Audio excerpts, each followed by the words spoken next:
At this time, we'll be introducing the Lincoln High cheerleaders.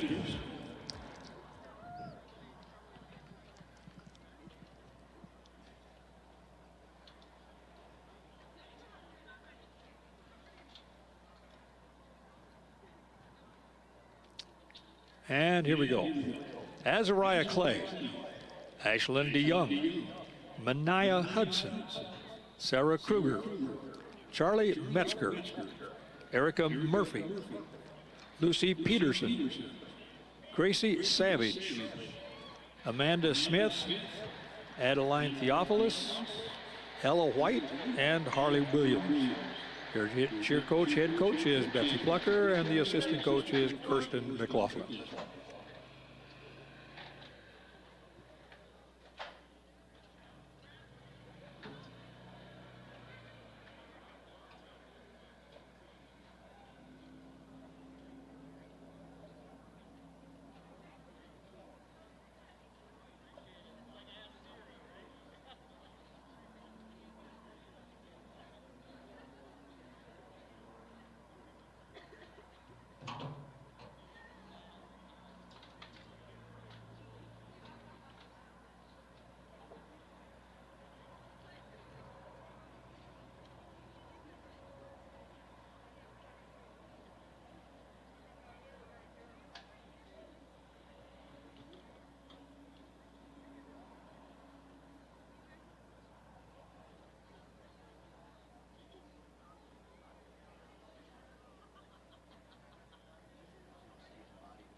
Welcome the Rapid City Central Cobblers to Howard Wood Field.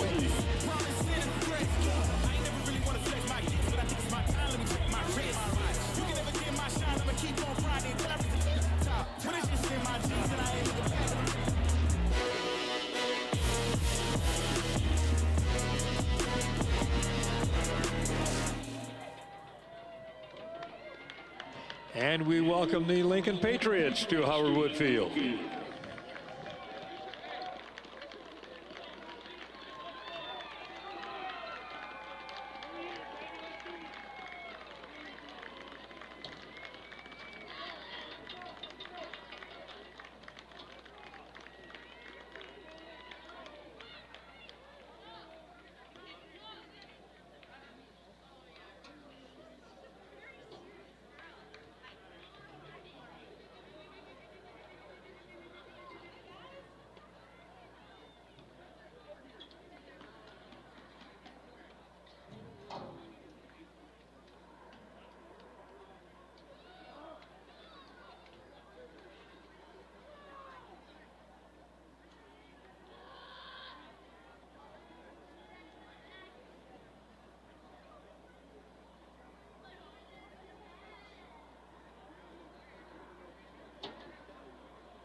At this time, please stand and remove your hats for the entrance of our national colors and remain standing for the national anthem.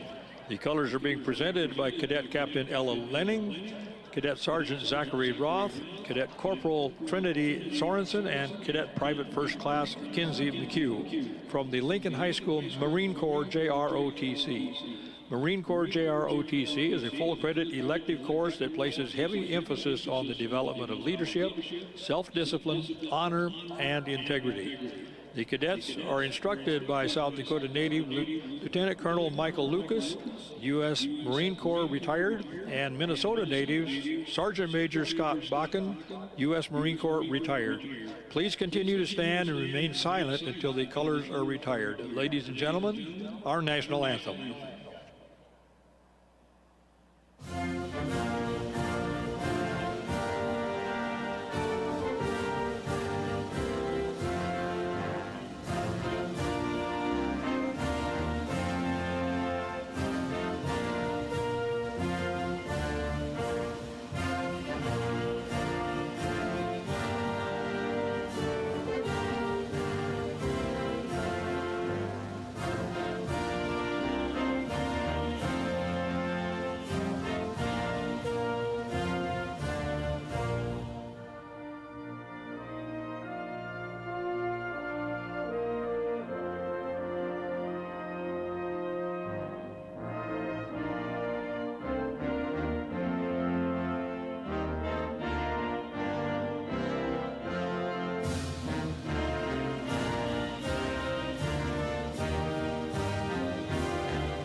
Thank you.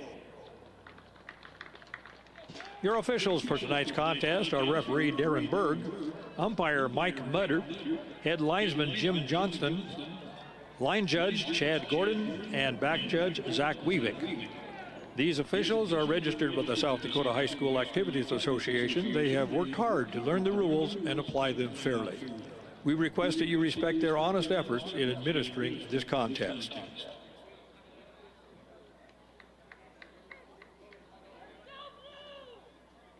And now the starting lineups. First for the Rapid City Central Cobblers on offense. At center, number 12, number 50, Ben Pepke. At right guard, number 55, Christian Redleaf. At left guard, number 72, Lane Bixby. At right tackle, number 62, Tucker Jones. Left tackle, number 61, Riley Case. Tight end at number 10, Easton Graff. Running back, number 21, Wayland Benbow. Running back, number 2, Troy Catches. Wide receiver, number 13, Gilbert White Jr. And running back, number 3, Caleb Crawford. And quarterback, number 1, Caden Matthew. The Cobblers are coached by Brandon Colpitz. And the Patriots starting defense. Number 2, Edison Knoll at strong safety. Number 3, Cole Knutson at cornerback. Number 5, Griffin Keller at linebacker. Number 10, Connor Gray, outside linebacker. Number 14, Randy Nimley, free safety. Number 25, Jameer Bird at cornerback. Number 32, Gabriel Bruns at outside linebacker. Number 45, Karsten Benson at inside linebacker. Number 51, Luke Krepkes, defensive end. Number 59, Kismar Eberline, nose tackle. And number 87, Ruben Daihi, defensive end. The head coach for the Patriots is Jared Frennan.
Rapid City Central wins the toss, defers the second half.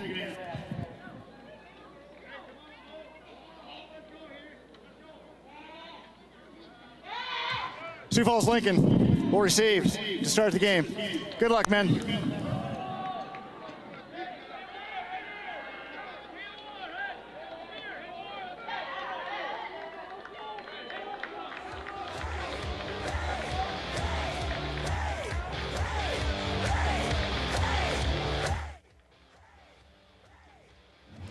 Hello, everybody, and welcome to Howard Wood Field for playoff football. It's the first quarterfinal game of the day. It's going to be the number 2 Lincoln Patriots taking on the number 7 Rapid City Central Cobblers. Cobblers, this is their first time in 6 years being back in the playoffs. It's a good spot for them. They're coming in at the 7 seed above Washington. But we'll talk a little bit more here. Their Central's last game, they came out on top against Stevens 35-33. They only average 12 points a game, allowing an average of 33. And though they've struggled a little bit, again, 1-game winning streak, they came into the season and at one point during the season were on a 29-game losing streak, but turned it around a little bit against Washington where they beat them 3-0 at home. And now they're, again, like I said, back in the playoffs for the first time in 6 years, getting to kick off to last year's state champs, the Lincoln Patriots, who are looking to defend Howard Wood tonight in the first game. This game starting about 2 hours earlier than any of the other games. So we'll see how this one is going to go. It's going to be back here for the Patriots. Onside kick. It will be picked up, though, by the Patriots. But Cobbler's saying that it's their ball. We'll see the official call. It's going to be Cobbler's football. They start with an onside kick. So it will be Matthew, and the Cobbler's offense going to come out to start this game off on an unexpected start to this game. We talk about the Patriots here a little bit. Number 2 in AAA, number 2 in the media polls this week. They beat Harrisburg 27-17 last week. They score an average of 40 points a game, so we'll see what they do here. They're on a 3-game win streak. They're led by sophomore quarterback, which we'll talk about here once they get on offense. But they are looking to beat this Cobblers team again, like they beat them 46-7 earlier in the season. But it's going to be a run up the middle by Crawford for a gain of about 2 to start off this Cobblers drive. And it was just already a shocking start to the game with the Cobblers onside kick, read it just perfectly, and forced the fumble pickup and got the ball started off. It's going to be Matthew directly under center. He's going to hand it off right up the middle. That one going to be out to Benbow, and it's going to be this Cobblers team trying to work their way up down the field, try to find something, add on to the 114 points they've scored this year, but they have struggled a lot. This year they've kind of been that lower side all year, Patriots being on top. Only team they've lost to is Brandon Valley, who is out hosting Washington here later tonight. But it's going to be Matthew directly under center one again, going to motion out Catches, and he's going to pass it out to Catches, who's going to fight. There's a flag on the play. He'll get a first down, but we'll go down to the field for the official call. And the tackle was made by Jameer Bird. There is a flag down.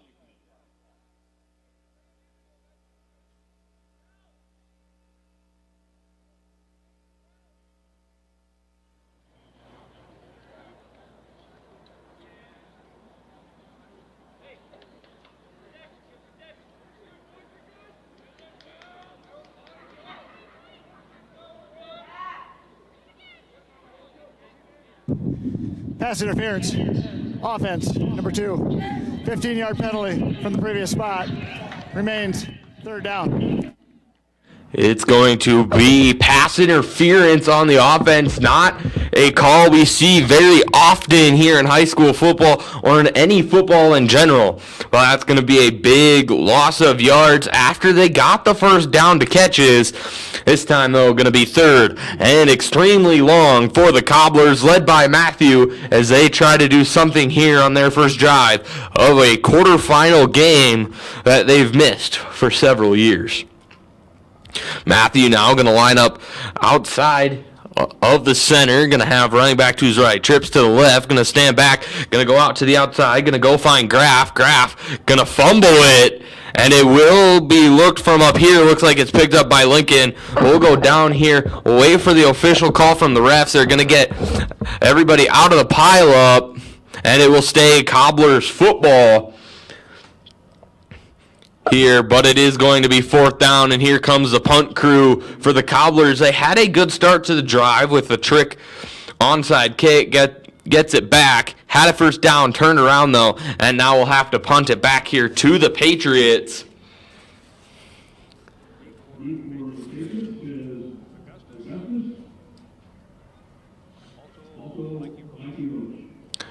Roach and Augustus, the two back. That kick almost gets blocked. This one's going to be a line drive. It's going to roll all the way to the end zone. That's going to be a touchback on the punt. That's what the Patriots needed there. They didn't want that one to land, stop rolling inside the 5. That's kind of that danger area, but it's now time for sophomore quarterback Brody Schaefer to take the field and lead this Patriots team to what has been a very solid season so far. 365 points scored this season. That's an average of 40.6 points a game. So very solid game for this Patriots team. It's going to be out to the outside. It's going to be Myers to the right of Schaefer. Going to motion him over. Schaefer, quick pass. Going to go right to the outside to Okoski. That will be a gain of about 6 as the Patriots hopefully just try to move their way down the field, moving a little quicker than what they usually do. Usually they try to slow everything down, but Patriots may trying to get to that, but this is going to be a flag on Pord. False start, and it's going to move the Patriots back to a 2nd and 9. Schaefer going to have Myers behind him and to his right. They're going to motion Plord over this time. This time going to do it before everybody's set. This is going to be Schaefer to take it on his own, but he's going to be brought down by Easton Graff for a gain of nothing. It's going to be 3rd and 9, and the Patriots struggling here on this first drive to get down the field. Schaefer, though, going to go out. He's going to go to the outside. Okoski going to bring it in for the catch, and a Patriots first down as they will now try to find the offensive momentum that they have usually in all of these games, being that power offense that they are, and just work their way here over this Cobblers team. Schaefer going to get called. That's going to be another false start, though, by the Patriots. They're a little jumpy here on the offensive side of the line. It's going to be 1st and 15 now for this Patriots team as they look to hopefully find something here in a quarterfinal game where they are the upper seed. It's going to be Schaefer going to look deep. He's going to go to the outside, going to take the catch. It's good. That's going to be to Roach, who's going to find room. He's going to stay on his feet. He's going to juke one, and he's going to be brought down inside the 10. That's a big catch and run by Roach. That will bring it to a 1st and goal for this Patriots team as they look to score first in this quarterfinal matchup here on an early Halloween night. Game started at 4. Both Rapid City had to travel down. Lincoln football players got out of school early today to get here and get ready for this game. Oh, they're going to see what they can do. Schaefer going to have Myers to his left. Inside the 10, it's going to be fake handoff. It's Schaefer looking to his left. Immediately the corner wide open. It's going to be a Roach touchdown. Roach, nobody there on him, wide open, going to take an easy catch, and it will be an extra point now coming from this Patriots team.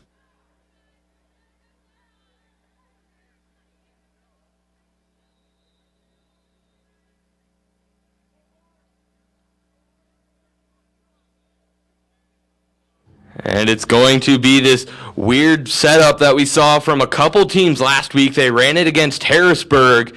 It did not work for them. The snap was bad, as this is going to be immediately, and up the middle, it's no for 2-point conversion. It's 8-0, and the Patriots going to take a lead after having a rough start with the flags on this drive. But you see the replay here. Schaefer immediately looks to his left, just waits it out. Roach wide open for the first touchdown of this game. We'll be back here once the two teams take the field.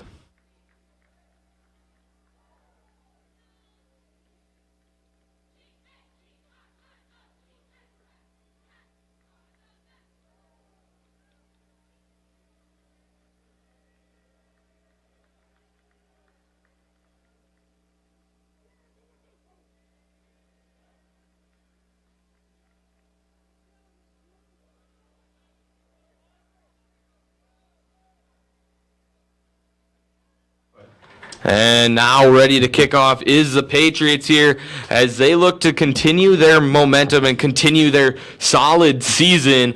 8 minutes here left to go. Only took a very short while for the Patriots to find that. Did, though, have to come against, get a defensive stop due to a Cobbler's onside kick. That did work, a very rare working onside kick, as this is going to be Edison Knoll now ready to kick off for this Patriots team, and the kick is up. It's going to be squibbed up the middle. It's going to be picked up at about the 23. That's run up the middle, going to be brought down at about the 36.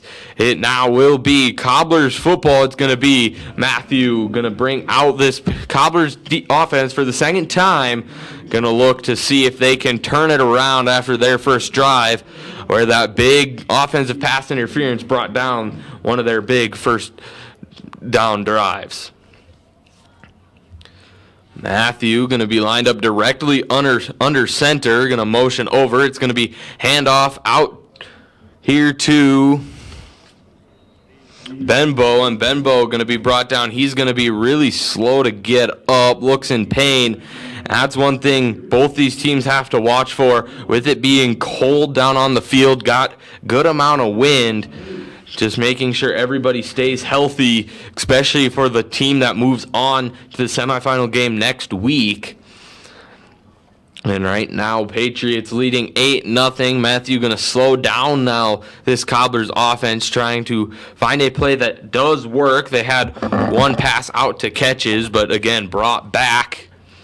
It will be motion now of catches and handoff. He's going to go up the middle. He's going to be brought down, though, after a gain of 3. It now will be 3rd and 5 here for this Cobbler's offense. And coming out of the game is Benbow.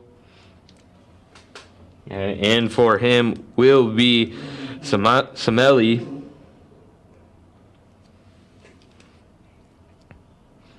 Matthew here getting the play from the coaches on the sideline. Patriots ready to go, quick moving as they always are Clock, though, going to keep running. Not a lot of stoppages besides all the flags early in this game. Matthew directly under center, going to have 3 guys behind him. He's going to hand it off, but it's going to be fumbled, and it's going to be picked up by the Patriots. That will be another turnover by the Cobblers, and here come the Patriots. Very good ball placement. It will be on the 42. Patriots now here ready to go, but Brody Schaefer going to see if he can keep up his passing game or if they'll go to that running game for Myers. Both sides really good for this Patriots team.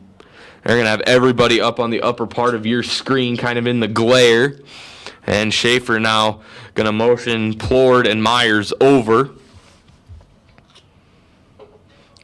And it's going to be another motion of Roach, who's going to go right back out. It's going to be handoff to Myers. He's going to find room up the middle. He's going to go. He's going to lunge, and he'll get a first down for this Patriots offense, as they just found a giant hole up the middle. See the replay here. Myers just able to find room and just go. Oh, that's the fumble play right there, but this isn't going to be a pass. Going to go out to Okoski, and Okoski going to find the end zone for the second Patriots touchdown of the night. Kind of a very quick play, as they always do. We'll see if they just decide to go for field goal, if they have their wacky 2-point conversion set up again. They're going to call it over to the side. Going to talk about it here a little bit. It's 14-0 though here. Patriots lead, and they will take this wacky setup again. This is, again, they ran it in Harrisburg. They ran it first drive. Just seeing what they can do, figure things out. But here they go. They'll just go for the field goal this time. Or, excuse me, extra point. Edison Knoll with the kick. It's up and good. It's going to be 15-0. Patriots lead here early in this quarterfinals game. Edison Knoll going to go right back over, going to get ready to kick off to this Cobblers team. You see the replay here. Pass to Okoski, who just finds open room after he breaks one tackle. Nobody really there, gets bumped a little bit, but finds the end zone to bring the lead up to 15.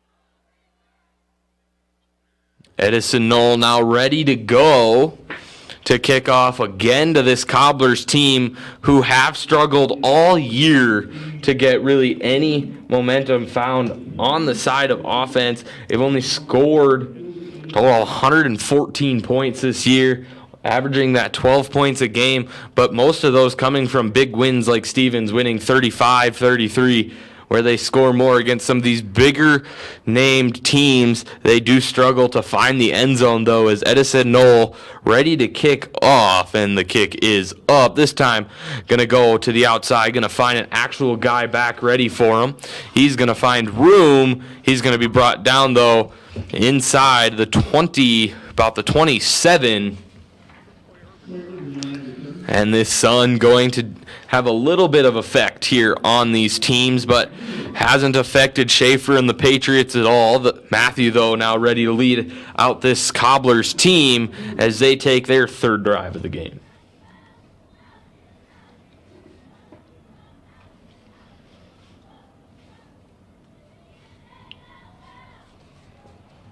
Matthew directly under center. Going to motion catches, but it's going to be a handoff up the middle. That one going to be a run by Sameli. And that one going to be one of the bigger runs, a run for 5 yards.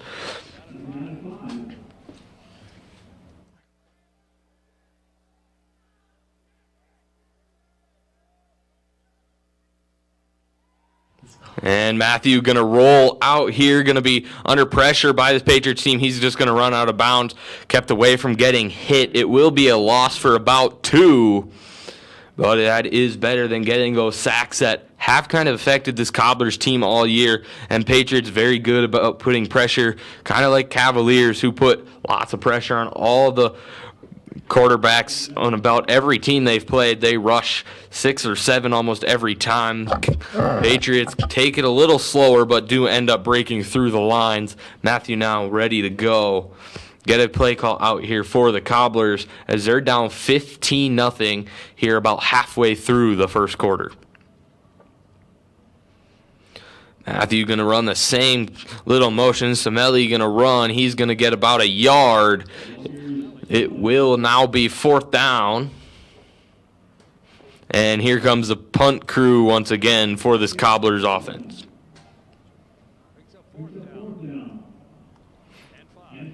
It's going to be Roach and Augustus back here for the Patriots.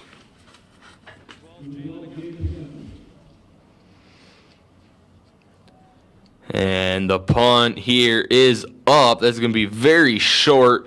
Not going to just get past the 50, but going to roll back, going to be touched at the 50. And here comes Brody Schaefer and the Patriots once again after they've scored twice on their 2 opening drives.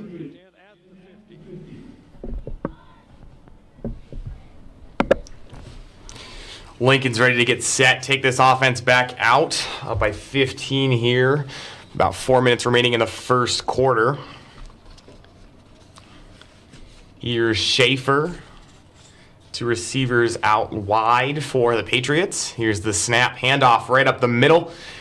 Going on, he's got some room, gets a block, knocks the man over, still on his feet. Gets to about the 26-yard line.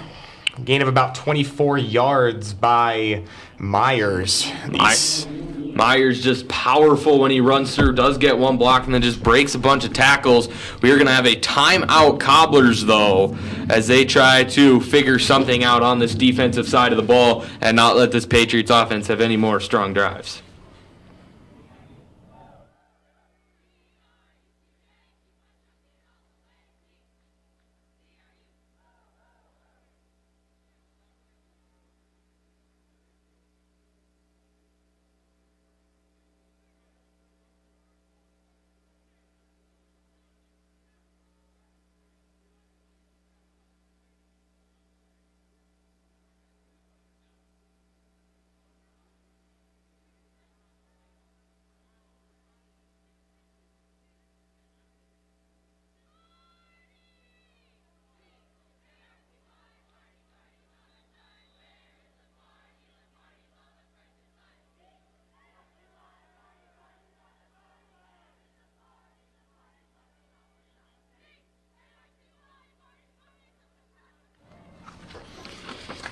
Here's Lincoln lining up another shotgun formation after the timeout by Central. He's going to motion his tight end to the left and get set. Takes the snap, handoff up the middle, fakes up. He's got room, mostly untouched, and into the end zone for a Patriots touchdown. It's Joshua Myers giving the Patriots a 3-score lead here in the first quarter. That's what Myers does. That's what this Patriots offense does, and they've done it all season. They will run that ball. Some drives they'll have Schaefer throw it, and they find big momentum doing that every time, and that shows in what they've done this season, being a team that is 8-1, and they'll line up in this random formation. Once again, refs have to run, get ready for it. It does look like they are going to pass on this motion, right? Fakes another move. Schaefer is going to take it himself, and he gets the 2-point conversion. Second time that was completed successfully with Schaefer just following a single blocker. And that's kind of a weird play, but it works well for this Patriots team. This is only about the second week that I've seen it happen. They did it again, like I said, in Harrisburg, did it now, and it's worked so far, 23-0, and we're only down in the first quarter. We only have got 4 minutes left. A big game here looking for the Patriots, trying to quickly get running clock set for the second half.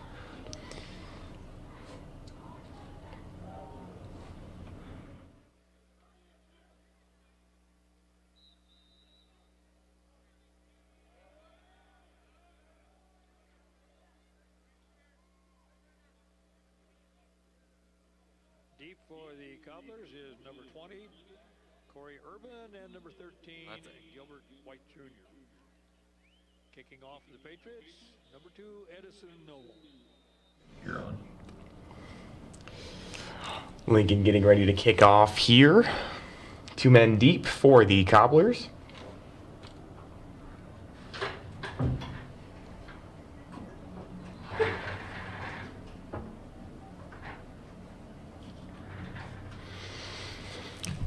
Here's the ball, barreling in the air. It's going to be returned by Cobblers. He's at the 20.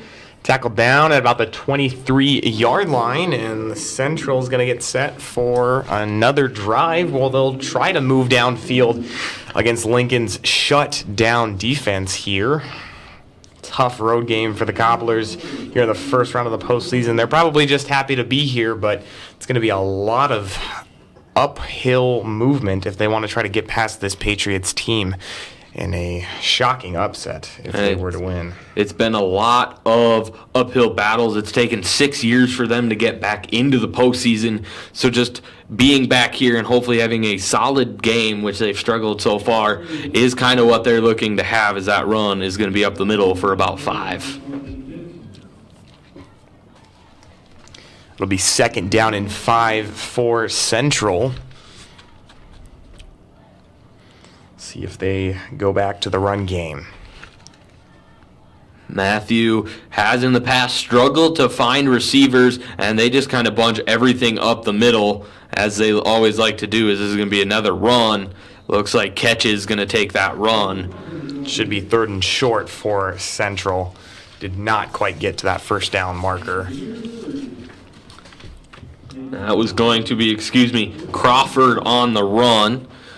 This is kind of what the Cobblers do. They stack everything up the middle. They don't get usually any receivers wide down the field. And that's just what they've been doing. It's worked a few times, but not very often here for this Cobblers team. There's the QB sneak up the middle, and that'll be a Central first down right out of Philadelphia's playbook. That's about the only team that has had to, and that I've seen, use the tush push this year, and they did it fairly well, actually going to find that first down that they need, which they've struggled to find the first downs, and the only one they've had so far was pushed back after a offensive pass interference. Here's that same formation again. Looks like it'll be a fullback run. Some pre-snap. False start, Central. Can't really afford that if you're Rapid City right now.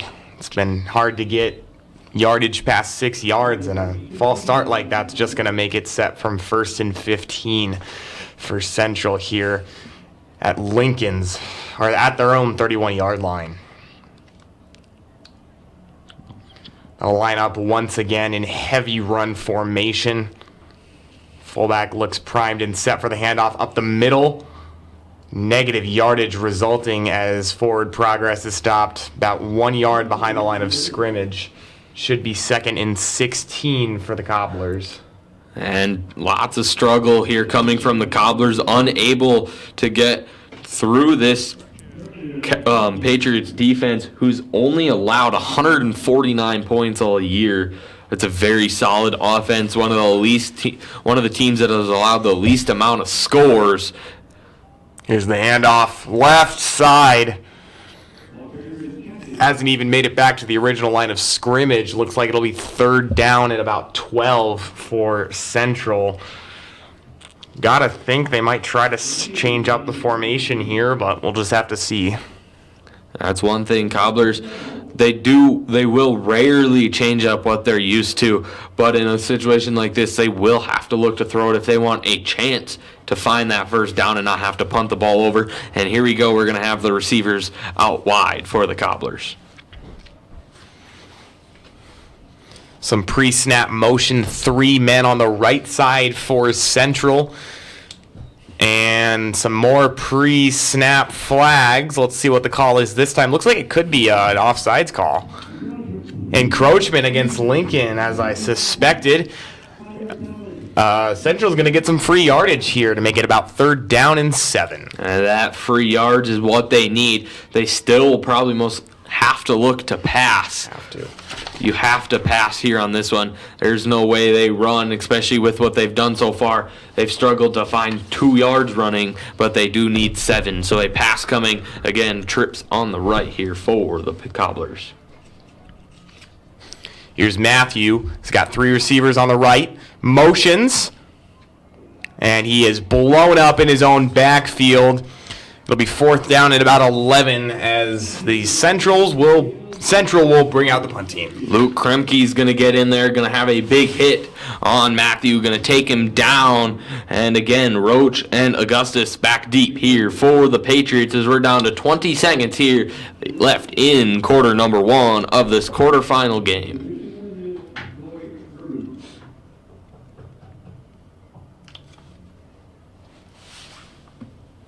Cobblers just going to let this clock run down as they talk about it. That's the end of your first quarter. Patriots lead 23-0 over this Cobblers offense. We'll be back here once the chains are moved their short distance.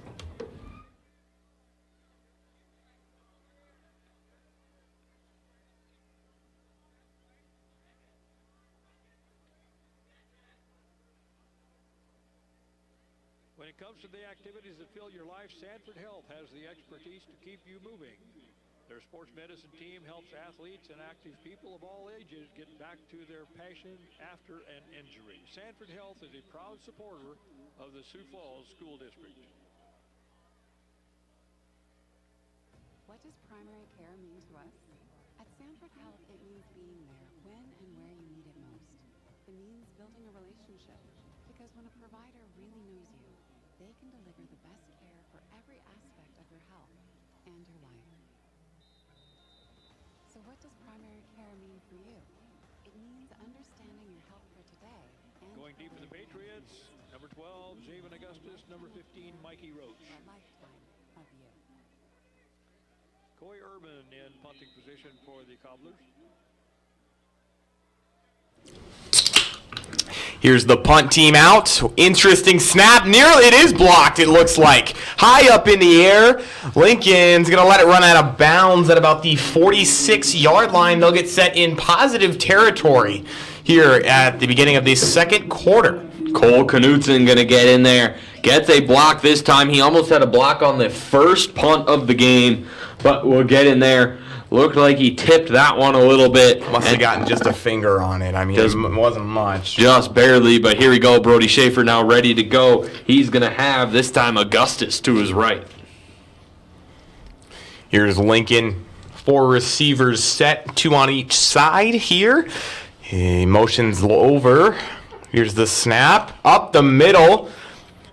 Got some room on the right, still on his feet. And another touchdown Lincoln on their second play of this drive. First play of the drive. That's going to be a big play there for the Patriots. At time, Augustus going to take the role of Myers. He's going to tiptoe against the sideline, stays in, and will find that end zone as it's now 29-0, and we'll see which one they decide to go with this time, extra point or crazy wild play. Yeah, let's see.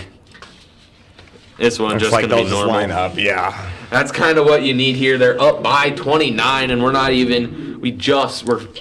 18 seconds here into the second quarter. It's like Fredenberg's finally showing some sportsmanship here. He's going to let the kick just go through the uprights. And that one is good, 30-0. One more touchdown and not allowing anything for the Cobblers will cause running clock in the second half. We're looking ways into the future, but that's what the Patriots have done against a lot of the teams they've played this year, is force that running clock at some point.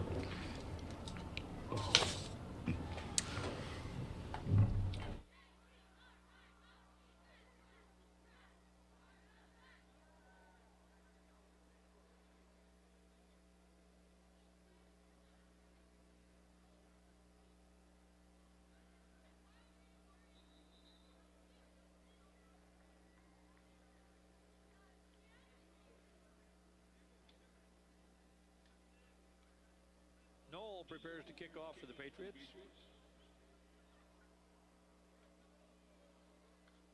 for the Cobblers, number 13, Gilbert White Jr., and number 20, Coy Urban.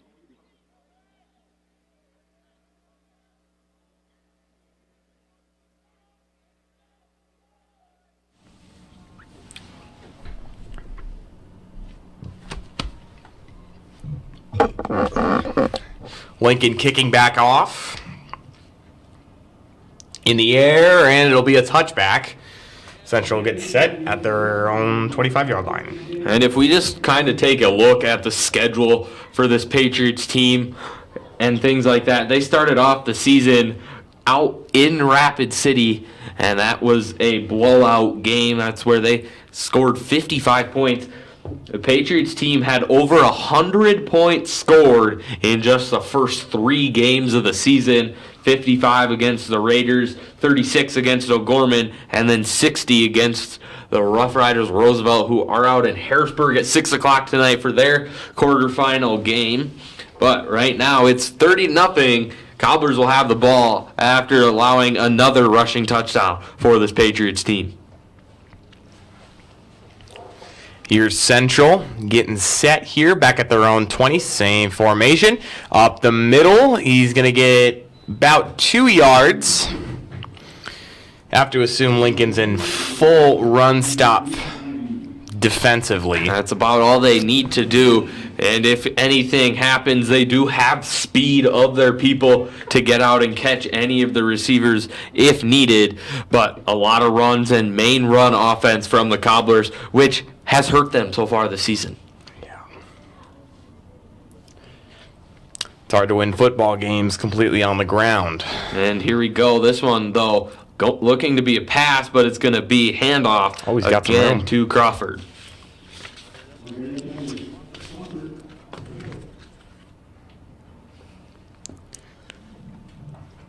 Gain of about 3 or 4 yards. It'll be 3rd down and 4.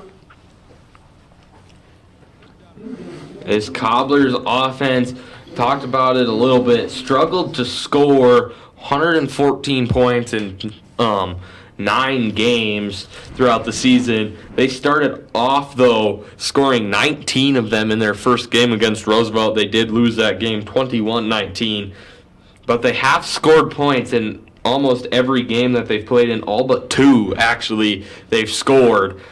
But they have struggled in this one. Lincoln, the number 2 team in the state, and allowing just 1 first down for Central in the first quarter, and it doesn't look like they're going to get a second one here on this drive. It's going to be 4th down and 4, and out comes the punt team. And punt so far, Benbow, your punter, he's had only 1 true punt. Others have been blocked or muffed or something like that, but that was for 56 yards. So we'll see what he can do this time. This one not going to quite go as far. It's going to be Roach that will let it roll. It's going to keep rolling backwards, and it will be picked up at the 48. Another drive starting in positive territory for the Patriots. It's looking like running clock is pretty inevitable here in the second half.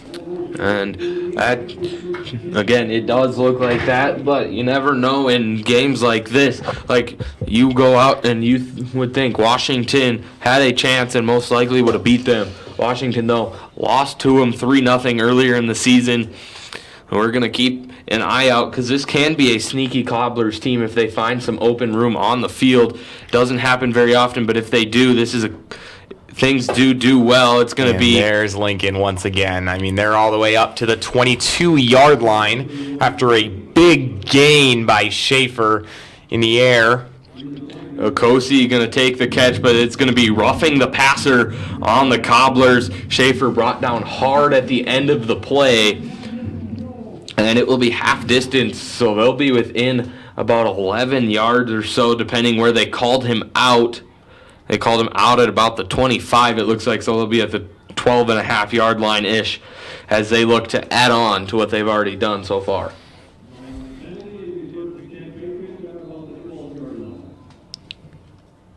Here's Lincoln getting set. First down and 10 at their own 13-yard line.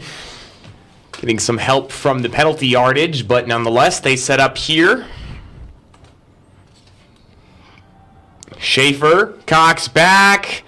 Touchdown, Lincoln. Plord wide open. Going to find the end zone. Going to add on 6 more. And this is just kind of what the Patriots do. They will not stop until they have to. But one thing is, they will want to keep all their big guys, their main guys, healthy. So we could see a big JV presence here starting in the second quarter.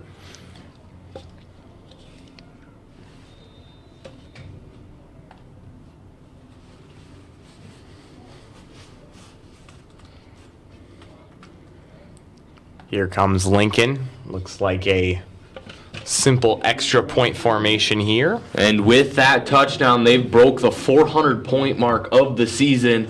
401 points on the season. And we'll see if Noel can make it 402, and yes, he does.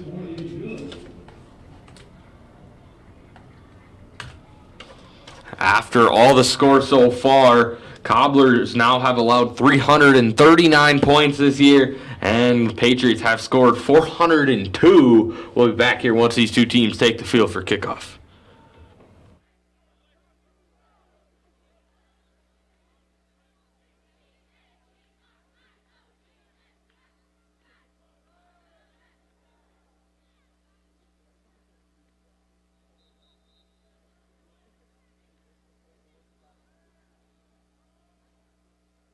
Going deep for the Cobblers. Number 20, Coy Urban. Number 13, Gilbert White Jr. Kicking off to the Patriots. Number 2, Edison Knoll.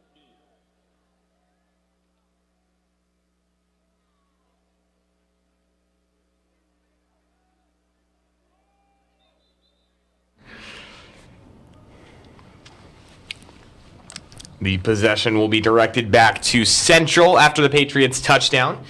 They lead by 37 points here with about 9 minutes remaining in the second quarter. Here's Noel ready for the kickoff. 2 men deep for Central. And the wind going to knock the ball off the kickstand. It is windy and cold down on the field. And you know the wind here at Howard Wood is never blowing in one direction. It can be blowing in 4 different at the same time. That's South Dakota for you. Looks like they'll get number 42 to hold the ball up. In the NFL, this would be one of those rare situations where they bring out a 12th man, but Lincoln just decided to use one of their defenders. And in high school, that is the rule. You have to just bring in one guys of your defenders. Look at that. Bring them on, and that one quick out of the end zone. It will be ball on the 20 for the Cobblers.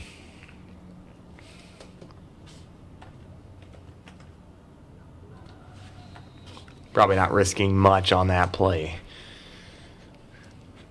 And Edison Knoll has the boot and just kind of uses the wind to his advantage. Once you get it in the air, it's blowing towards that end zone, and this one going to be stopped immediately by the Patriots.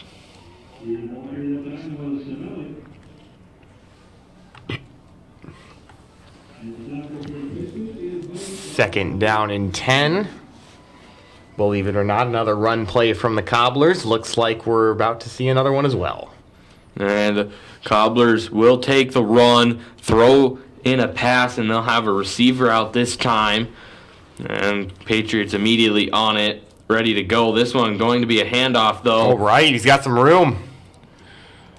That one, an okay run, but even better defense to find the stop. You got 3 Patriots running across field to make the tackle. If anything, I mean, with a lead, this offense would be useful for chewing clock. But down 37, you got to change it up if you're Central. Just see what we can do through the air.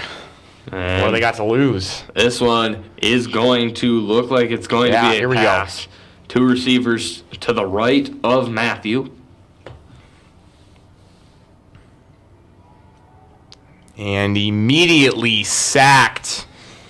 On the sack will be Colin Lunders. Gets in there, brings him down. And 4th and long, going to bring him back to the regular start of the chains. 4th and 10. Punt crew out once again for the Cobblers. Similar script from their last passing play. They just did not have the protection in the trenches to stop Lincoln's pass rushing team from getting right to the quarterback as they line up to punt here. That's one thing Patriots have. They have a little bit more size and a little bit more speed than this Cobblers team, which does big things for them. That's why Patriots have been one of those top teams the last few years. Line drive punt as he's pushed off, but they are going to mark him down at the 47-yard line as we hit the 7-minute mark here in the second quarter. Lincoln's going to have the ball back once again, up 37. And one thing we could see is, like I said, you're going to have some of your bigger guys, bigger names come out to the sideline just a little bit. DeGroot going to get in there as a wide receiver now. Schaefer going to still be that QB, but we could see some changes coming in after halftime.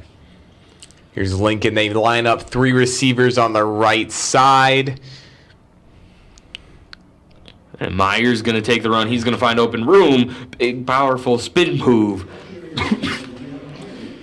That's a force that's going to be hard to stop if you're Central. Myers seems to have every blocker in his favor and plenty of room in the middle. We'll see if they go to a similar formation. Like I said, some different receivers on the field, but it looks like another handoff up the middle, and Central actually stopping him, but not before he got to about not quite a first down, actually. It looks like 3rd down and 2 Lincoln. But we're going to have a player down for the Cobblers. He's going to be slow to get up. Can't quite tell what it is, but it is going to be Jonah Blake. And he's just still slow. Can't quite tell. Out of breath, wind knocked out of him. But he's going to continue to play. Motion from DeGroot over to the left here. And a motion Plord once again. Another flag pre-snap. It looks like it'll be a false start against Lincoln as they're going to move 5 yards back. It'll be 3rd down and about 7 for the Patriots as we hit the 6-minute mark here in the second quarter. And Patriots going to keep on rotating their guys in and out. Going to bring Roach back into the game and some other receivers. And also Augustus will come in as your running back, motion of Roach. Here's the snap. Quick pass. It'll be 4th down and roughly 6 yards for Lincoln. And they actually do bring out the punt crew. And that's just give that offense a break. Don't get anybody hurt in unnecessary situations, especially at this point in the season and in such a game that truly is out of reach if the Cobblers don't find something that works for them against a Patriots team. But this is going to be snap. punt. Looks like he's just going to take it himself, and he will elect to punt it. It's going to be a really good punt. What a punt at the 1 yard line. That's going to be, we'll see. Maybe the 2. That was impressive. They'll call it about the 1.25 yard line. Bobbled at the snap over his head, makes some room, shakes off defenders, and an absolute dime piece of a punt. He got some help from his kicking team down the field, but Lincoln's going to set themselves up for maybe 2 points before this quarter ends. This is a danger zone for the Cobblers. Red jerseys in the red danger zone, and that's just what Noel does. He's had a few really good punts like that. That one gonna probably be his best of the year, but it all came with help of his teammate down the side to just jump up, acrobatic, throw it back down at the 1. Here's Lincoln as they look like they're in heavy blitz formation. And Cobbler's just going to push their way for a few yards. Sneak, yep. Get away from that end zone line on the wrong side of the field. Yeah, this is not where you're wanting to be if you're Central, because if you decide to go for the pass, you're risking a 3rd Patriot sack on 3 passing attempts. And if you decide to go for the run, you have to pray you're getting positive yardage, or you might see Lincoln with the ball up 39. majority of the runs are positive yards for the Cobblers. They just struggle to find a lot of them at once. They'll get those short positive gains like they kind of do here, but this one going to be stopped after a gain of, they're going to say 2. So again, short positive yards, but in the long run, they'll need at least 3 to 4 yards on each run to find anywhere past that first down.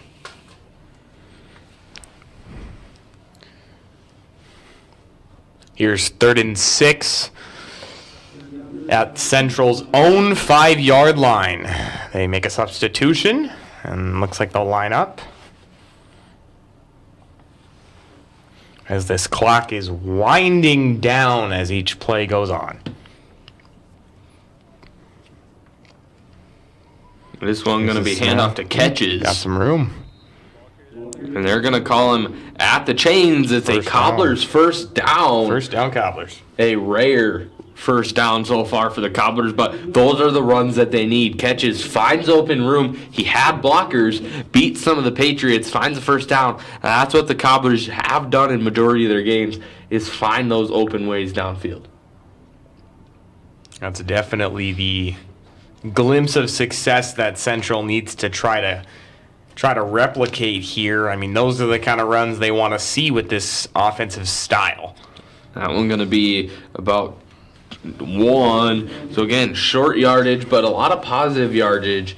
Is a lot but a little of positive yardage. They're not losing very many yards unless it's on flags and things like that. Sacks. The run game, positive, but still not quite what they want. From an offensive standpoint, it'd be a slow-moving offense, but you need to average about 4 yards a carry for this kind of offense to be sustainable.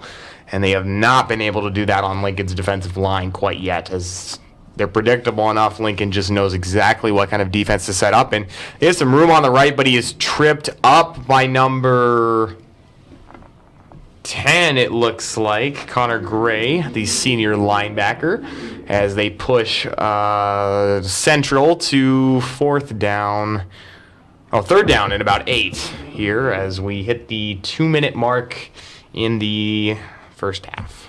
And Connor Gray, big name here for the defense of the Patriots, has lots of big plays, big tackles when needed, and it's going to happen again there, but it's going to be 3rd and 7 here for the Cobblers as Matthew directly under center.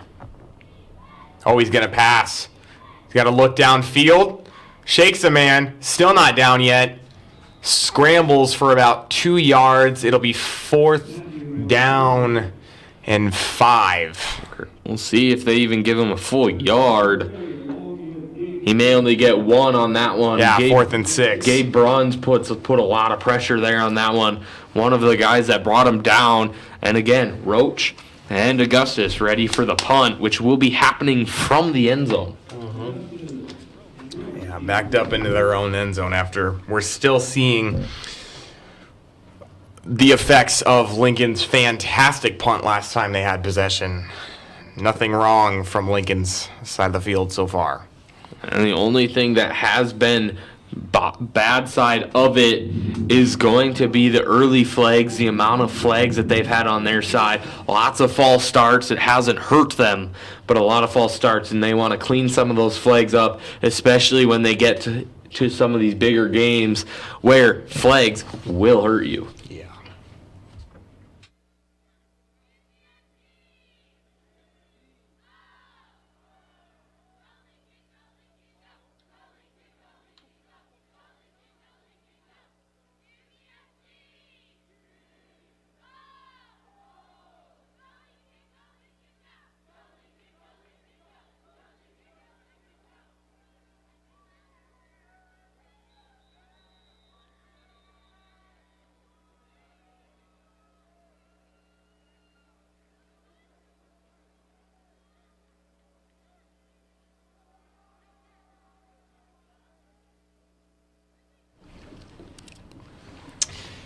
Here's Central looking to punt from almost their own end zone. His puncher's lined up at about the 1 yard line. He's got to get it off cleanly. He does very high up in the air, though. It's not even going to make it to the 30-yard line. Actually, it will roll back a little bit. It'll be Lincoln ball at Central's 31-yard line with about 48 seconds remaining in the first half. That punt just kind of rolled off of his foot instead of coming right off of it. Rolls a little bit. Going to cause a very short punt. But you can see a little bit of student section. Got some Rapid City people that actually came down. That's not one thing we see very often is Rapid City people coming down, maybe a few parents. It's one of the bigger Rapid City crews we've had here, as this is going to be Schaefer ready to throw on the run. Going to find Roach. Roach nearly getting another touchdown. He's got a good point, though. Rapid City did show up to this game. There's about 30, maybe 40 fans on Central's side of the end zone. Good to see, at least, with some fan support for the Cobblers. And another point is this is Lincoln's smallest student section of the year by far. By far. Usually they fill up at least half the stands. I'm not sure they have more than 4 rows. Got to imagine Halloween's got something to do with that as Lincoln dives up the middle. He might have gotten in the end zone. Doesn't look like he was quite there, though. Knee was down at about the 3-yard line, they say. And right up the middle is Joshua Myers. Going to easily find that end zone again. Add on. It's 43-0 with 20 seconds till halftime. And I don't think there's any halftime shows today. Too cold for the bands to be out here with their instruments. And no dance team either. We're just going to have a short 15-minute halftime. But we're going to have the extra point coming from Knoll here first. And that kick is up and through the uprights. It's 44-0. And Patriots lead. And they'll kick off here for the Cobblers once both teams are ready to take the field.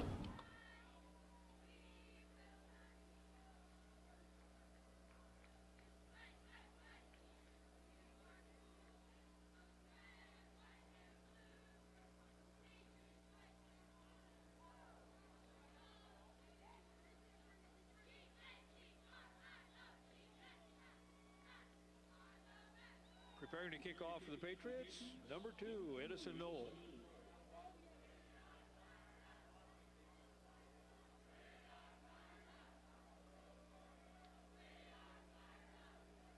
And deep for the Cobblers, number 20, Coy Urban. Number 13, Gilbert White Jr. Lincoln getting ready to kick off. We were talking earlier in the game about some of the cold weather conditions, some of them being affected too. Sioux Falls actually had rain last night for the first time in about 3 months, and that rain is persisting on the track as we're playing right now, if you can notice. So got to imagine that field is a little bit wet as well, which is probably affecting that on-field temperature for those players. Maybe a little wet, but just cold in general. The wind, we've said it a lot. One big thing here at Howard Wood is the wind, and it never blows in one direction, ever. And you can see that Lincoln brought out their big coats for all the players on the sideline, going to try to keep them warm in this cold weather, as the ball going to be on the 20-yard line now with 20 seconds here to go for the Cobblers. Central lining up at their own 20-yard line. Will likely be a common theme here for the rest of this game if they can't get upfield. Matthews still going to be in the game. You have to imagine this is probably the last snap we'll see in this quarter. And that run stopped immediately. Cobblers slow to get up, not going to have another run unless they can get one off here in 5 seconds. That's unlikely to happen. That's the end of your first half. Patriots leading 44-0, and we will have running clock right away here to start the second half, and we'll be back once halftime has concluded.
35-point mercy rule is now in effect.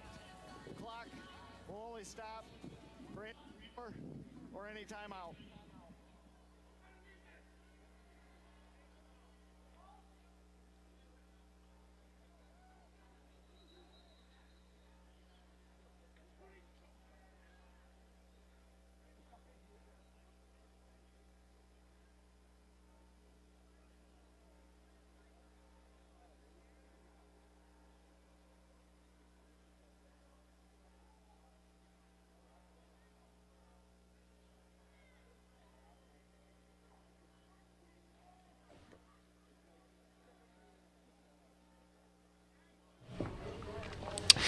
Ladies and gentlemen, welcome to the second half here at Howard Wood Field. To summarize the first half, Lincoln had the ball for 5 minutes and 43 seconds. Central ran the ball for about 17 minutes and 54 seconds. I will let you guys do the rest, but Lincoln has been dominating on all facets of the field so far as we start the second half of a quarterfinal playoff game in a cold and windy afternoon here at Howard Wood Field, as Roosevelt will get the ball to start. The Cobblers will get the ball Central here will ready get the to ball. go. Sorry, my bad. Lincoln, 311 offensive yards compared to the Cobblers, 50, and all 50 of those are rushing. As this will be another rush by the Cobblers. They're going to push their way through for a gain of 4. That's one of the bigger gains we've seen so far. The rushing here from the Cobblers, they've had a couple guys rush. Crawford, your main rusher, 7 attempts, 16 yards. Longest was 5. The longest rush we've seen has been only 6 yards for Troy Catches. We're going to see how they can take that and turn that around and do something with it as another run underway. It's just hard to win football games when your largest gain of yardage is literally 6 yards. Central needs to find a different way to move this football. I mean, fix things, find something. Halftime, maybe talked about it a little bit, but on the sideline, Sam DeGroot, backup quarterback for the Patriots, warming up. This one looking like it may be a pass. They're going to get some of their receivers back in, though. Shift one out. We'll see what Matthew has in mind. And it's just going to be quarterback sneak. takes it himself, yep. And first down. Look at that. It's going to be their third first down of the game. They had 2 per quarter in the first half, or 1 per quarter in the first half. And there's their one for that the average. There's the one for the third. We'll see if they can get another one, though, and try to find some momentum here in this running clock game where we're already down to 9 minutes, 40 seconds. And this second half will only be technically 24 play minutes. But you never know. You could have some of those random timeouts. We look back last week. O'Gorman against Roosevelt had a running clock game, but they called all of their timeouts, and this is going to be an interception caught by Benjamin Burchett. And that will be turnover and Patriots ball. They'll look just to run out this clock. That's going to be Easton Graff's second passing attempt of the game. He does not yet have a completion, and that'll be an interception. Matthew, quarterback interception. Again, that's not what they need. And here we go. Sam DeGroot going to take it in. And we're in JV football time for this Patriots offense. We'll kind of get you some names as they come out, but it's going to be DeGroot QB. And handoff going to be to Vukovic. 5'7" senior running back up the middle.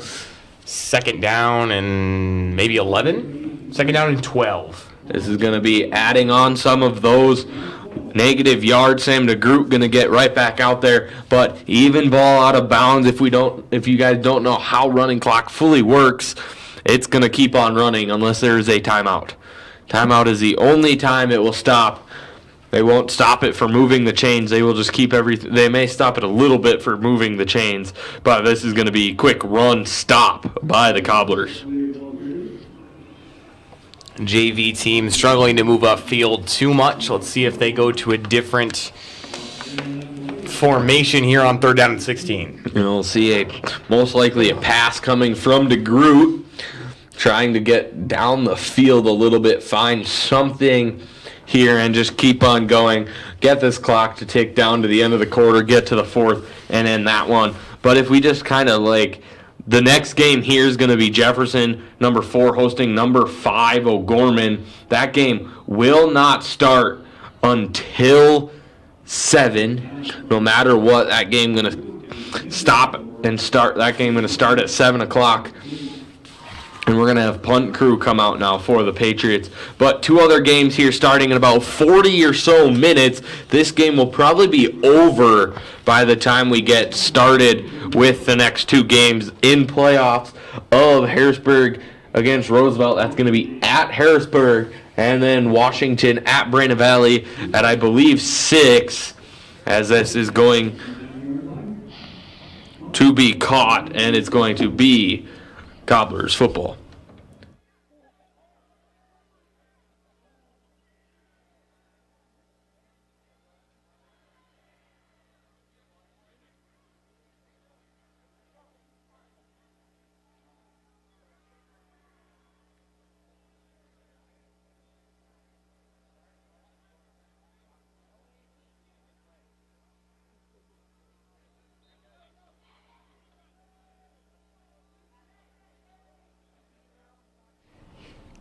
Here's the Cobblers.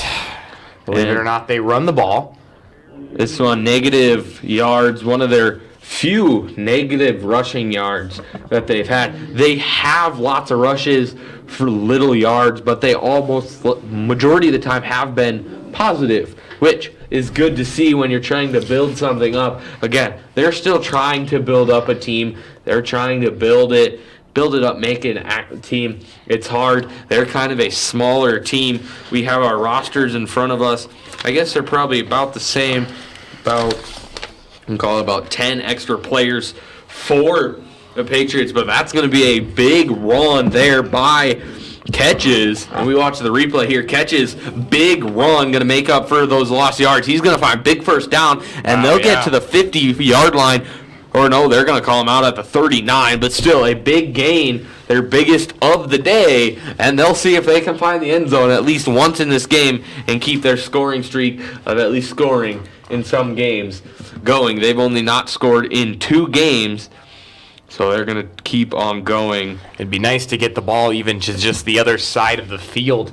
They really haven't even been in positive territory quite yet so far tonight. Going to be another loss for yard. Catches, went out to get take a drink, get a quick deep breath after his big run. He'll be back in, but all players trying to stay warm, cheerleaders trying to stay warm, fans trying to stay warm. We've had some Lincoln fans die out. We're at about half what they had earlier, so even smaller. I think at this point, I'm going to say Rapid City's student section's bigger than Lincoln's. Yeah, that's something we seldom see here at Howard Wood Field. Matthew, deep pass, going to be caught. No, incomplete. Good look, though. It was intended for White Jr. He had his eyes on it, had his hands, but hands may be a little cold, going to bounce out of it. You'll see on the replay here, Matthew going to go out. He had it, hard to hold on. Good defense, though, by the Patriots. And here we go. We're down to 4 minutes already here in the 3rd quarter. One thing that we could address here for Central, it is harder to play when you've got almost every single player listed on the roster as a dual side of the ball player. Lincoln's able to rest at least the defense after they come off the field. It looks like the Cobblers maintain a very similar players, whether or not it's 2 guys playing receiver, playing DB, and it's hard to play against a team that can actually rotate and substitute like Lincoln can, especially on the road. That's one thing you just look like is the size of the teams. Lincoln, a lot more players than Rapid City Central, things like that. it's going to be hard, especially when they do still have that JV team. So you have your JV players. JV season over and has been over, but they're on that sideline trying to stay warm. There's even players on the field trying to stay warm, but the rest that the team does get for the Patriots is really good. Ironman players play both sides of the ball for the Cobblers, struggle a little bit. Matthew going to pick up the muff snap. He's going to take a throw. It's almost interception again. Yeah. And it will be a turnover as they attempted a 4th down go at it there. Incomplete. And here we go. It's down to 2.5 minutes in quarter number 3. And the Lincoln offense going to come right back onto the field. And they have no senior, or excuse me, not no seniors, but no varsity starters left on the field. Linemen, everybody is going to be that sub-varsity range, or their secondaries is what I'm going to call it now, with sub-varsity games being over. Yeah, definitely taking the starters out of the game. They are, I hate to say this in the third quarter, but they are looking towards our next matchup. Lincoln in this playoff bracket looks headed to play the winner of the Harrisburg-Roosevelt game, happening tonight actually at 6 p.m. That game starting in about half an hour or so. Harrisburg looking to defeat Roosevelt again. Roosevelt got some of their injured guys back that they missed last week when they played O'Gorman. But either way, that game, it's your 3v6. So we'll see how that game goes out there. We'll kind of keep an update except this game will most likely and probably will be over by the time we get that. So while we're in between games here at Howard Wood, go check in, or if you're an NFL fan and you have your 3 screens ready to go for Sunday, have them out, and you'll have about three games going on at between 6 and 7 o'clock times.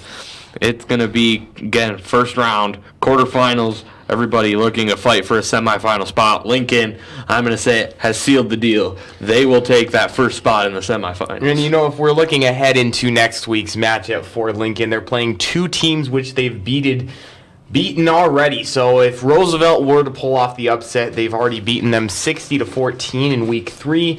And Harrisburg actually, played a little bit tighter of a game. It's actually the team that they just got done beating, but they did beat them 27-17 in Harrisburg on the road. That game would obviously, they'll be in Lincoln. Got to imagine the student section would show up to a Lincoln-Harrisburg matchup. They have always been a good rivalry here in South Dakota sports. And you look at it and just kind of what affects these student sections showing up, not the opponent, who they play. They came in, they saw, that we're playing Rapid City Central, who they beat big early in the season. Exactly. Where they score 46-7. So students may not have wanted to come out to this one with the weather being cold, but also Halloween, different Halloween things going on for a bunch of different people. That's the end of our third quarter. Very quick third quarter. It's only 5:28, and we're headed to our fourth quarter of this game. It's 44-0 Patriots, and we'll be back once both teams are ready to go. What does primary care mean to us? At Sanford Health, it means being there when and where you need it most. It means building a relationship, because when a provider really knows you, they can deliver the best care for every aspect of your health and your life. So what does primary care mean for you? It means understanding your health. And there you go. You see Rapid City student over there in the chicken costume. It's been inflated, deflated. It's so cold that the battery, thing that keeps it inflated, not working so well. And that just kind of shows you how cold it is down on the field.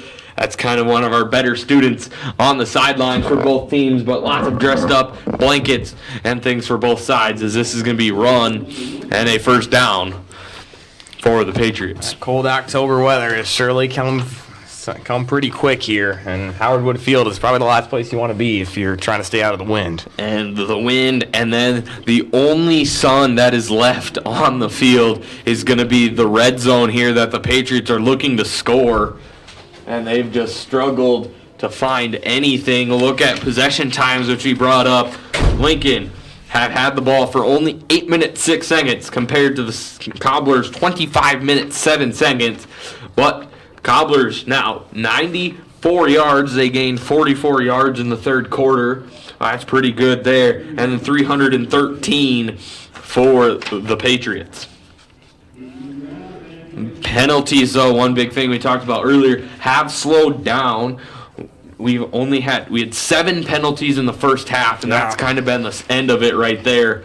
No other penalties called. Both teams just trying to keep it clean and get this game done with, since Rapid City will have to head back to Rapid today. And that's one thing we haven't talked about. The effect of the jet lag, riding the bus 5 hours to get down here, affects those teams a lot. It's what makes this kind of metropolitan area of South Dakota such a powerhouse. I mean, you've got teams like Brandon, Harrisburg, all the Sioux Falls schools. They have the advantage of other teams having to get to this area. And, you know, students, players, anybody, you've got the pick of whatever school you really want to go to pretty much in this area. I mean, you've got some locational restrictions, but the Sioux Falls area just tends to dominate South Dakota sports, and it really does make it a big advantage for Rapid City Central to have to drive 5 hours on a Halloween afternoon just to play this game. And it's going to be DeGroot ready to throw, going to test his arm. It's going to go to the outside. That's going to find number 28. Going to be short of the first down. Jackson Hawkes.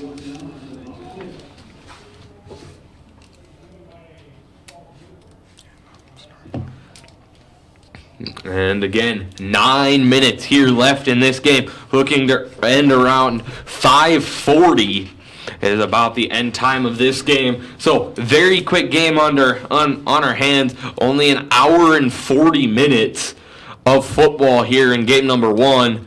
And DeGroot going to get ready to go. He's going to go pass incomplete. That one going to be intended for. That one was intended for Landon Burbaker, incomplete. It will be turnover on downs, though. Both teams now just going for it on 4th down. Don't care if they turn it over or not. It will be Cobblers football now after the turnover. And here we go, under 9 minutes left to go in this matchup.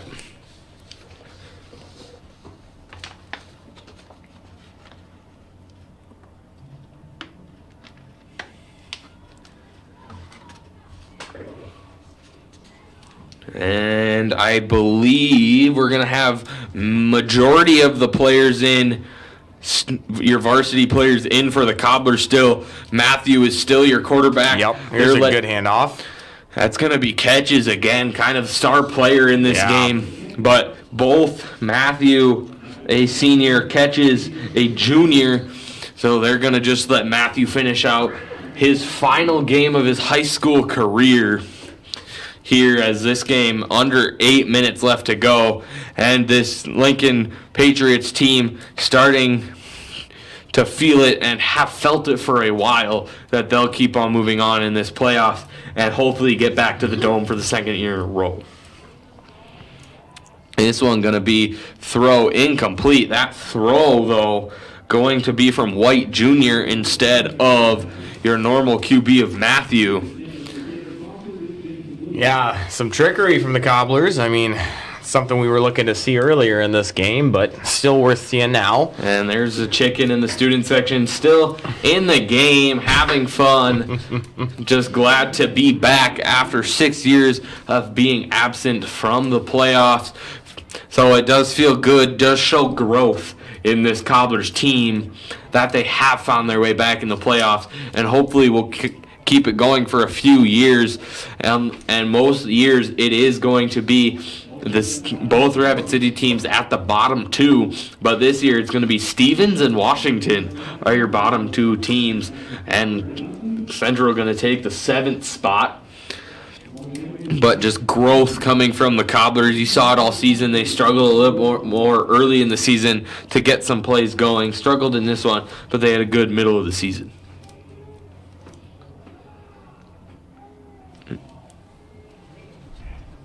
Here's Central lining up. They did just get a first down, their 5th of the game. Quick handoff up the middle. Got some room. Oh, actually barreling. That was a good gain of yardage here for Central as they get to about 2nd down and 1. 2nd down and 2. Very good run. One of their better truly runs by somebody that isn't catches, just powers his way through, and we're still having the chicken make its way up onto the live stream, onto the scoreboard. That's just kind of bright side here of this game. Having fun with it, even though they're down big. But we're down to under 6 minutes. Catch is going to motion, and it's going to be fumbled by Matthew. He'll be brought down big behind the chains. And that's the defense. Even the sub-varsity, the secondary guys have for this Patriots team. Yeah, that's a major loss for Central there. They were actually looking like they could get a scoring drive put together, maybe just a little bit. But they get pushed back all the way back to 3rd down and 9 after a 2nd down and 2 play. Lincoln still hasn't even hit the 10-minute mark on possession here in this game. And you look at it, when they go through film, their film practice day will be very quick. They'll have, at least for the offensive guys, they won't have very much to truly look at. Defense. Deep ball downfield. And away. Complete, and almost looked like it was going to be intercepted, but it's 4th down now. Here, under 5 minutes to go. This clock just going to keep on rolling down. Running clock going to be the friend when you're down this big on these cold days, cold nights, cold afternoons, whatever we want to call it. It's just been cold the last few days, and it's going to be cold for probably the rest of the year here. Next week's game looking to be a very cold one as we get closer and closer to those winter months. But we're going to have a timeout by the Cobblers, and we'll be right back.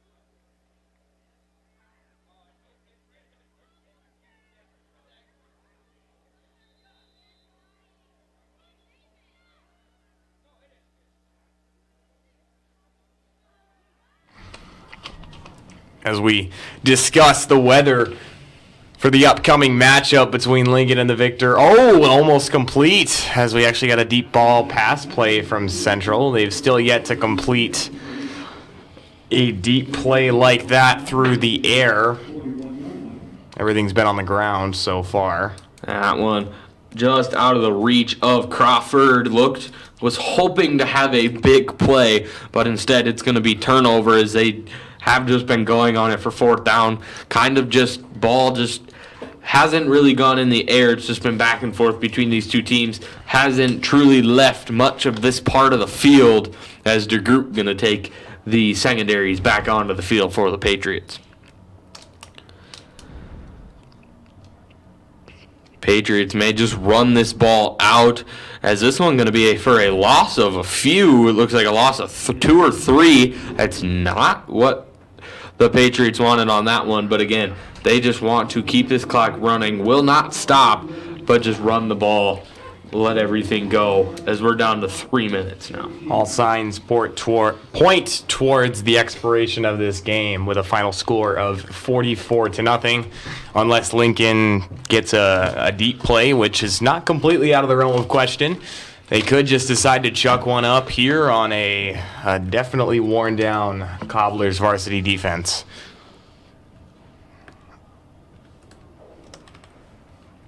DeGroot cocks back. Screen pass play fumbled. It's going to be still on the ground and recovered by Central. That one going to be picked up there by Morgan Woods. And that will be turnover on down. We're down to 2.5 minutes here left to go in this matchup. That Cobblers just trying to find something, find a couple positive notes, add on to the positive notes of them getting back into the playoffs.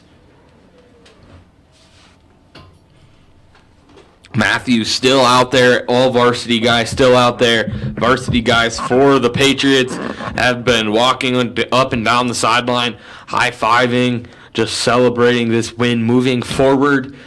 Again, they will play the winner of Harrisburg and Roosevelt. That game starts in about 20 or so minutes. As Matthew now going to line up here with him running back to his left. He's going to look to pass. That one going to be complete out to Graff, who's going to get just short of the first down. It's going to be 2nd and 1. Good to see Matthew getting some action in the pass game. As we say, he is a senior. This will likely be his last game in a Central uniform in a high school setting. So good to see him getting some work on the passing game. And we'll have another Cobblers timeout. We'll be right back.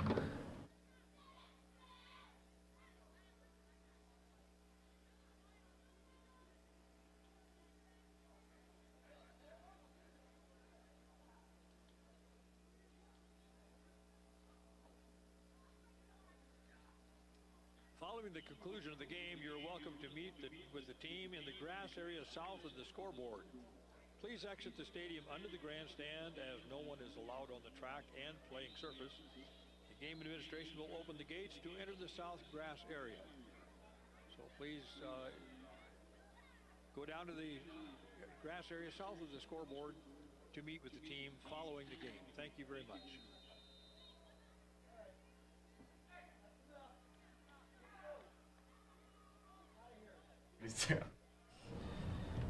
Here we go. 90 seconds remaining in this matchup. Matthew ready to pass. There is this Hail Mary formation.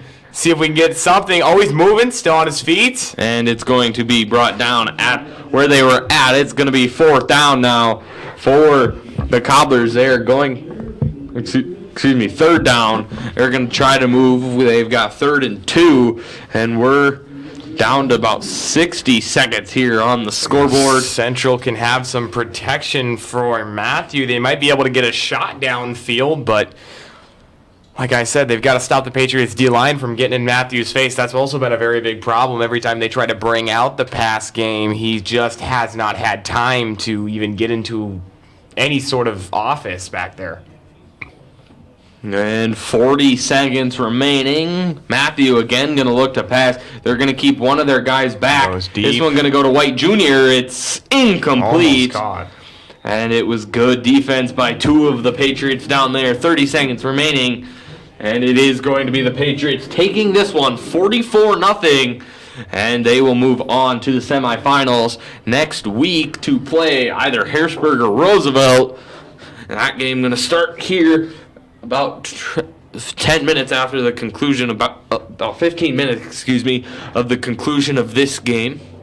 And then we will be back here at 7 o'clock for the second game of this Halloween quarterfinals doubleheader. And that's the end of your game. Final score 44-0. And thank you everybody for listening to this game. I'm Hunter Sealer. I'm Henry Johnson. And that's going to be the end of this one. Patriots move on to the semifinal round. Friday night here at Howard Wood Field.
my monster from his slab began to rise, and suddenly, to my surprise, he did the monster mash.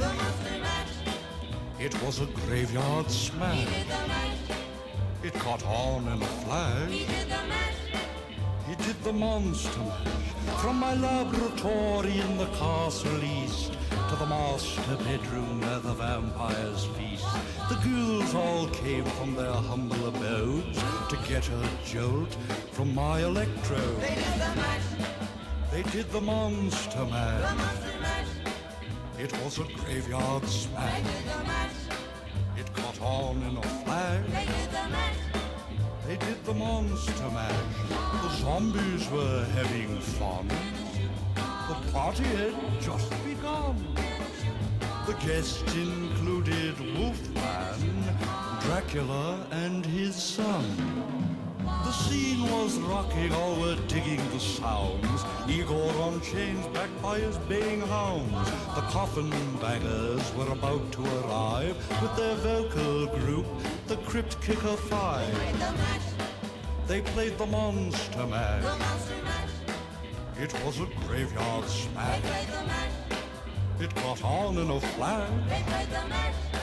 They played the monster mash. Out from his coffin, Rex's voice did ring. Seemed he was troubled by just one thing. Opened the lid and shook his fist and said, "Whatever happened to my Transylvania twist?" It's now the mash. It's now the monster mash. The monster mash. And it's a graveyard smash. It's now the mash. It's caught on in a flash. It's now the mash. It's now the monster mash. Now everything's cool. Drac's a part of the band, and my monster mash is the hit of the land. For you, the living, this mash was meant to. When you get to my door, tell them Boris sent you. You can mash. Then you can monster mash. The monster mash. And do my graveyard smash. You'll catch on in a flash. Then you can mash. Then you can monster mash. Mash. Easy, God, you impetuous boy. Mash good.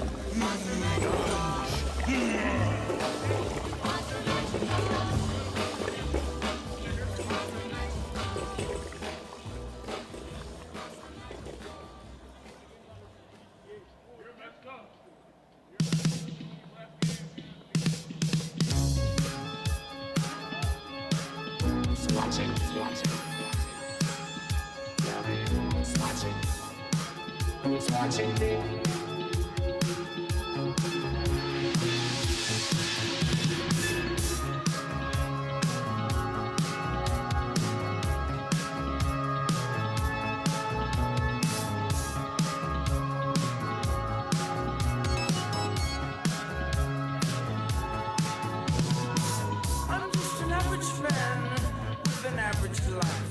I work from 9 to 5. Hey, hell, I pay the price. All I want is to be left alone.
terrorize your neighborhood.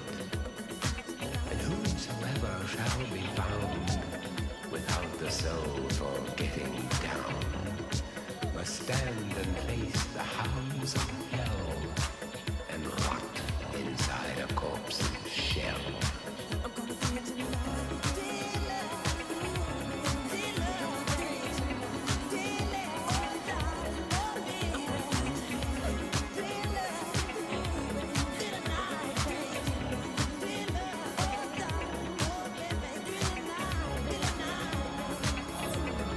The foulest stenches in the air, the funk of 40,000 years, and grisly ghouls from every tomb are closing in to seal your doom.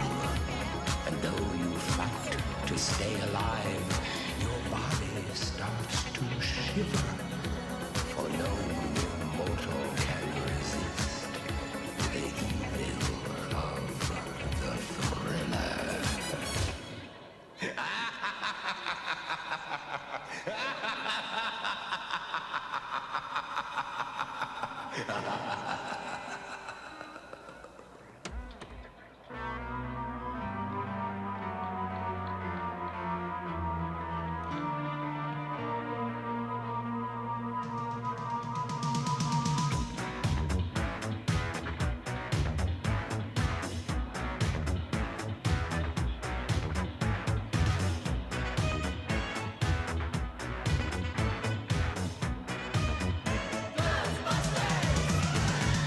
Something strange in the neighborhood. Who you gonna call? Ghostbusters! If there's something weird and it don't look good, who you gonna call? Ghostbusters!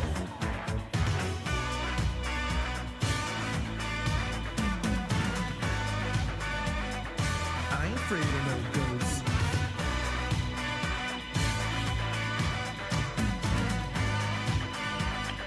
I ain't afraid of no ghosts.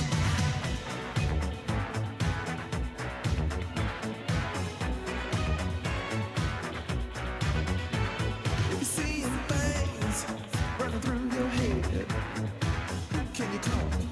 Ghostbusters! An invisible man sleeping in your bed. Oh, who you gonna call? Ghostbusters!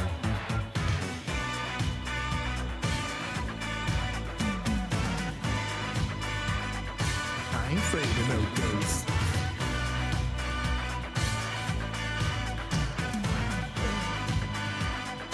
I ain't afraid of no ghosts. Who you gonna call? Ghostbusters! If you're all alone, pick up the phone and call. Ghostbusters! I ain't afraid of no ghosts. I hear it likes the ghosts. I ain't afraid of no ghosts. Yeah, yeah, yeah, yeah. Who you gonna call? Ghostbusters! You've had a dose of a freaky ghost, baby. You better call. Ghostbusters!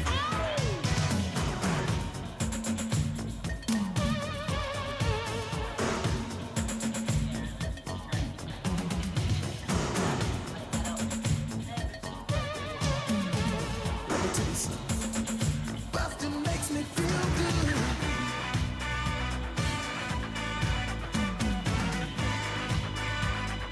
I ain't afraid of no ghosts.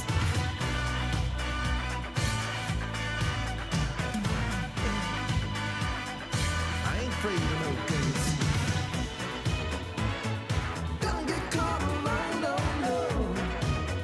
Ghostbusters! When it comes through your door, unless you just want some more, I think you better call. Ghostbusters! Who you gonna call? Ghostbusters! Who you gonna call? Ghostbusters! Think you better call? Ghostbusters! Who you gonna call? Ghostbusters! I can't hear you. Who you gonna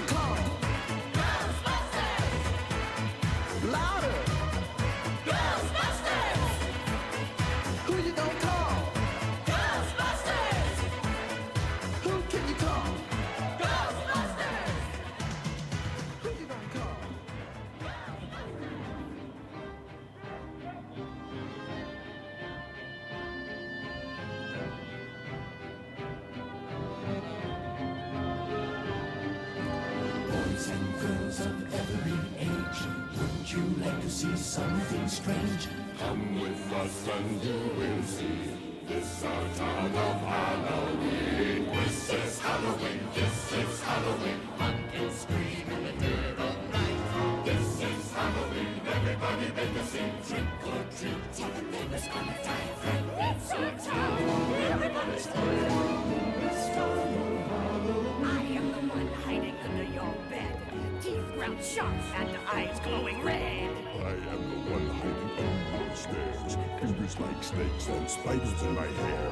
This is Halloween. This is Halloween. Halloween. Halloween. Halloween. Halloween. In this town we call home. Everyone hail to the pumpkin song. In this town, don't we love it now? Everybody's waiting for the next surprise. Found that corner man hiding in the trash can. Something's waiting out to pounce and how you scream. This is Halloween. Red and black. It's like a dream. Aren't you scared? Well, that's just fine. Say it once, say it twice. Take a chance and roll the dice. Ride with the moon in the dead of night. Everybody scream. Everybody scream. I am the clown with the tearaway face. Here in a flash, stronger than a trace. I am the wind blowing through your hair. I am the shadow on the moon at night, filling your dreams to the brim with fright. This is Halloween. This is Halloween. Halloween. Halloween. Halloween. Halloween. Halloween, Halloween. Tinderlumblings everywhere. Life's no fun without a good scare. That's our job But we're not in our town of Halloween. In this town, don't we love it now? Everyone's waiting for the next surprise. Steady Tin Jack might catch you in the back and Scream like a banshee, make you jump out of your skin. This is Halloween. Everybody scream. Won't you please make way for a very special guy? Old Man Jack is king of the pumpkin patch. Everyone hail to the pumpkin king. Now this is Halloween. This is Halloween. Halloween. Halloween. Halloween. Halloween. In this town we call home. Everyone hail to the pumpkin song.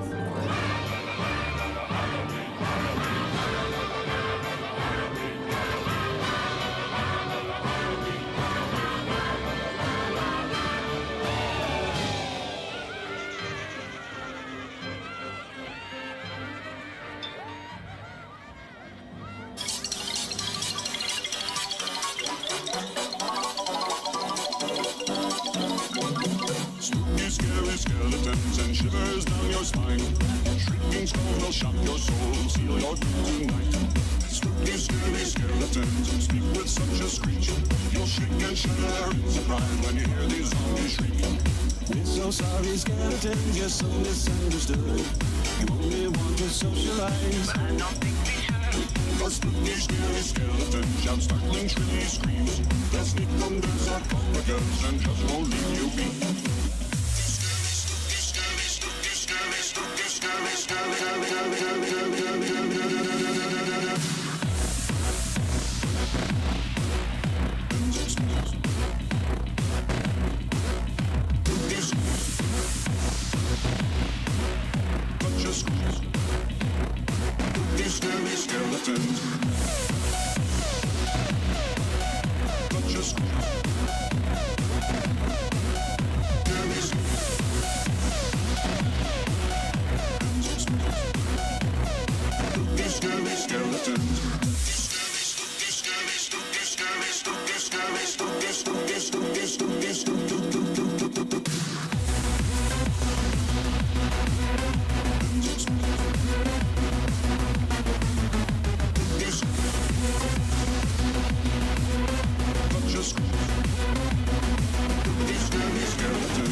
believe in things you don't understand.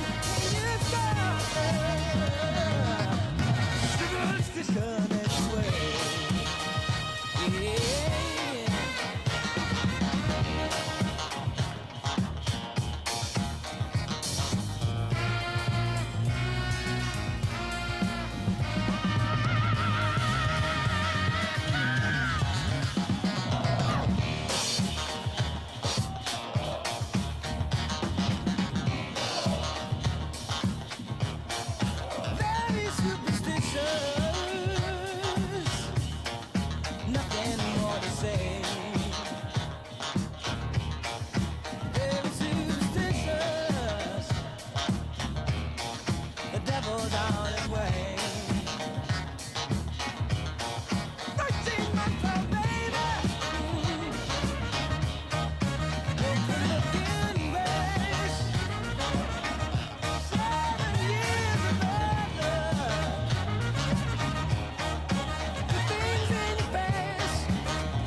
could not foresee this thing happening to you.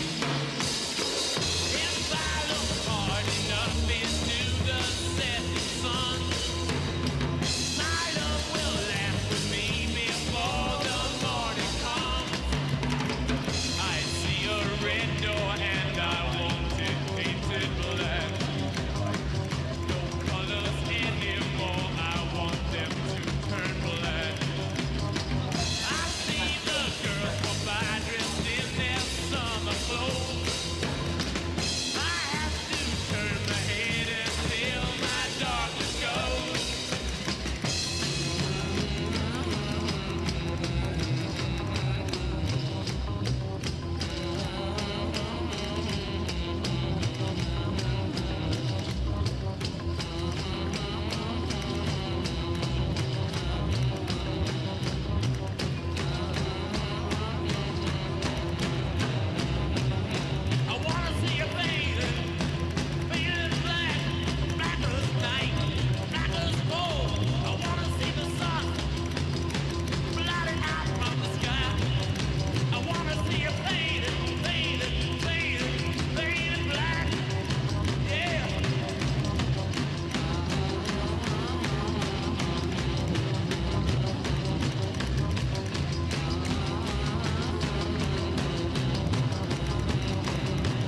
put a spell on you.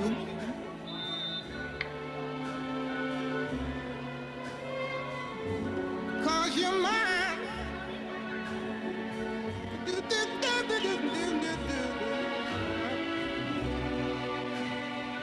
You better stop the things you do. I ain't lying. No, I ain't lying. You know I can't stand it. You're running around. You know better, Daddy. I can't stand it 'cause you put me down. Yeah, yeah. I put a spell on you. Because you're mine. You're mine. Yeah, yeah.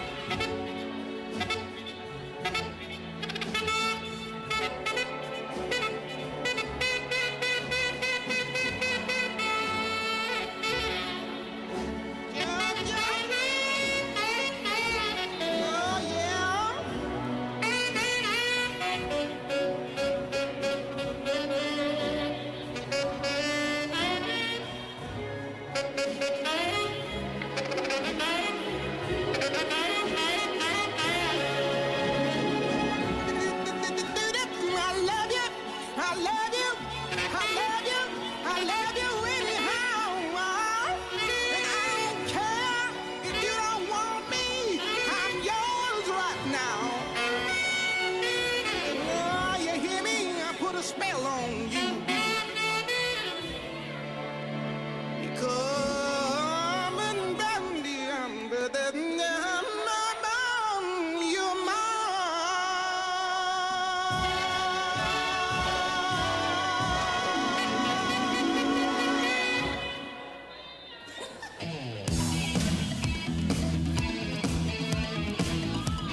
I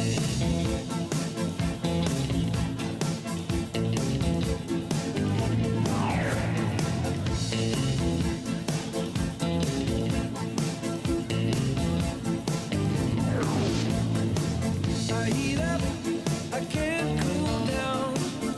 Got me spinning round and round, round and round, and round it goes. Where it stops, nobody knows. Yep.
put a spell on you.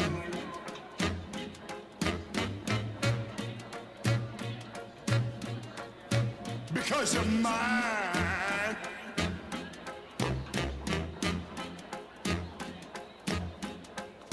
Stop the things you do.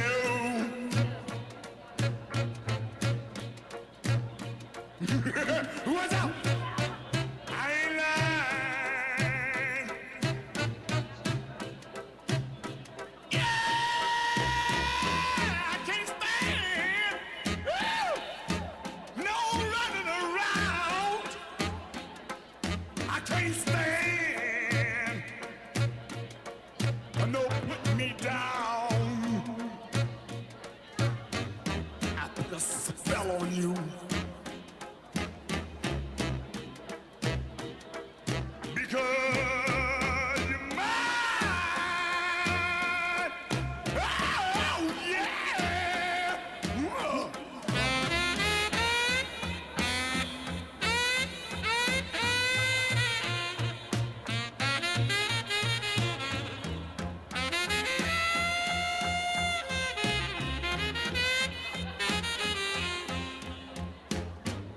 Stop the things you do.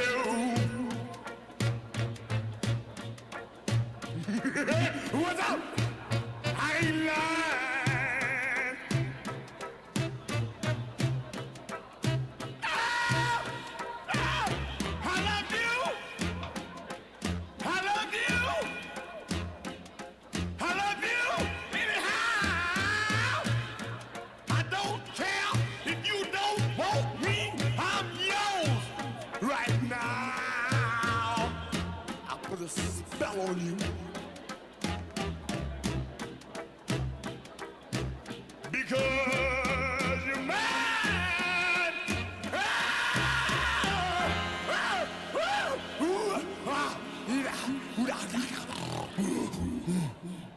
I took my troubles down to Madame Rue.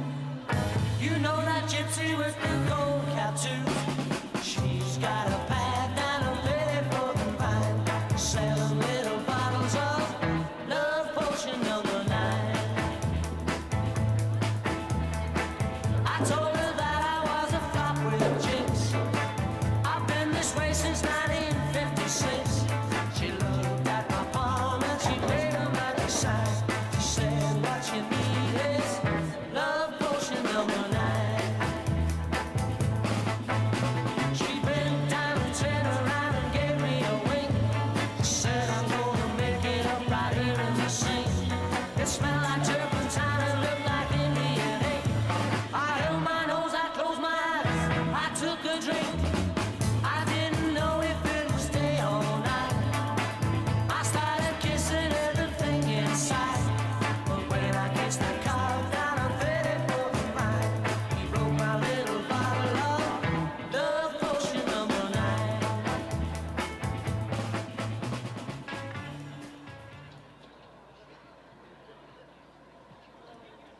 Good evening, ladies and gentlemen, and welcome to Howard Wood Field. As tonight, the Cavaliers take on our friends from Sioux Falls, O'Gorman. Tonight's event is a South Dakota High School Activities Association sponsored contest. It is the quarterfinal playoff game. This contest is being conducted under the guidance and regulation of the South Dakota High School Activities Association for the enjoyment and educational benefit of high school students. The South Dakota High School Activities Association and their lead partner, Sanford Health, their financial partner, Dakota Bank, their community partner, Farmers Union Insurance, military partner, the South Dakota Army National Guard, and proud corporate sponsor, Billion Automotive, welcome you to tonight's game. High school sports are a privilege to play, a privilege to watch, and a privilege that depends on good sportsmanship. We have the potential for a great game. Let's make it happen with your positive support.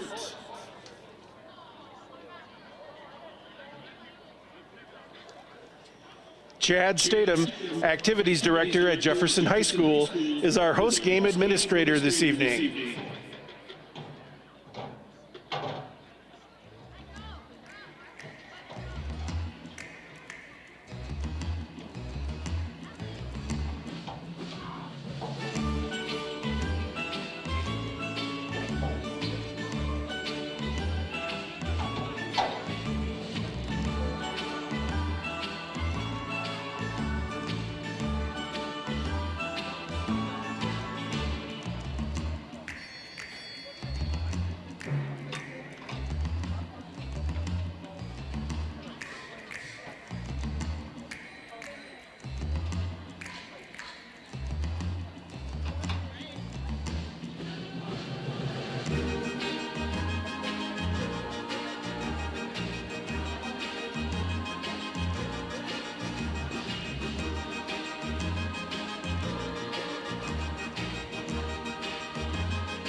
man a mucking Kent. Lately he's been overheard in Mayfair. You better stay away from him. He'll rip your lungs out, Jim. I'd like to meet his tailor.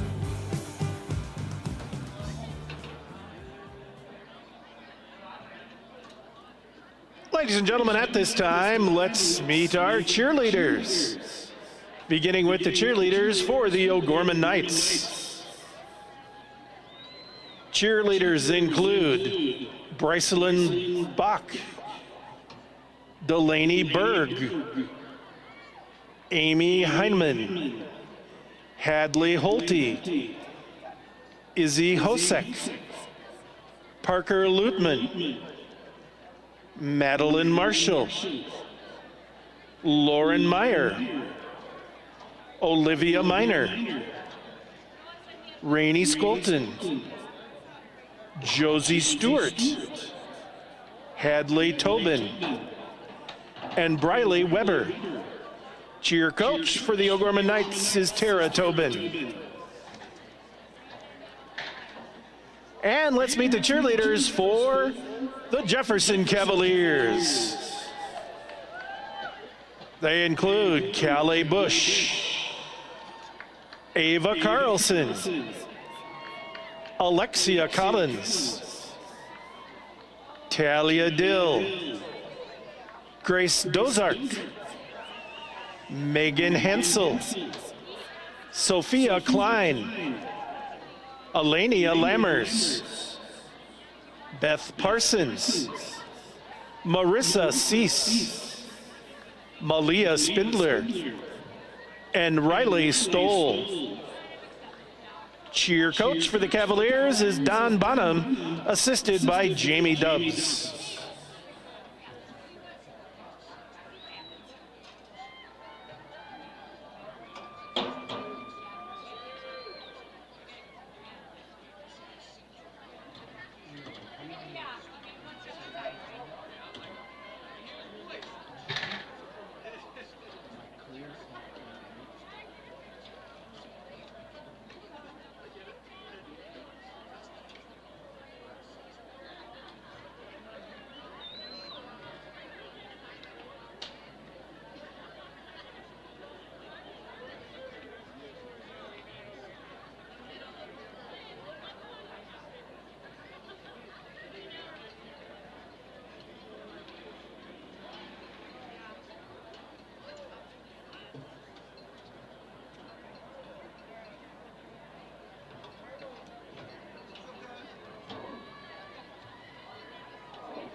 Ladies and gentlemen, please welcome the O'Gorman Knights.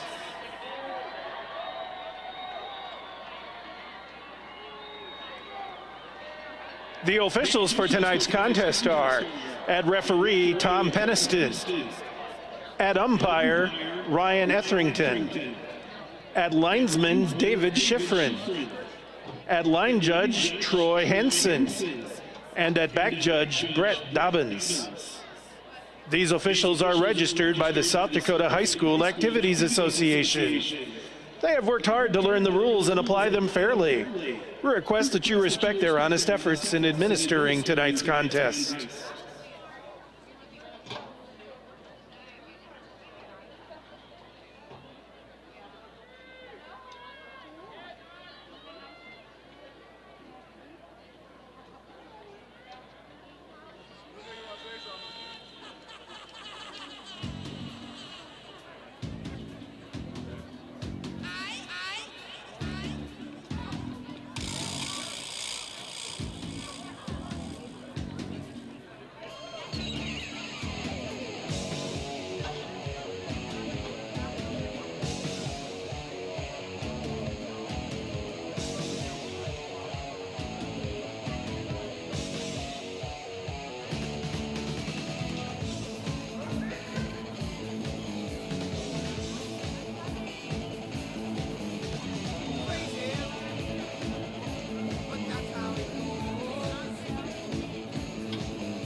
Ladies and gentlemen, please welcome the Jefferson Cavaliers.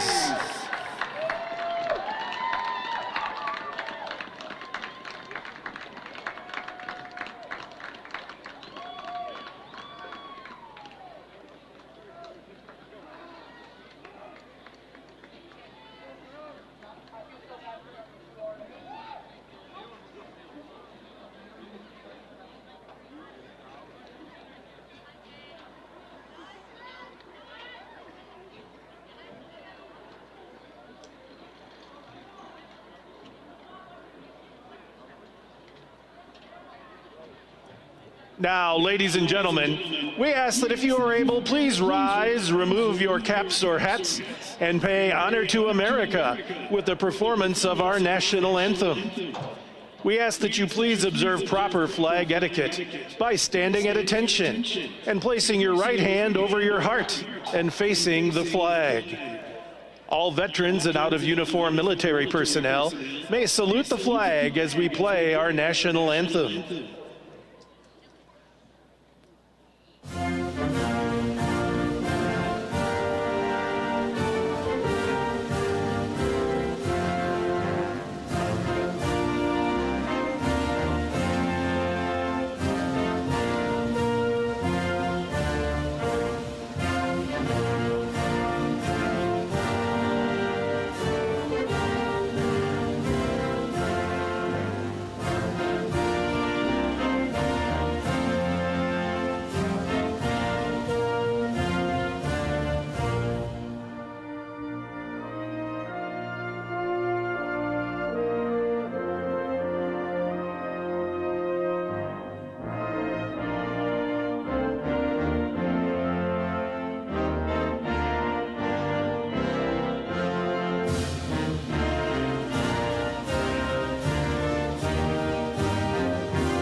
Now, ladies and gentlemen, let's meet our starting lineups this evening, beginning with the Knights from O'Gorman. At a nose tackle, number 55, a junior, Rip Simmonsma. Starting on the end, number 50, senior, John Lent. On the other end, number 4, senior Nolan Vandal. At an inside linebacker, number 2, junior Sullivan Schlimgen.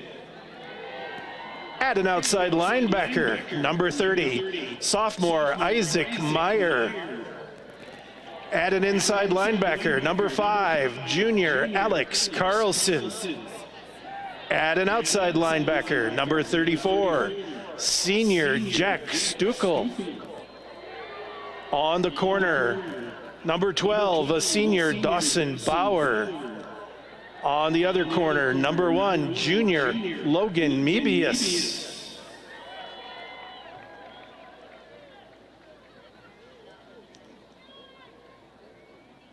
And at safety, number 24, junior Gavin Hamrick. And at safety, number 3, senior Holden Height. Ladies and gentlemen, the O'Gorman Knights and their head coach, Jason Poppinga.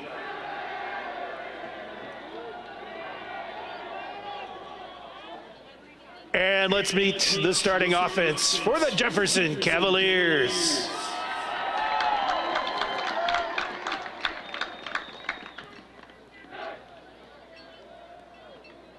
Starting on the outside line, number 65, senior Carson Hughes.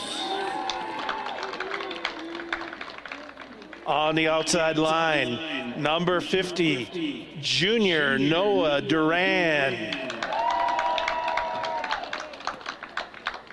At a tight end, number 76, junior Gabriel Ralston.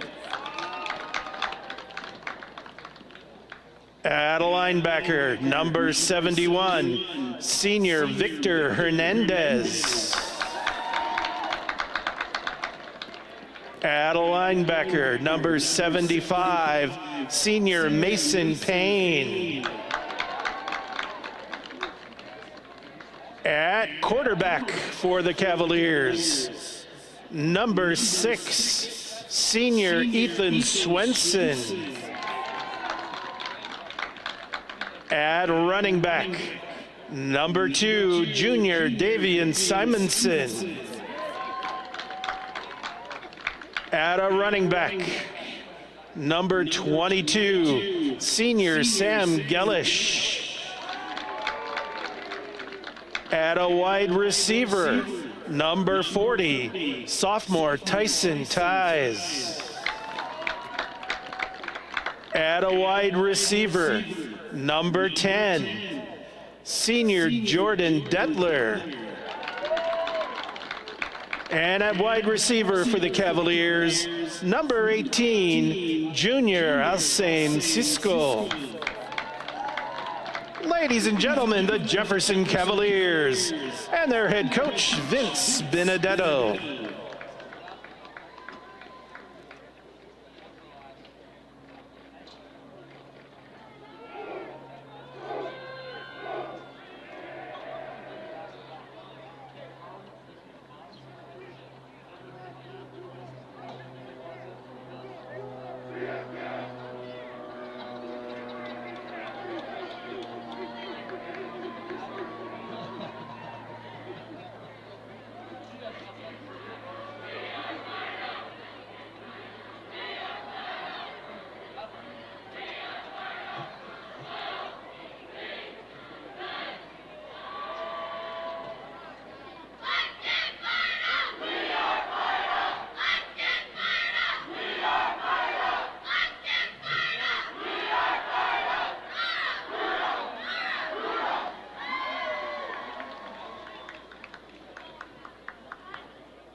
Jefferson Cavaliers have won the toss and deferred.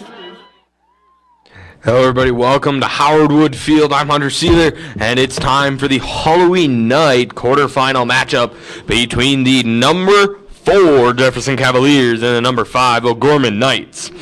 Cavaliers coming into the game 6-3. O'Gorman coming in at 5-4. Cavaliers last game, they lost to Brandon Valley 28-3, and the Knights beat Roosevelt 42-0 in their last matchup. We'll talk about here what they've allowed, what they've scored once they take the ball in their hands, but Cavaliers are still dealing with some injuries. Jason Unzen, one of their main guys for their kickoff returns, out with a broken foot, and then Moba torn ACL. He's a receiver along with Unzen. Both of them out for the season. Last time these two teams played, Cavaliers came out on top 34-14, but quarterfinal matchups tonight. First game ended 44-0 with Patriots moving on to the semifinals. This kick going to go to the back of the end zone.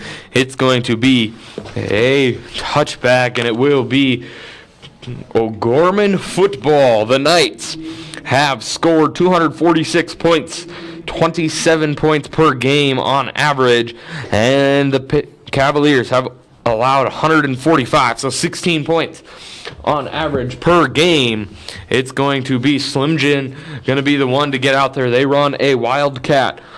Majority of the time they'll kind of go every other it, but it's going to be Hammerich to his right. Slim Jim going to be the QB here on this one. Slim Jim going to fake the little toss out. He's going to run the ball. He's going to be cut down short after a gain of 2. Their regular QB is going to be Talon Black, but when they run the Wildcat, Slim Jim will be the one back behind the football. Score updates from games around tonight here. Brandon Valley is hosting Sioux Falls, Washington. That game's 21-0. 6 minutes left to go in the second. And then Harrisburg hosting Roosevelt. That game's 35-6 at just about to halftime over there. But here it's 0-0. And it's going to be Slim Jim to take the snap again. He's going to take it. He's going to throw. He's going to go to the outside. That's going to be short of the first down, but a good pass out to Dawson Bauer. Bauer going to find it. It's going to be 2nd and 1 now here for the Knights. They're coming in trying to make the upset. 5-4, not much of an upset, but you see the student section hot dog traffic cone. That's going to be across the field for O'Gorman. They're going to get in the Halloween spirit here. Going to dress up in those costumes all game so far.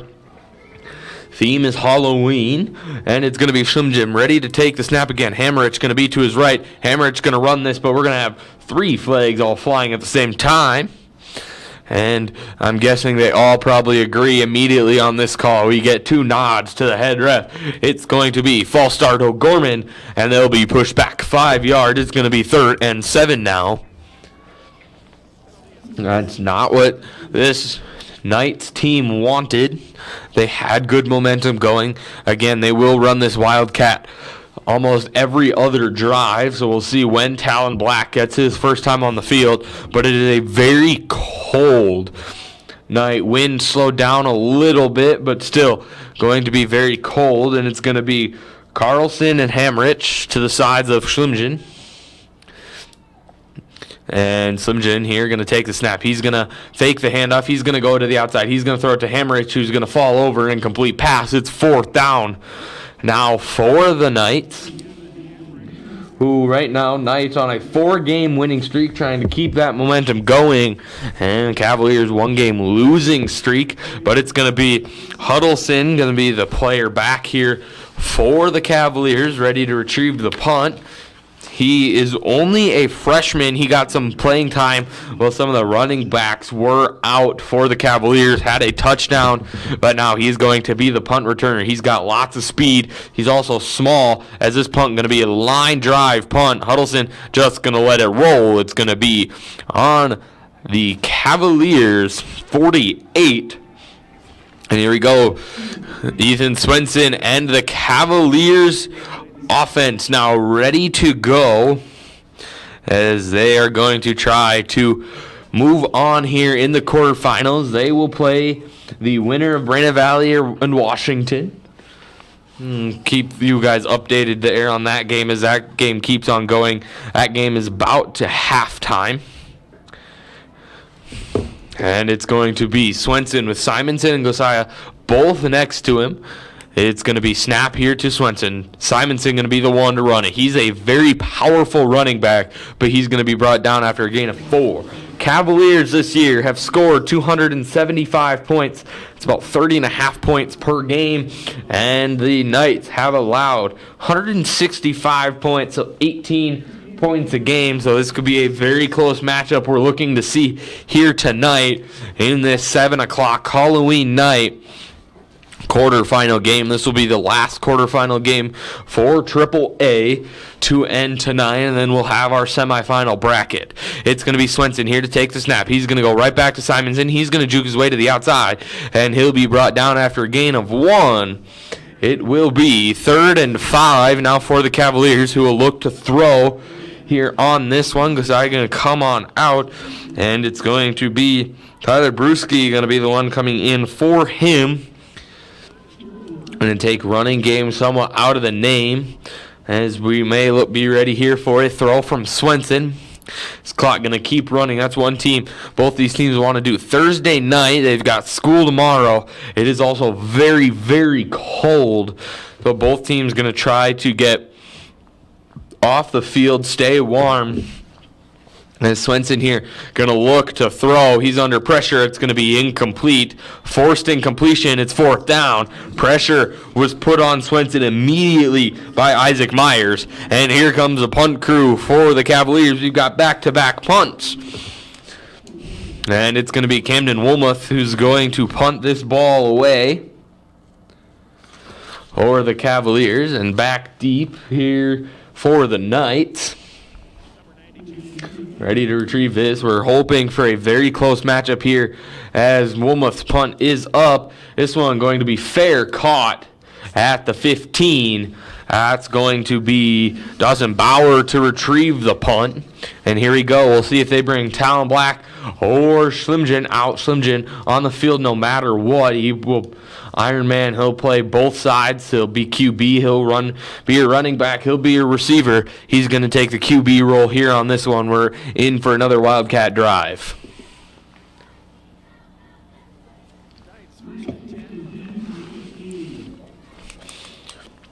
Schlimgen with Hammerich to his left.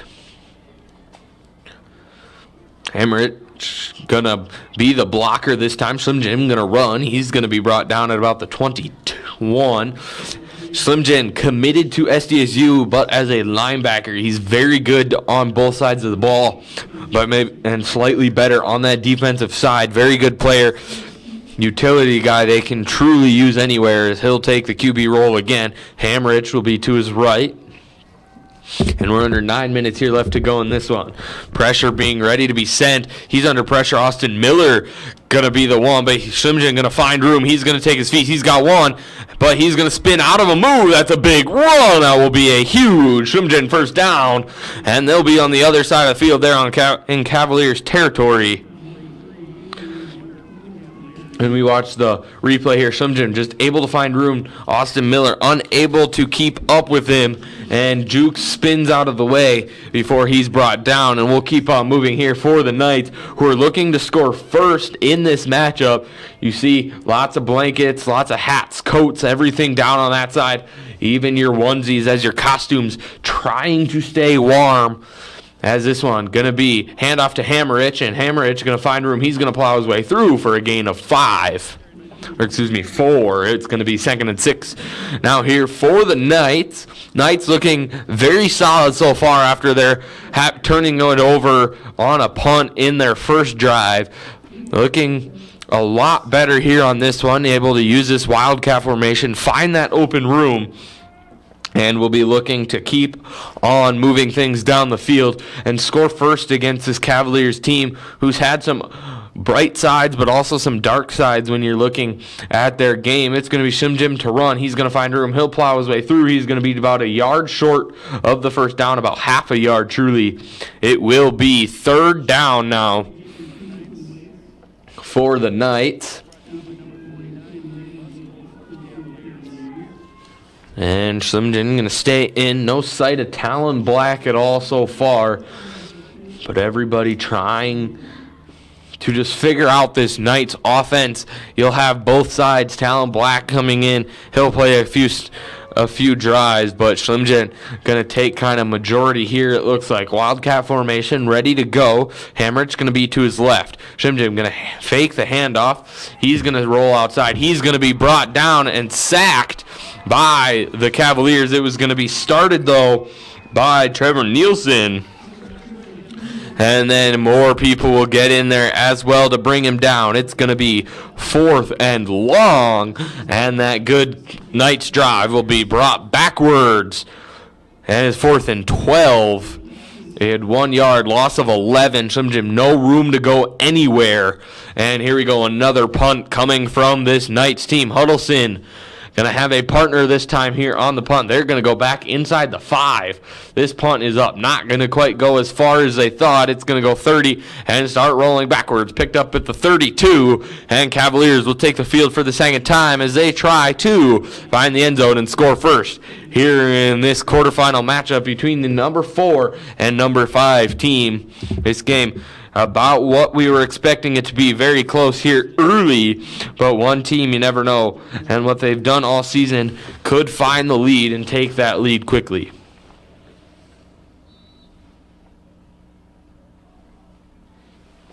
Both of your other games going on right now in AAA are in halftime.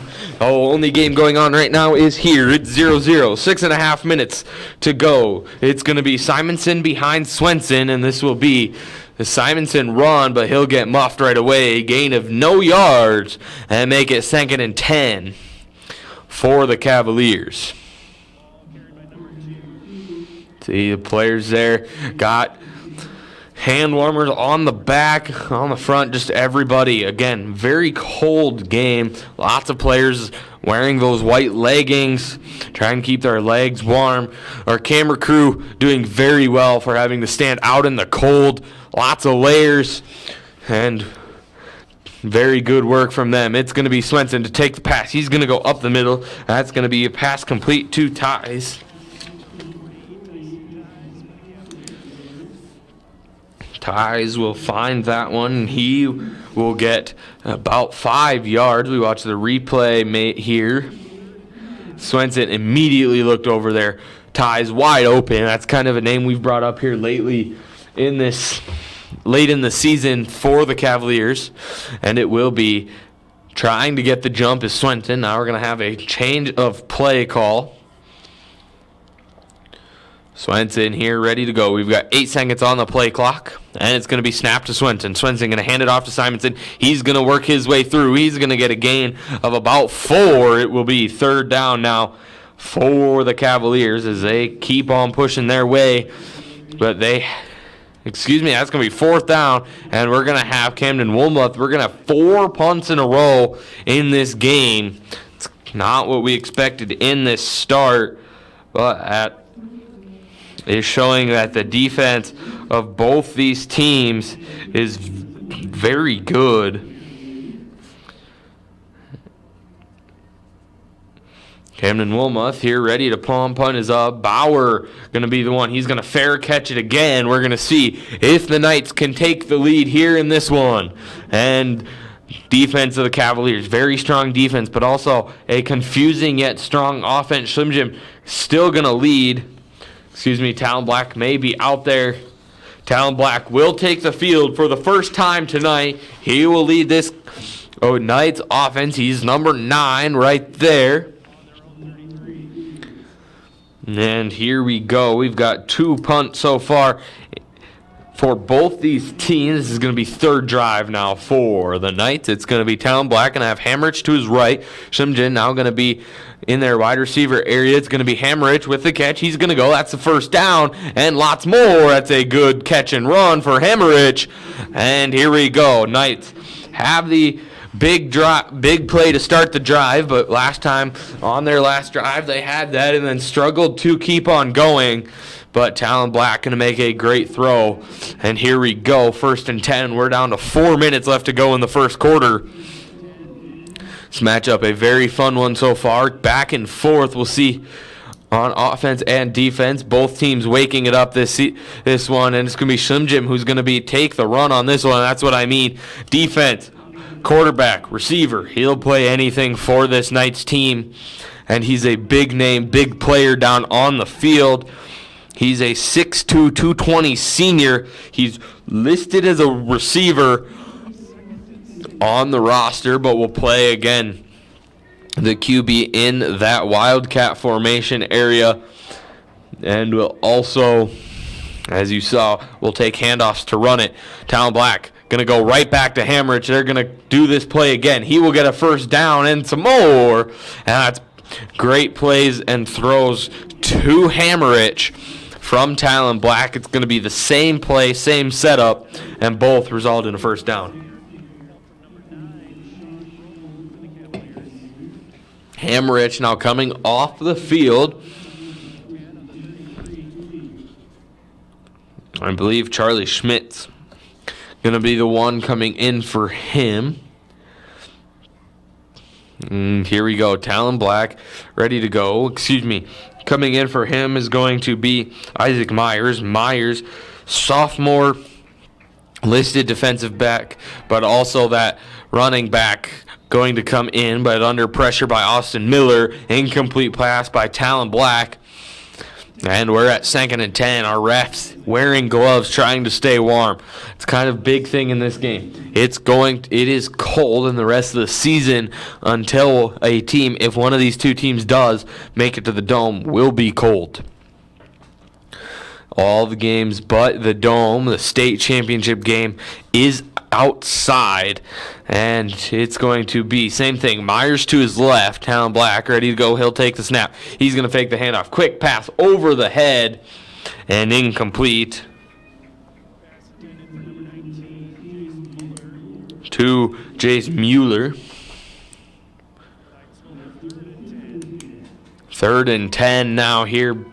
Great defense showing, great offensive showing, but it's kind of been defensive game here in this one. It's been two punts for both teams. You can see coaching staff trying to stay warm, vests, gloves, but still trying to hope for a very solid game. Under pressure, Talon Black. That's going to be forced fumble by Austin Miller. And here we go. All the way down the field is going to be Anthony Patron for a Cavaliers defensive touchdown. Patron will take the touchdown, and that's going to lead to a Cavaliers 6-0 lead. That is a great play by Austin Miller. Gets in there, forces the fumble. We'll see here after the extra point if we get a replay. And that's just what Austin Miller does. It's now going to be Amon ready to kick. Going to give their offense even more rest. Going to get their defense back out there. But with the weather, you almost want to have your offense be out there more times than not, trying to stay warm. And here we go, the snap. A hold, the kick is up. Kick is good. It's 7-0. Cavaliers lead over the O'Gorman Knights. Austin Miller going to take the sack. Patron force fumble, tackle for a loss, and a sack all together. And that will be replay here. Austin Miller breaks through the line. He'll get in there. We'll just pull the arm down of Talon Black, and then Patron. Nobody near after that. Great tackle by Austin Miller. And you can see Talon Black tried to get up as quick as he could, but nobody near. That's a touchdown and great play as you see offensive, defensive guys there, and some hot dogs and different things down on the sidelines. You'll see there's a cow. There you go. There's your cow with some gloves, and everybody just having fun spirit here for this one. Knights ready to go, retrieve the kickoff. We're down to 2:21 here in the first. Cavaliers lead 7-0.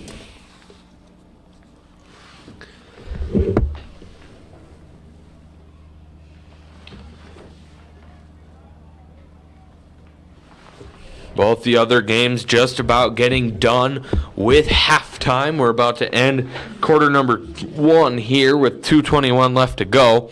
It's going to be Landon Gross now ready to kick off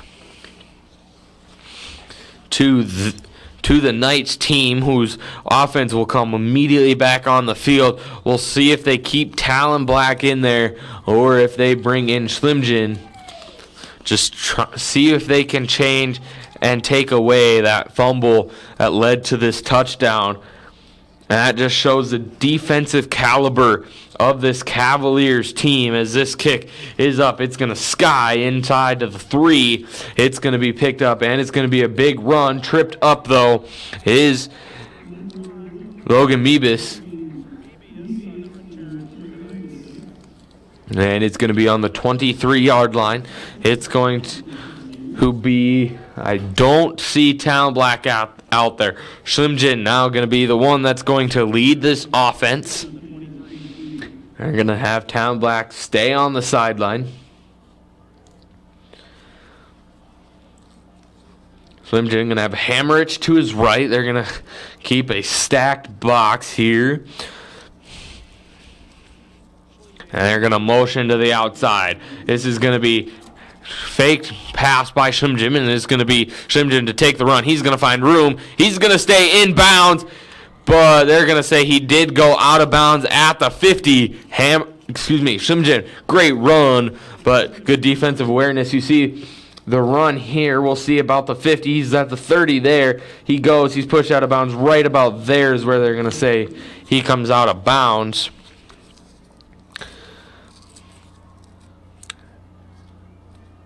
And now, 1st and 10, 2:06. Here, Schlimjin, again, Hammerich to his left. They're going to motion both.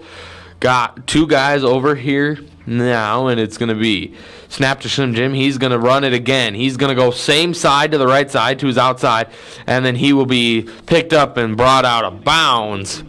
Austin Miller now coming into the game.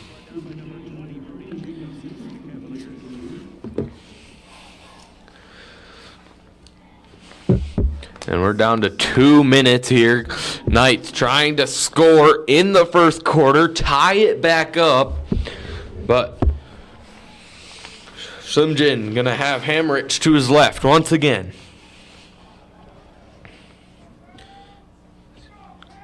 And here we go. Schlimjin going to hand it off to Hammerich. Hammerich going to be met right away. That's going to be a big tackle there by the Cavaliers. It will be 3rd and 5. That's going to be a loss of 1.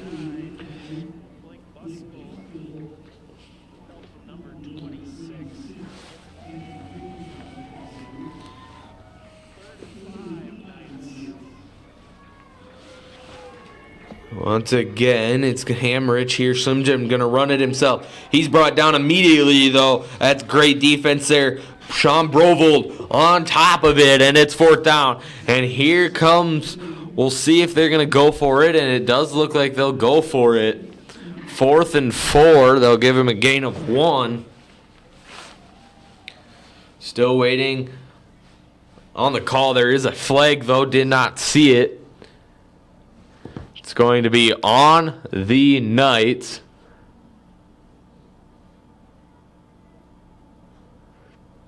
It will be 4th down.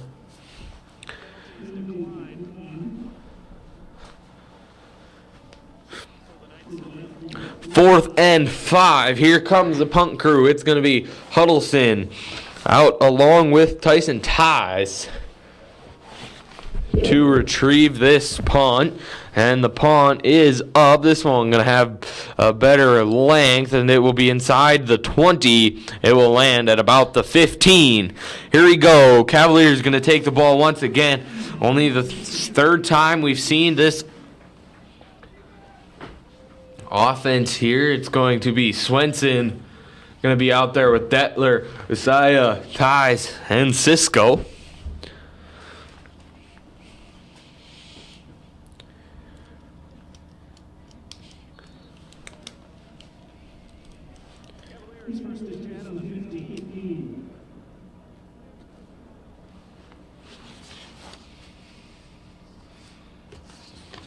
And here we go. Swenson going to step back, going to look to pass. He's going to go over the head. He's going to find Cisco. Cisco going to get a huge 1st down, and it will be at the 34. And here we go. Time going to keep on going. We're under a minute now left to go in the first quarter. We watch the replay here. Swenson immediately looks to that side. Cisco wide open will be brought down there, and He was brought out of bounds, so clock will stop. It's going to be Gasiah to the right now of Swenson. Trips here now to the left. It's going to be snap. Gasiah going to take the run. He's going to run up the middle. He'll get a gain of 5, and it will be 2nd and 5. For the Cavaliers here, we're down to 45 seconds.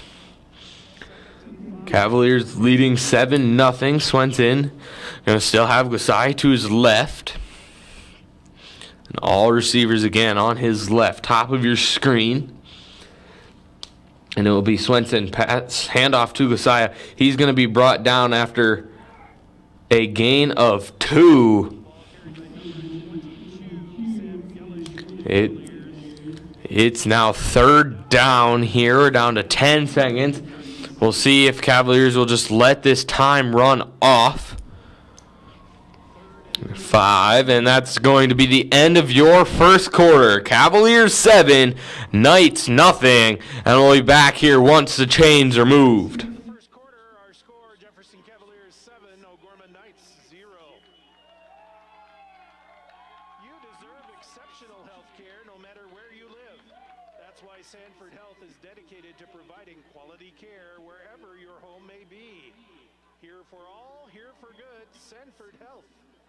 Sanford Health is a proud supporter of the Sioux Falls School District. What does primary care mean to us? At Sanford Health, it means being there when and where you need it most. It means building a relationship, because when a provider really knows you, they can deliver the best care for every aspect of your health and your life. So what does primary care mean for you? It means understanding your health for today and for where you're headed next. It means a lifetime of care for a lifetime of you.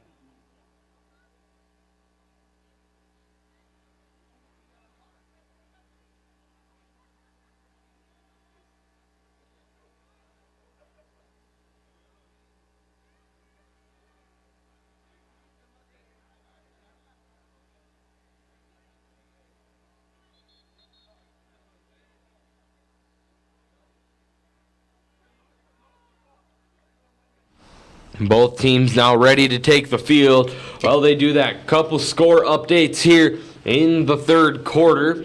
Tigers threatening in their red zone. It's 35-6 here for that game. And then out in Brandon Valley, it's 21-0. Ball on the 30 for the Lynx. And here we go, 7-0. Cavaliers lead. They have the ball. Swenson going to look to pass. He'll go over the head to Ties. It's going to be incomplete, though. If we look at some stats, here, 7 first downs for the Cavaliers, 0 for the Knights. 4 first downs for the Knights, 1 for the Cavaliers. Total yards, 102 for the Knights, 41 for the Cavaliers. And we're going to have another punt from Camden Woolmuth. He's got 2 for 57 yards. And Davion Simonson, your lead rusher, 4 for 10. But then Sullivan Slimjin, 9 attempts, 72 yards. He'll be your overall. Passing 2 for 3 for Swenson. Make that actually 2 for 4. And Talon Black, 2 for 4. Slim Jim, 1 for 2. Everybody throwing 50% here in this one. Hamrich, your lead receiver, with a 38-yard receiving touchdown. But Talon Black, with the fumble he lost, forced by Austin Miller, recovered by Cooper Nielsen, was going to be the one who brought that all the way into the end zone for the touchdown. And it will be Talon Black back into the game. He'll take the snap. He's going to go right to the outside to Slimjin, and Slimjin going to take a 7-yard gain on that one. It's going to be 2nd and 3 as the Knights will try to find something here in this one and push their way down the field a little bit, finding that momentum that they need. It will be Second and 4. It's going to be Talon Black. Going to have Hamrich and Shimjin to his right and left, and they'll switch that spot and motion everybody. Hamrich now the only one to the side of Black, and Black going to take the pass. Going to find Hamrich. They're going to continue the play that has worked. It's a first down. They're 3 for 3 there on that play, all getting first downs.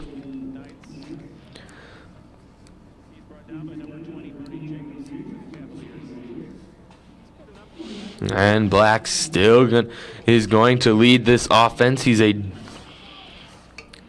junior quarterback, 6'1", 190. Hamrich, junior running back here. He's going to take that fake handoff. It's going to be passed and incomplete. That one intended for Jace Mueller. Mueller. Mueller, 6'3", just unable to hold on under lots of pressure. As we're now at 2nd and 10, as you see the replay here, that one was under a lot of pressure. Good defense by the Cavaliers. Keep that one out of the hands of Mueller. Hamrich now again to the right. We'll have 3 guys on the left here. Hamrich going to take the run. He's going to be brought down immediately, tackled by Austin Miller. But first guy to get hands on him was Noah Duran, who slowed him down, and then Miller will complete that tackle. It's 3rd and 9 for the Knights, who have struggled. They've had a total of 3 punts for 75 yards. And we'll see if the Cavaliers can force another. This one going to be Black, ready to go. Throw, quick, intercepted. That one going to be intercepted by by Kale Knopfzinger, who will go, and that's going to be inside the red zone. Ball going to have the 15. Knopfzinger ready to go. Will take that one all the way to the red zone. That's 2 great defensive plays by the Cavaliers that have led to either a touchdown or great placement here for the offense. And that one, as we watch the replay, Talon Black had the receiver. It was just tipped. Knopfzinger ready to take it. He will go. He'll beat Talon Black, and then he'll be brought down at the 15 there. It's going to be 1st and 10. 15 yards to go. Swenson going to have Simonson directly behind him. Going to have one receiver far wide on the right, and Detler close in with ties. It's going to be motion of Cisco and handoff to Simonson. Simonson going to take that left side up the middle.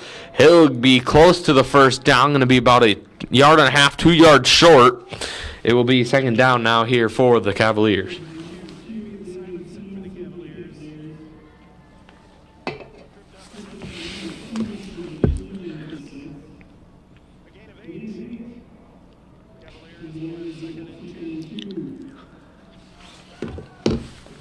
Second and 2. Swenson going to have Simonson directly behind him. Cisco going to motion again. We're same play, just flip sides. And Simonson going to run up the middle. He'll get the first down. He's going to be brought down within the 5. It's 1st and goal. Now for the Cavaliers.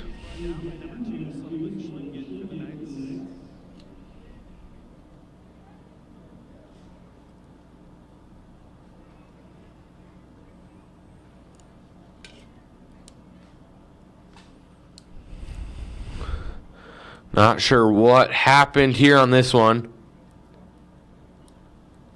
Illegal shift. Microphone of the ref not working. It's going to be 2nd down, though, and 7 for the Cavaliers. There's the flag.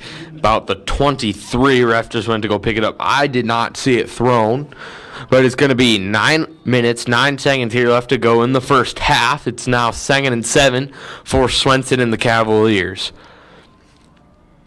And Swenson going to look to pass. He's under pressure. Good blocking, though, by Simonson. Swenson going to go out to the corner and complete. Now 3rd and 7 underway here for the Cavaliers.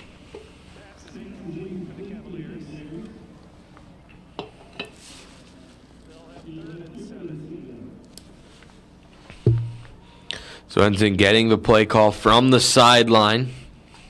Entire offense waiting. We're down to 20 seconds on the play clock, under 9 minutes to play here in the first half. There is no halftime show, so we'll just have about 18-minute halftime. Got your normal 15 and the 3 minutes of warm-up. It's going to be too cold for the bands and no dance teams either. We're going to have a Cavaliers timeout, though, as the play clock clicked down to almost 0. We'll be back here once the Cavaliers and Knights are ready to continue play.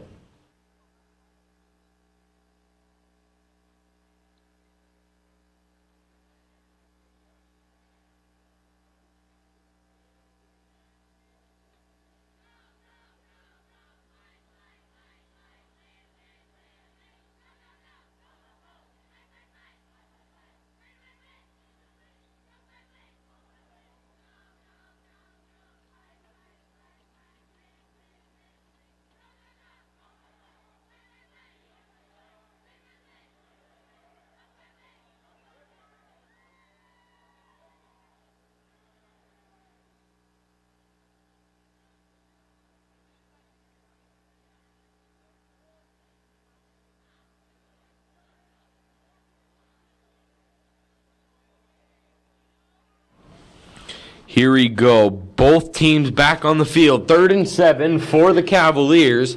They're in the red zone. Ball's going to be on the 12-yard line.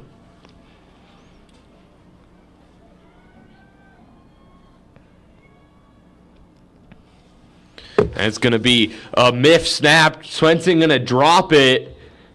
And it does look like Simonson got back on top of it, but we're going to have 4th down. They're going to bring out Amon and the field goal crew who will try to increase this lead to 10. Amon does have the boot and is able to make these field goals.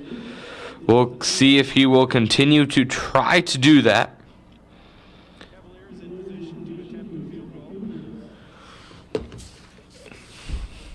And Amon's field goal is up. That one is good. It's 10-0. Cavaliers lead after the made field goal by Amon, but it came from a muff snap and muff catch by Swenson.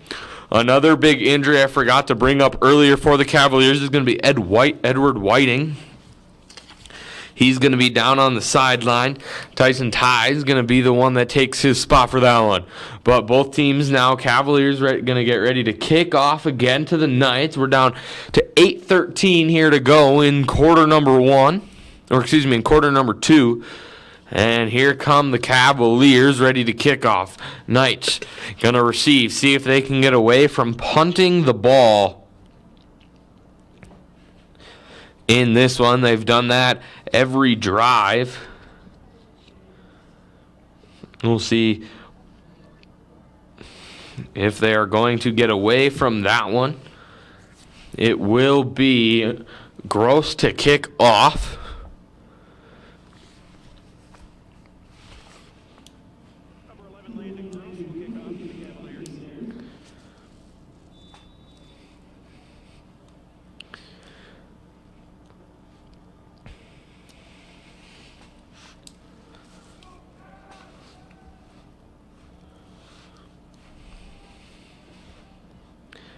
And the kick from Gross is up. That one going to be a little shorter than most. It's going to be picked up, though, here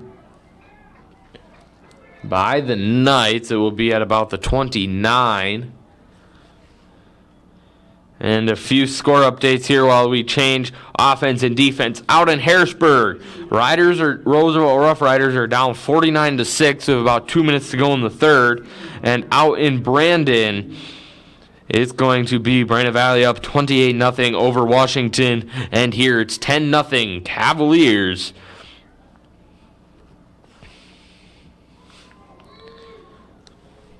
And it's going to be Slim Jim going to be the one in here, going to run the Wildcat. as they do lots of the times. It's going to be Slim Jim here. He's going to fake the pass. He's going to, look to pass, but run. He's going to be brought down after a gain of 2.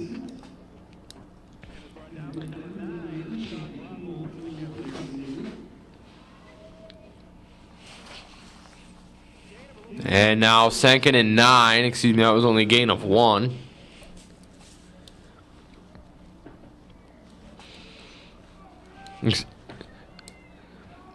It's going to be Slim Jim. Hammerich to his right here on the 2nd and 8.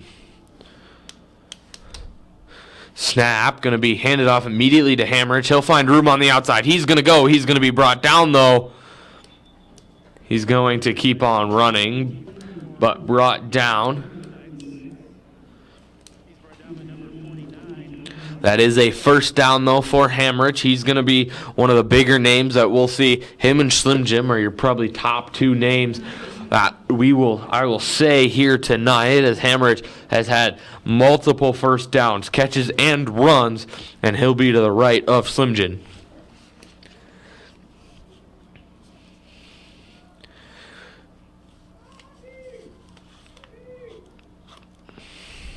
Slim Jim going to hand it off again to Hammerich. He'll use one of his blocks. He'll find room outside. He'll go. It's going to be another Hammerich first down.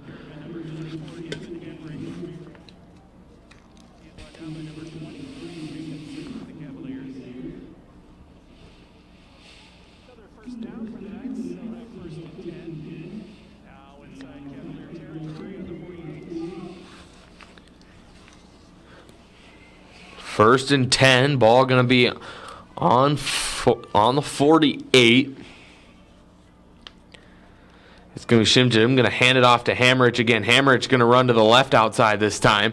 He'll keep going, and he'll get another first down, I believe. We'll see what they give him.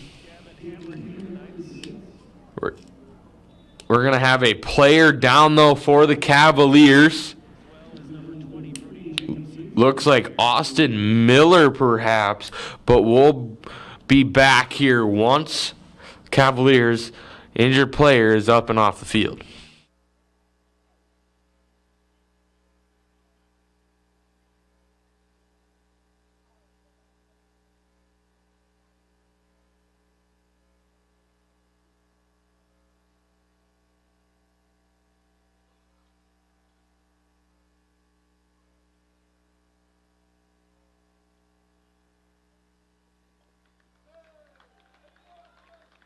Player down is Austin Miller. That is not a name you want out before or during playoffs. He's a big player on both sides. He forced the fumble of Talon Black earlier.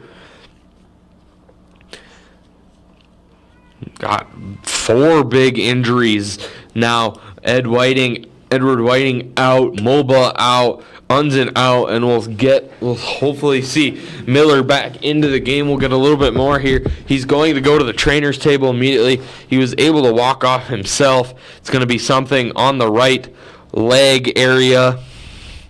They're going to test for, obviously, the ACL, things like that. Didn't quite look that bad. They're looking at the knee, as this is going to be another fumble by the Knights, and it will be picked up by the Cavaliers, and it's another turnover, and the Knights struggling here in this one. Cavaliers trying to keep their streak alive. It's going to be, we'll see it right there, big tackle, forces the fumble, picked up by the Cavaliers.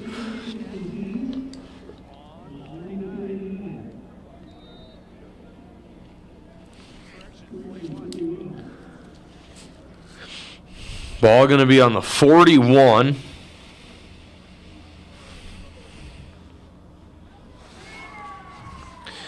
And we are going to have a timeout by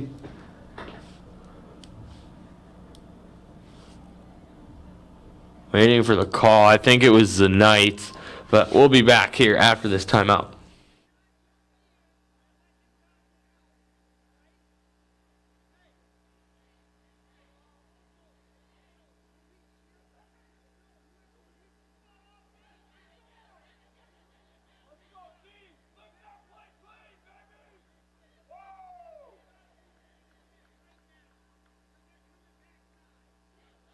Timeout was called by the Knights on the field.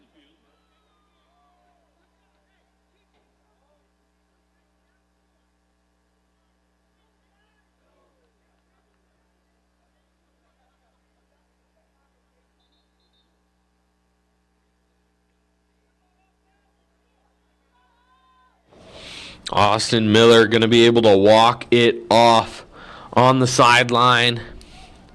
We'll see if he's able to come back into the game.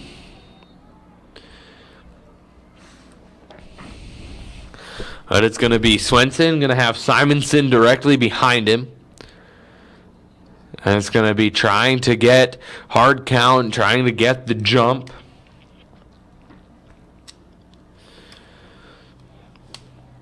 Same thing, but Glosai is going to be behind him, not Swenson. And the snap, it's going to be Swenson. He's going to roll out, going to go up the middle. It's going to be pass complete. That's going to be Tyler Brewski. And Brewski going to get a first down and a big one here for the Cavaliers. And they'll march their way down the field for a 1st and 10. 5.5 minutes left to go here in this one. In this first half. And Glosai going to stay in the game. And the snap. Swenson going to look to pass again. He'll go to the outside. It was intended for Detler, who drops it incomplete. And 2nd and 10. Glosai going to stay in. Simonson also coming in.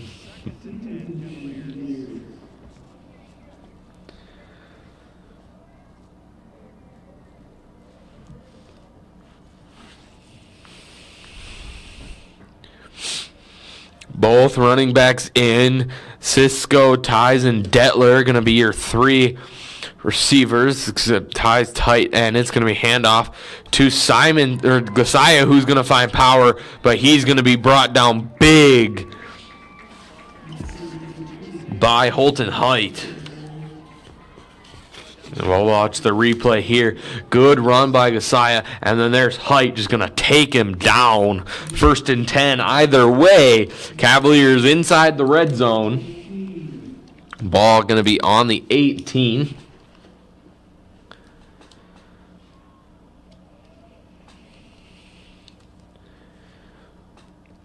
Swenson going to have Simonson to his left. High snap. Swenson going to hold on to it. He's under pressure. He's going to have to throw deep in the corner. Incomplete. Closest receiver was Detler.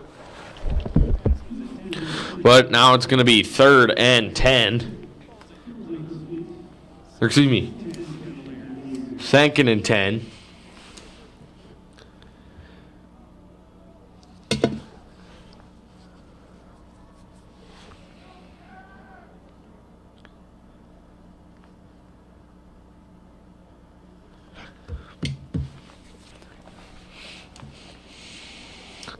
Both running backs again in for the Cavaliers.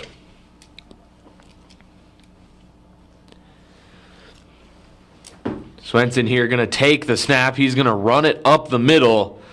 That will be 4-0. And we will get this scoreboard here figured out. They're going to get some of it to come back on. But it is going to be Cavaliers 10, Knights nothing.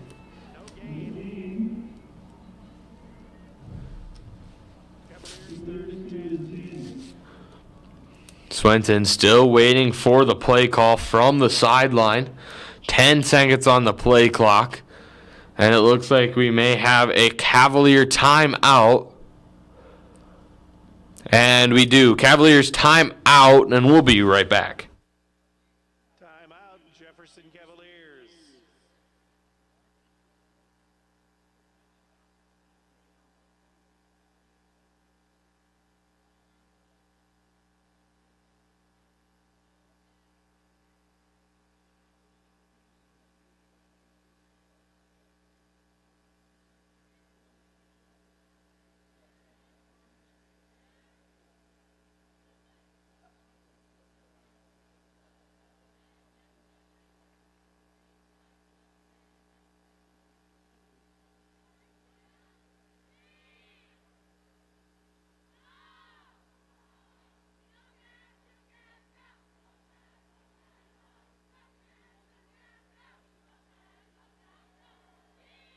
Couple score updates here. Well, we wait for these two teams to take the field. Out in Harrisburg, Harrisburg leads 63-6 with 9 minutes to go in that game. That's going to look like Harrisburg will be coming here and playing Lincoln next week. And in Brandon Valley, it's 35-0. Brandon Valley leads with 11.5 minutes there in the fourth. But here it's going to be a pass going to go out to Ties from Swenson. Ties going to get the first down. And some more. It will be within the 5 now for the Cavaliers as they look to add on to their total, so their lead right now that stands at 10.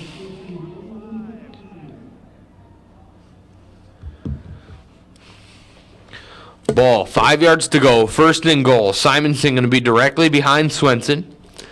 Swenson going to take the snap. He's going to quick pass. It's good. Touchdown, Tyson Ties. Tyson Ties will make the lead 16-0. Amin now going to come out, get ready to kick. Tyson Ties, replacement of Whiting. And the Cavaliers looking to keep on leading here in this one. We've got 3:30 left to go.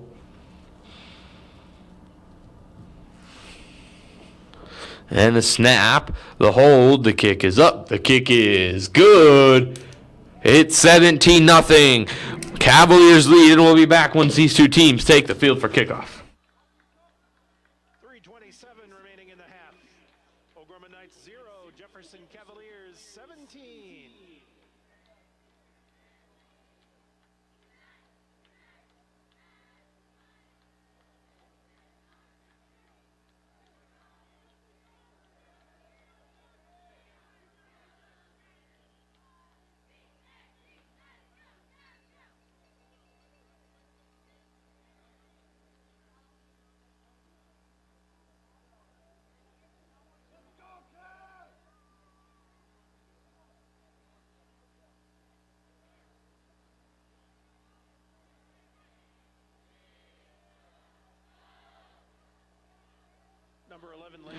Both teams now ready to go.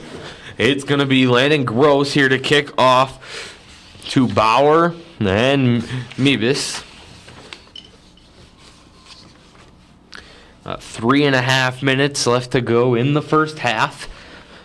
This game moving a little bit slower than the game before.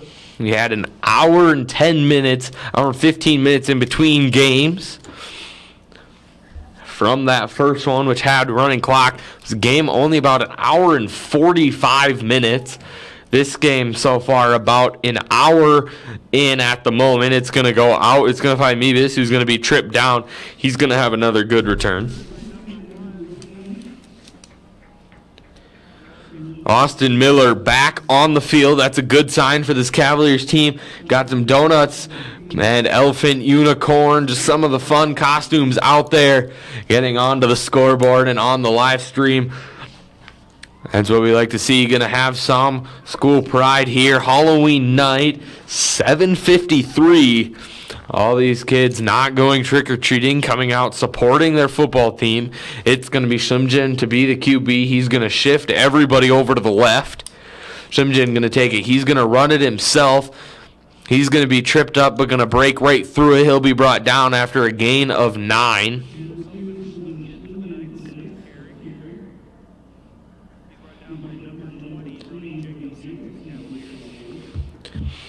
And it will be 2nd and 1 now. Knights with 3 minutes here to go till the half.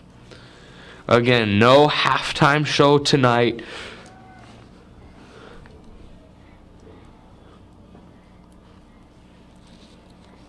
And Simjian going to run it himself again. He's going to get the first down and some more.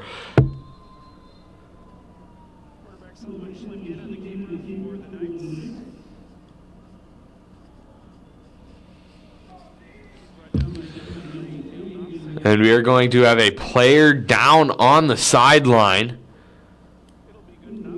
It looks like a Cavaliers player, so we'll be back here once they continue play.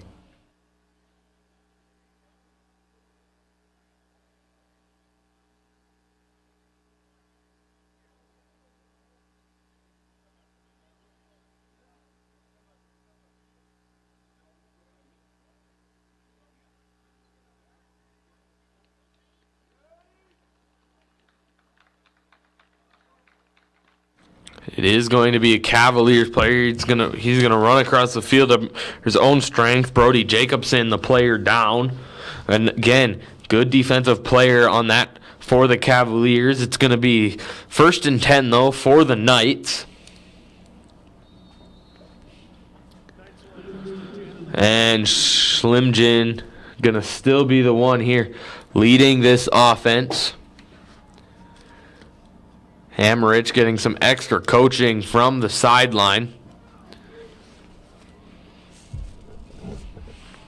And it's going to be handoff to Hammerich, and then they're going to hand it off again. This is going to be a run to the outside. Going to be by Bauer. Bauer going to find some open room. He's going to run out of bounds right outside the red zone. That's going to be a big run and first down by Bauer and the Knights. You see the replay here. He just finds that open room to the outside. He keeps on running, and the Knights are threatening.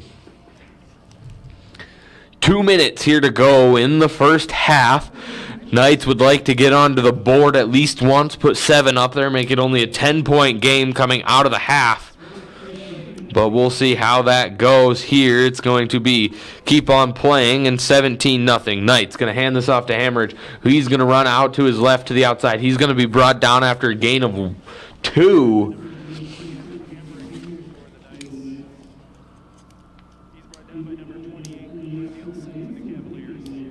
And we're under 2 minutes now. Cavaliers trying to get a stop here in the red zone. But the Knights trying to waste some of this clock, but also find the end zone before we get to halftime. Come out with only a 10-point deficit instead of a 17. It's Schlimgen going to take the snap. He's going to run it. He's going to look to pass. He's going to go outside to the corner, intended to the outside for Mueller. He's going to be brought down. Incomplete pass. 90 seconds remaining till the half.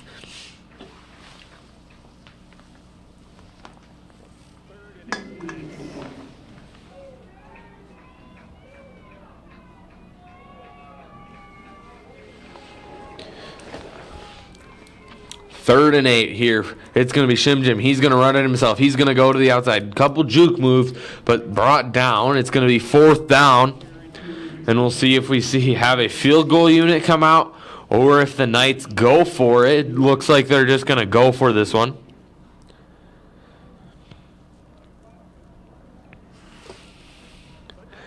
And they will just go for it. It's 4th and 4. It's going to be Schlimgen directly under center. Hammerich behind him. You're going to have a good run here. Schlimgen going to run it himself. He'll find room. And will he reach for it? Yes, he will. First down, Knights. We're going to have players slow to get up. We're going to have a timeout, Knights. Knopfzinger, the one slow to get up. But Knights going to take that timeout, and we'll be right back.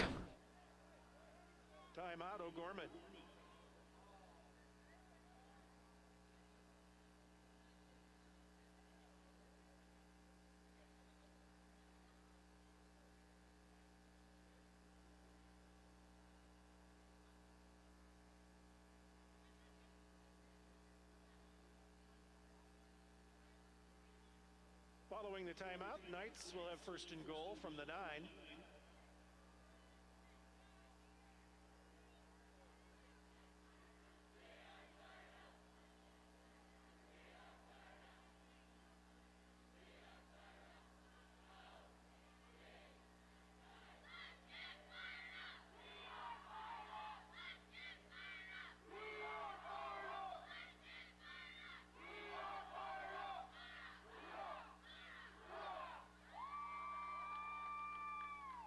Cavaliers here getting fired up before they come back out onto the field with 1 minute here left to go. And there's one of our camera guys down on the field dressing up for this one, having fun with it. And he's going to be a taco. That's one of our camera guys. Camera people got 2 more up above on these camera angles. You'll see up here It is very cold. Lots of layers, gloves, hats, everything to keep them warm. This is going to be Slim Jim. He's going to take the run. He's going to find room. He's going to slip up, though, and he will be short of the end zone by a couple inches. And Knight's going to move quick. They're down to both teams down to one timeout, but Knights also still want to waste time. Stacking the middle are the Cavaliers. And Slim Jim going to run to the left side. It's fumbled. It's picked up by the Cavaliers. That is going to be picked up by Keenan Amon. And that is a great defensive stop and a mishap by the Knights. They had the touchdown in hand, had only a few inches. Watch the replay. Slim Jim just runs into one of his teammates and then loses the ball. And we have 24 seconds. We could just see a run out of the clock here by the Cavaliers as they're up by 17.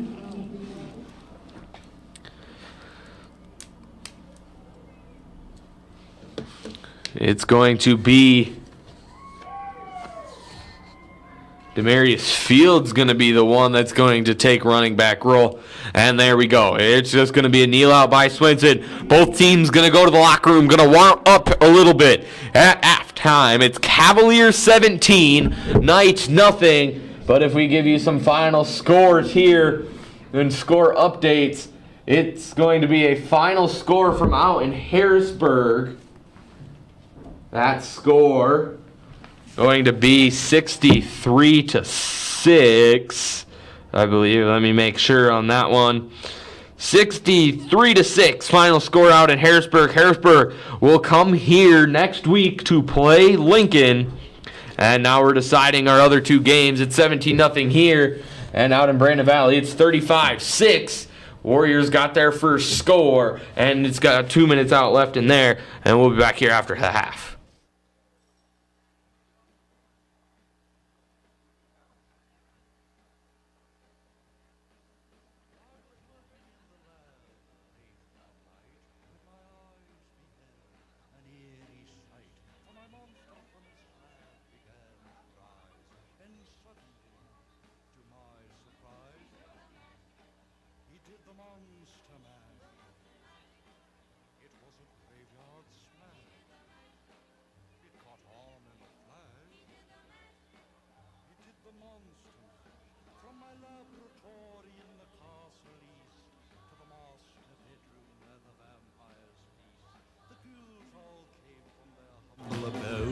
To get a jolt from my electrode. They did the monster mash. It was a graveyard smash. It caught on in a flash. They did the monster mash. The zombies were having fun. The party had just begun. The guests included Wolfman, Dracula, and his son. The scene was rocking, all were digging the sounds. Igor on chains, backed by his baying hounds. The coffin bangers were about to arrive with their vocal group, the Crypt Kicker 5. They played the monster mash. It was a graveyard smash. It caught on in a flash.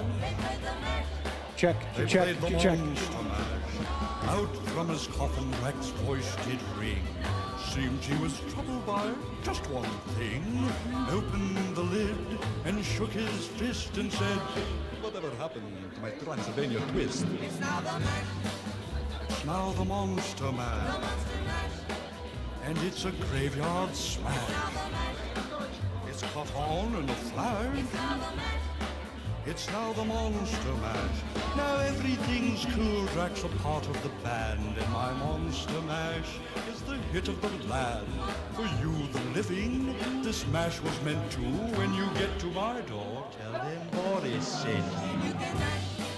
Then you can monster mash and do my graveyard smash. You'll catch on in a flash. Then you can monster mash. Mash. You impetuous young boy. Mash.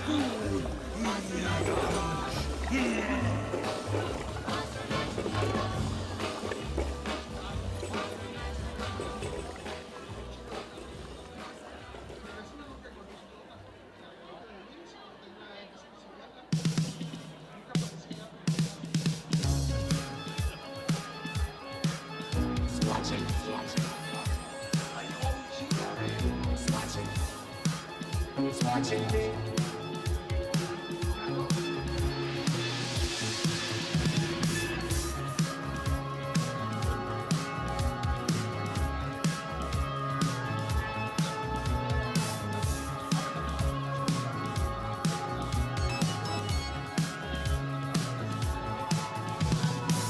I'm just an average man with an average luck. I work from 9 to 5. Hey, hell, I pay the price. All I want is to be left alone.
stenches in the air, the funk of 40,000 years, and grisly ghouls from every tomb are closing in to seal your doom. And though you fight to stay alive, your body starts to shiver, for no immortal can resist the evil of the thriller.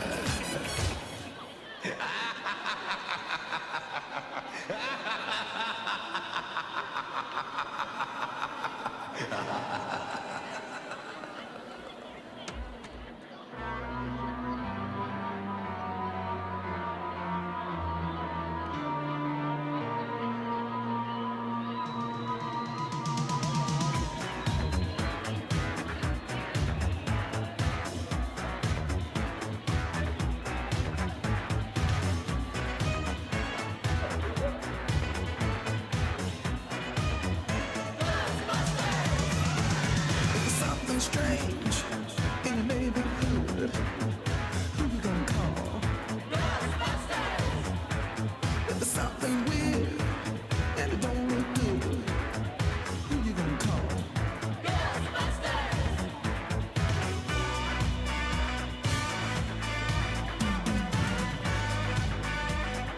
I ain't afraid of no ghosts.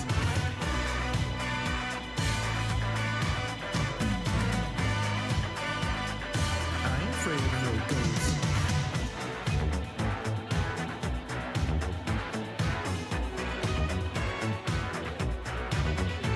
If you're seeing things running through your head, who can you call? Ghostbusters! An invisible man sleeping in your bed. Oh, who you gonna call?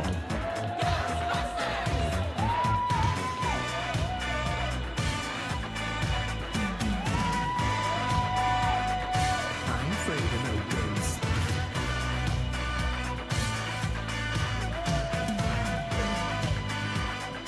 I ain't afraid of no ghosts. Who you gonna call? Ghostbusters! If you're all alone, pick up the phone and call.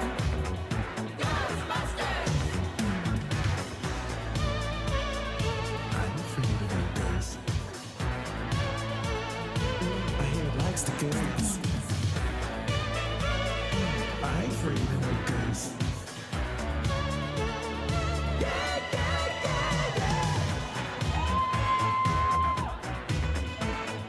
Who you gonna call? Ghostbusters! You've had a dose of a freaky ghost, baby. You better call. Ghostbusters!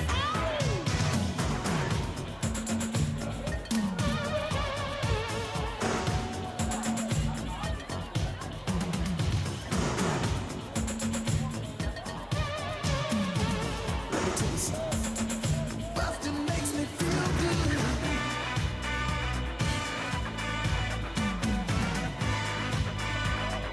I ain't afraid of no ghosts.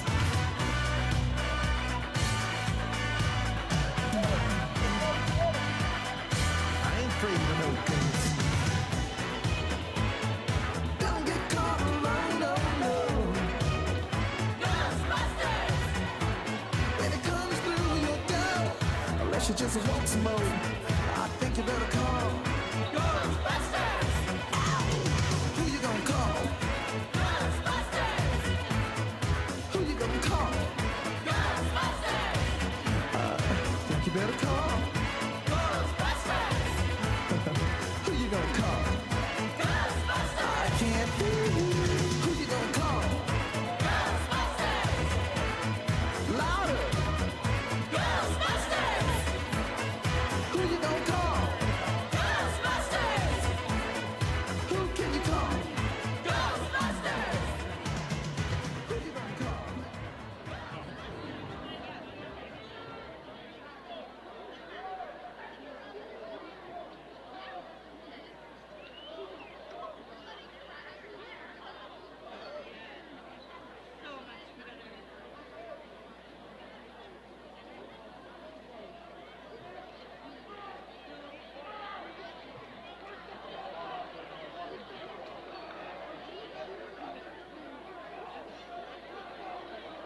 Ladies and gentlemen, following the conclusion of this game, fans are welcome to meet with the team in the grass area south of the scoreboard. Please exit the stadium under the grandstand as no one is allowed under the track or playing surface. Game administration will open the gates to enter the south grass area to greet your team following the conclusion of this game.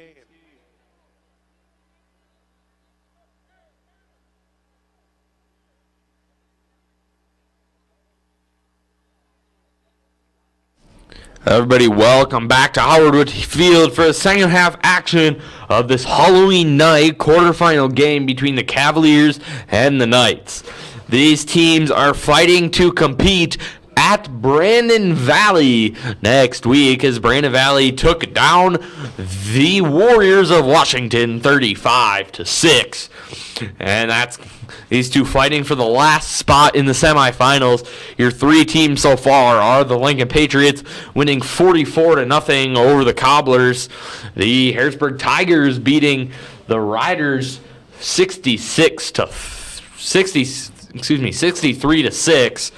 And those two teams are going to be the ones competing here next week. And then it's going to be, obviously, Brandon Valley taking that game 35-6. And then the winner of this game will be the one that will take on Brandon Valley at Brandon Valley next week.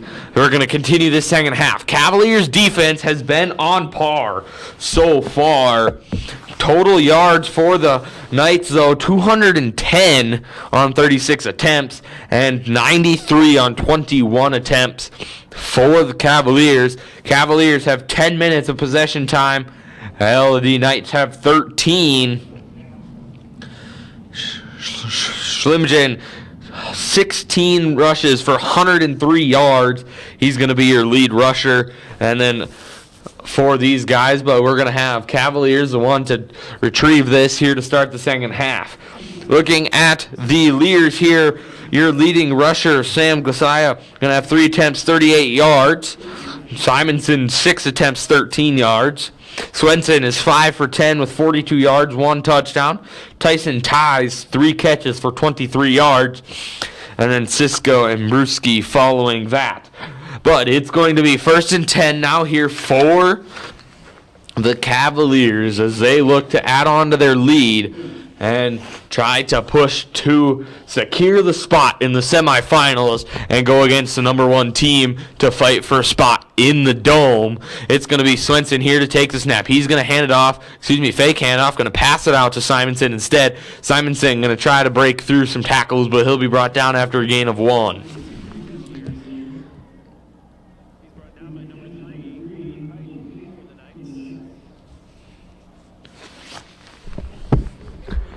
Simonson going to stay in the game, going to be to the right of Swenson here.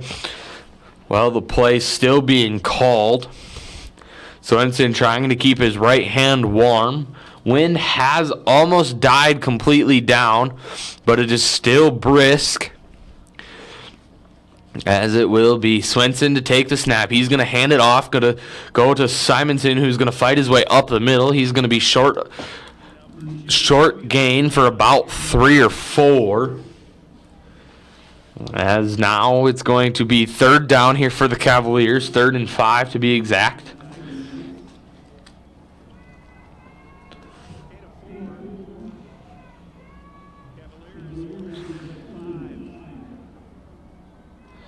Swenson still trying to get the play call. Simonson going to be to his right once again. And it's going to be Swenson here to step back. He's going to look to pass. He's going to go up the middle. It's complete to Detler for a Cavaliers 1st down.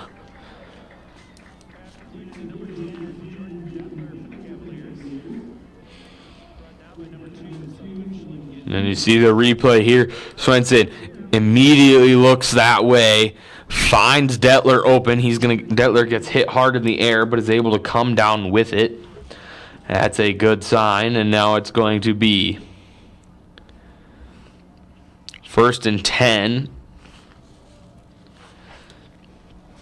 for the Cavaliers. Both backs going to be to the right and left of Swenson. Swenson going to fake the handoff, going to go to the outside. He's going to find Detler. Detler will be brought out of bounds. And we're having a pass-heavy game for these two teams that usually like to run the ball. Cavaliers coming into this half had 51 rush yards and 42 passing yards. Well, 167 Knights rushing yards, 43 passing yards.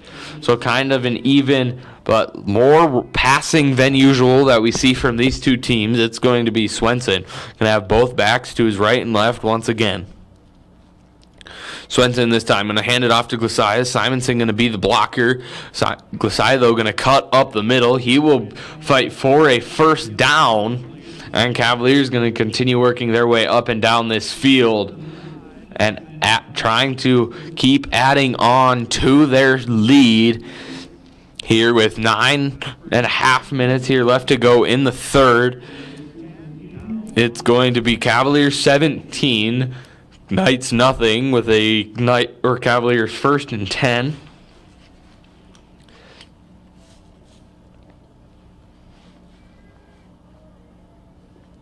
Underway here. It's going to be Simonson to the right of Swenson. Swenson going to step back. He's going to look to throw. He's going to go deep. It's going to find Detler. Detler going to go all the way. It's going to be a Detler touchdown.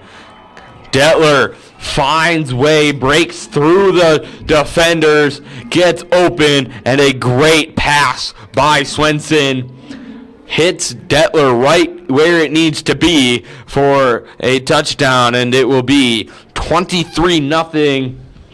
And Amin looking to make it 24-0 here after his kick.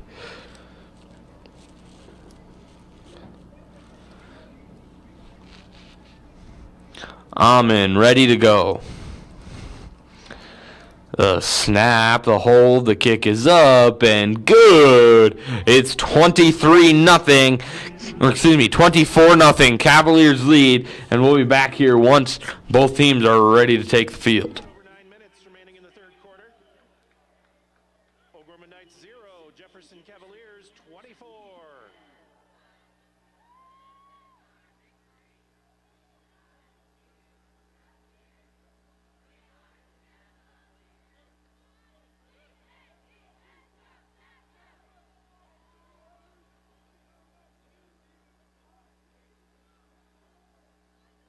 Cavs ready to take the field, leading 24-0 to the cheerleaders in their coats. Staying warm, but the student section not as big as usual, kind of shrinking as the game goes on. Still trying to be as loud as they can. Knight student section a little bit bigger, hasn't really changed, but the Knights struggling here in this one, down by 24. Going to see if their offense can turn it around compared to what they had in the first half, where they completely struggled. Couple fumbles and different things turning to turnovers. And that's not what this Knights team want. We look at their rusher, Slim Jim, as I said, 16 attempts for 103 yards. Hammerich, 6 for 41. As this kick is off, we'll look at some of the passing stats here after this ball is retrieved. It's going to be DeBuse who's going to run this one. He's going to be brought down at 31. Talon Black, 4 for 8 with 37 yards and 1 interception. Sullivan Slimjin, 1 for 3 for 6 yards. Pass receivers, Gavin Hammerich, 3 for 37. Bauer, 1 for 6. They're going to be your leaders there. But Brody Jacobson, 6 total tackles. And that's going to be your leading defensive player for both teams combined. As it will now be hand off, going to be to Hammerich. Slim Jim going to be in as QB. That one will be down back at the line of scrimmage. We're going to have Kale Knopfzinger back into the game. He came out late in the second half. Did make it back in. Austin Miller still playing. It's a good time for this Cavaliers team. It's now going to be 2nd and 10. Slim Jim going to stay in as the QB, and Hammerich going to be to his right. And it's going to be Slim Jim who's going to take the run himself. He's going to run to the outside. He's going to be brought down by two Cavaliers, and even his own teammate mixed into it. As it's going to be only a gain of 1, 3rd and 9. And one big thing we've seen a lot is we've seen 3 punts from Ryland Cody for 75 yards for this Knights team. And Camden Wilmoth had 3 punts for 81 for the Cavaliers. Punts have started to go down, but turnovers from fumbles and interceptions have gone up by the Knights at least, and touchdowns gone up for the Cavaliers. It's going to be Slim Jim going to take this snap. He's going to run it himself. He's going to have to get lots of yards, but that will only be 4. It will be 3rd down. They're going to see on the fumble picked up. It's Cavaliers football, and that is another turnover by the Knights. Knights starting to fall apart here in this one.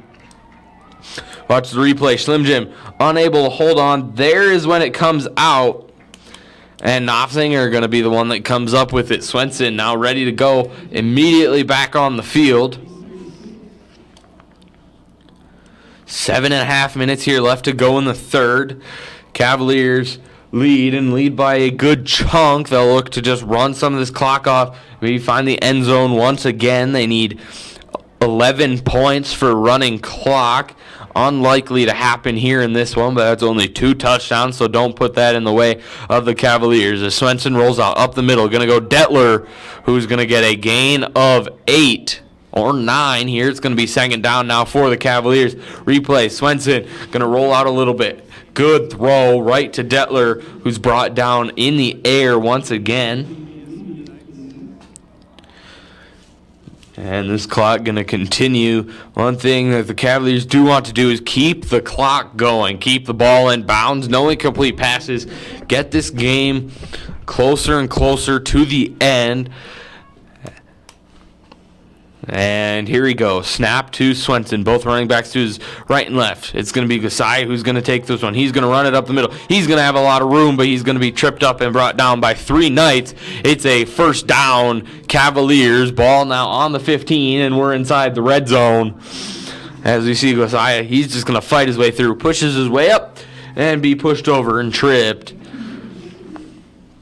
And this clock going to keep on running. So what the Cavaliers want to do, get the clock out, give lesser of a chance for the Knights to score. But the defense of the Cavaliers has been up to probably the best it's been all year. Lots of forced turnovers as Swenson going to go up the middle. Find Detler into the end zone. It's another Cavalier touchdown. Detler will get another touchdown. Detler so far, that's going to be his 1st touchdown.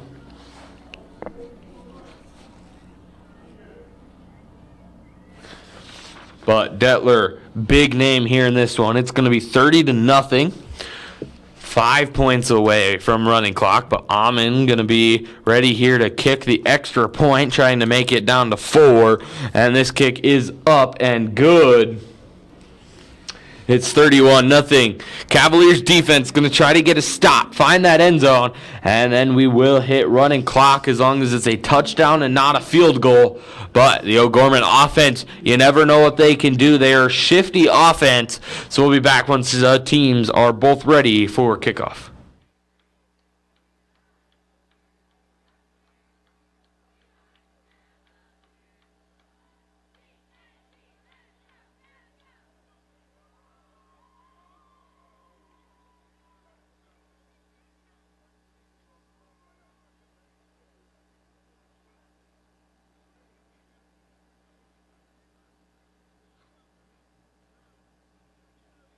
Both teams now ready to go. It's going to be the Cavaliers. Landon Gross kicking off to the Knights. You just saw the student section there of the Cavaliers.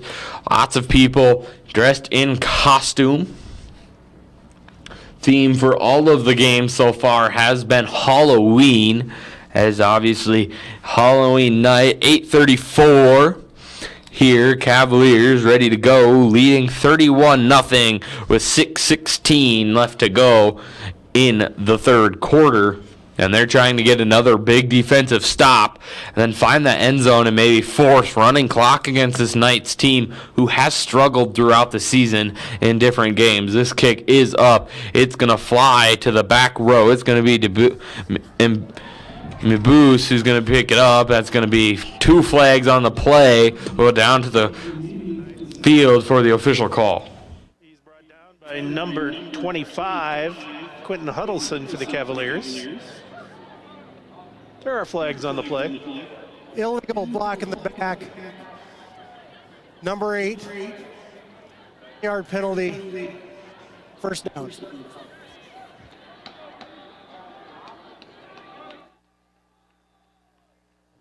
Going to be block in the back. It's going to be a big push backwards. Ball going to be on the 10-yard line. It's going to be first down, though.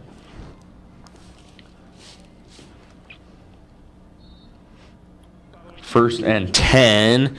And it's going to be Talon Black into the game. He's going to take it. He's going to hand it off to Hammerich, who's going to run, plow his way through, but be brought down after a gain of 3. Excuse me, make that a gain of 3. It's going to be 2nd and 7. This clock going to keep running. And these teams going to try, see if they can get back into the running game of what they usually do. But passing game for Ethan Swenson and the Cavaliers has worked. Struggling a bit more are Talon Black and the Knights.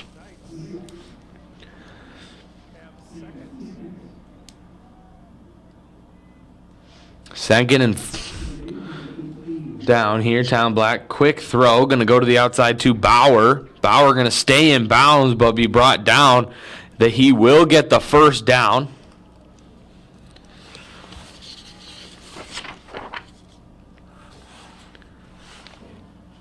You can see on the sideline, you see Mulba and Unzen along with Swenson, the QB, and some other players. It's going to be 1st and 10 now for the Knights. Hamrich going to be to the left of Black.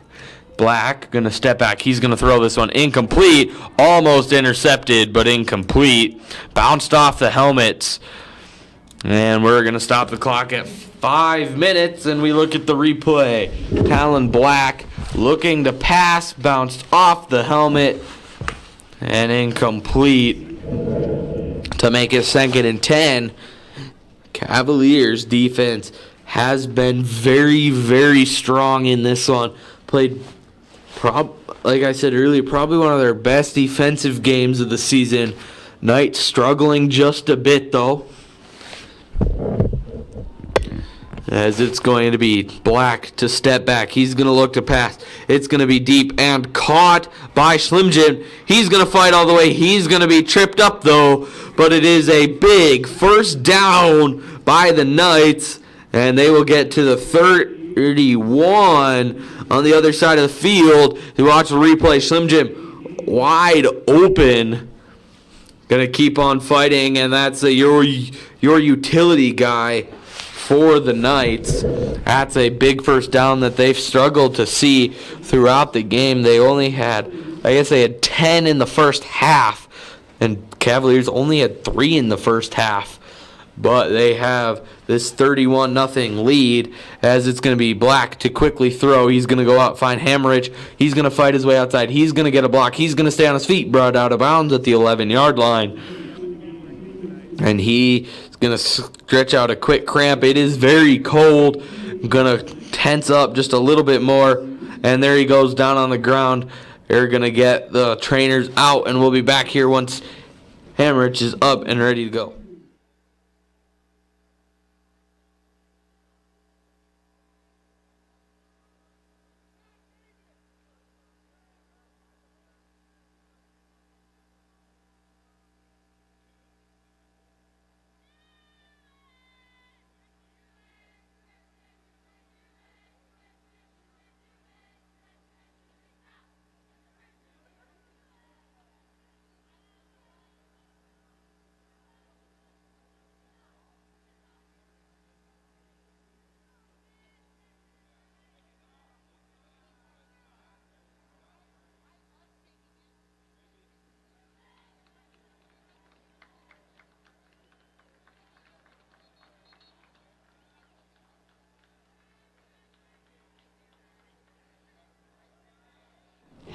Hammerich able to hobble off to the side. Looks like a cramp in his left leg area. But it's going to be a continue of play. It's going to be 1st and 10 for the Knights. We'll get updates of Hammerich if he comes back on the field or not, but this time it's going to be Myers to the left of Black, and Black going to be under pressure. He's going to have to scramble outside. He's going to use his speed, go out of bounds, and that clock will stop. It's going to be a gain of 1. It's going to be 2nd and 9.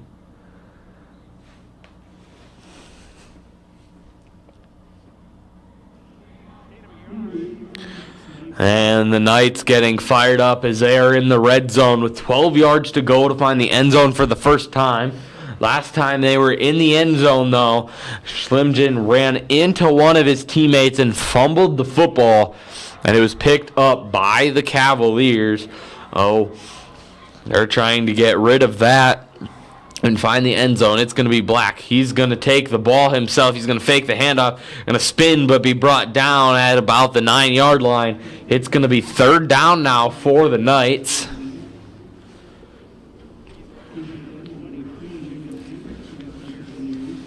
We're about an hour, 40 minutes here into this game. And game before this of Lincoln and Cobblers went about an hour, 40 minutes, so we're going to keep on clicking down here. We're in the 3rd quarter. It's 3:40 left to go in it, and it's going to be handoff to Slim Jim. He's going to look for the end zone for his first time. He's going to be brought down. We'll see if they give him the first down or if they call him short. And it's going to be short of a first down. It's 4th down for the Knights. And this clock going to keep running here. They figured it out, didn't need to move the chain. And we're going to have some new guys come out onto the field for the Knights. They are going to go for it. It's going to be Slimjin under center. Hammerich behind him, stacking the middle. But we have a flag on the play. It's a false start, Knights, and that will push them back. Make it 4th and 6.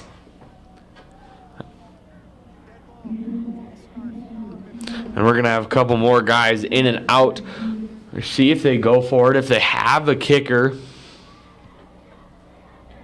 They don't have anybody listed as a kicker besides Alaric Hillman. But they aren't going to go for the kick. It's 4th and 6. And Cavaliers defense seeing if they can hold off another one. And we are going to have a timeout, Cavaliers, and we'll be right back. Jefferson.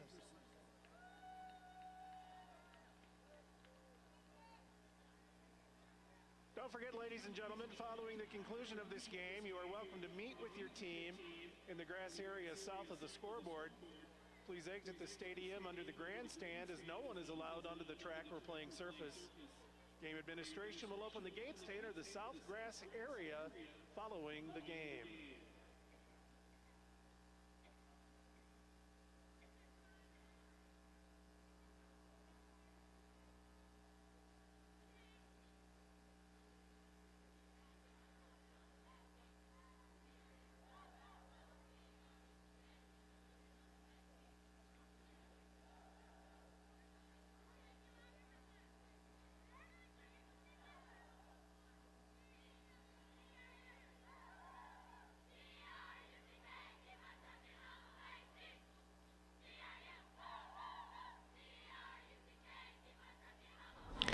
Knights ready to go on the 4th and 6. Cavaliers took the timeout. Going to talk about how to defend it. 2:58 left to go in the 3rd quarter. It's going to be Slimjin going to be your QB once again. It's going to be Hammerich to his right. Slimjin here going to take the snap. He's going to fake run and pass over to the side. It's going to be in and good. It's going to be touchdown. Mueller. Number 2, completes a pass to number Mueller going to be down on the sideline, though.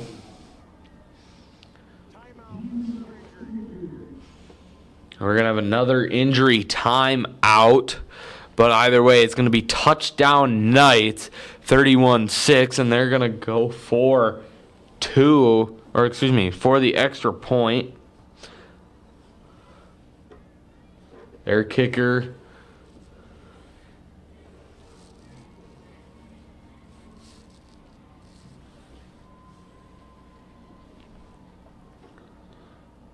going to be Hillman. Slimgen going to be the holder. He's on all sides of the ball, special teams, defense, and offense. And here we go. The kick is up and good. It's 31-7 with under 3 minutes here left to go in the third quarter. We'll be back once both these teams are ready to go and continue this third quarter. 7, Jefferson Cavaliers 31.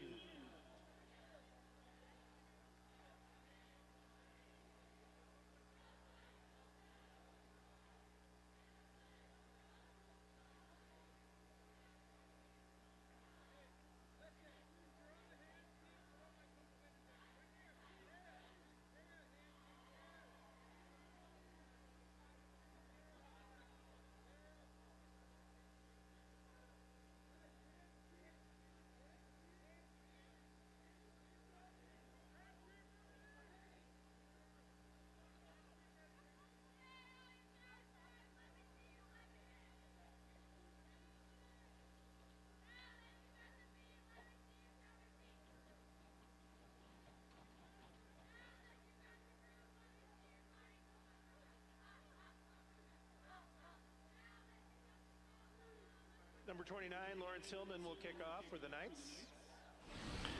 And it's going to be the Knights here back to kick.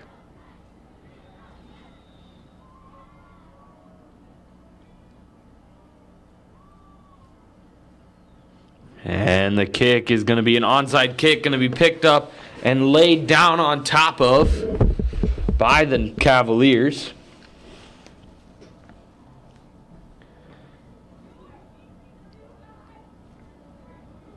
Short kick by O'Gorman.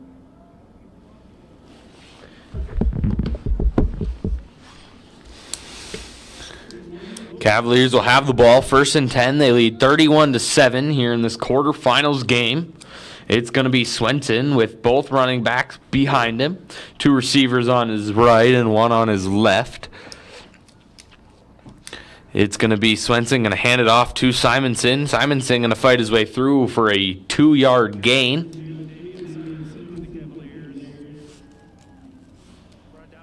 And the Cavaliers going to keep this clock running. 2.5 minutes. This game so far about 3 or so minutes longer than the previous, but we still got an entire quarter to go.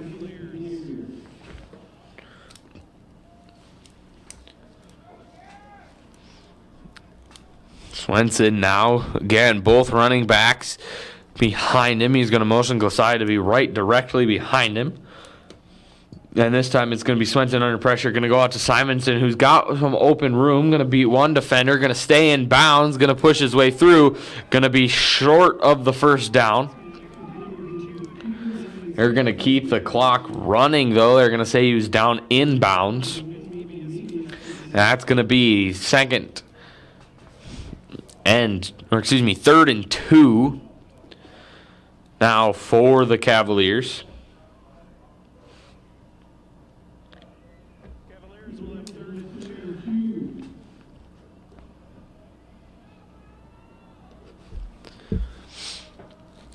Swenson this time just going to have Simonson behind him. His snap going to be low, but Simonson going to be the one that's going to run it for a 1st down. We're now down to 1:18 in the 3rd quarter.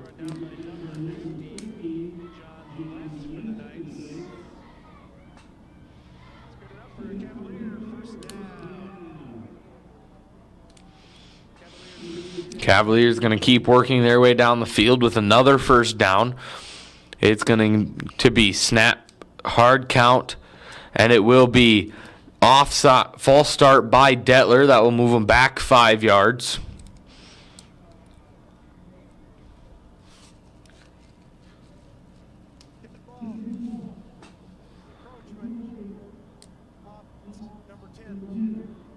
Going to be a false start.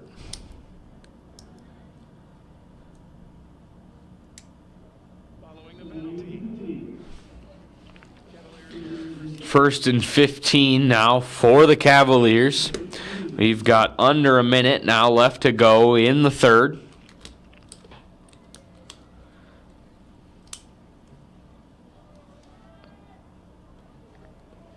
And it's going to be motion of Detler to the other side. It's going to be handoff, though, to Simonson. He's going to bullet his way through back inside the normal chains and going to get a big gain. It's going to be second down and 3. Excuse me, second and 4. And Simonson fought his way through. Big gain. Back inside the normal chains. We'll see one more play, I believe, here in the third quarter. Cavaliers have 8 seconds to get a playoff if they want to have one more in the third. 4 seconds. And snap will not get off. Cavaliers wanted one more, but that's the end of your third quarter. Cavaliers lead 31-7, and we'll head to the final 12 minutes of this matchup. At Sanford Health, we believe you deserve exceptional health care no matter where you live. That's why we're dedicated to advancing health care for everyone, every day, everywhere, because this is home for all of us. Here for all, here for good, Sanford Health. Sanford Health is a proud supporter of the Sioux Falls School District. What does primary care mean to us? At Sanford Health, it means being there when and where you need it most. It means building a relationship, because when a provider really knows you, they can deliver the best care for every aspect of your health and your life. So what does primary care mean for you? It means understanding your health for today and for where you're headed next. It means a lifetime of care for a lifetime of you.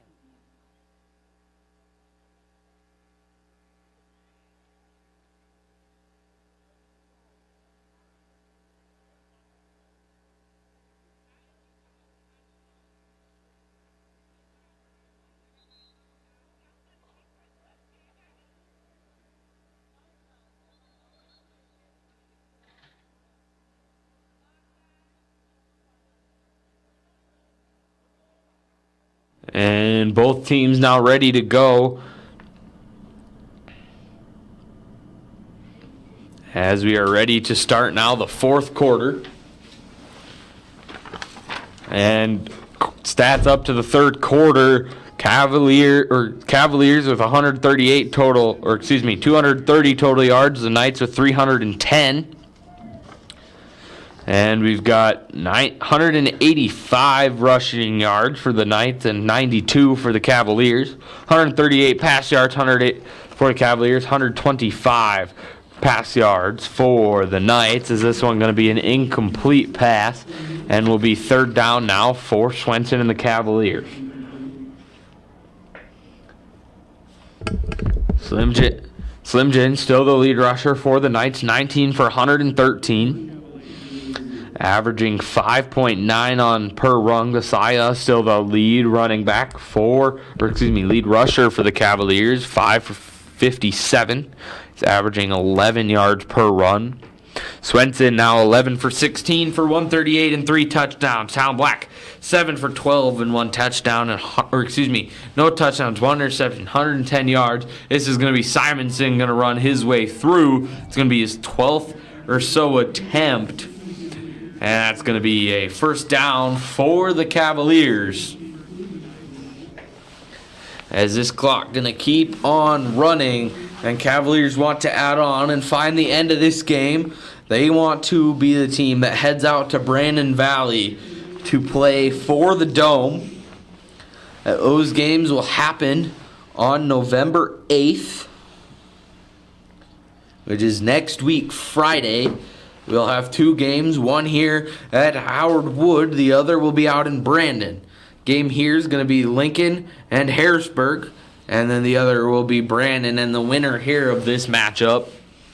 And the winner of those games will go to the Dakota Dome to play for the state championship.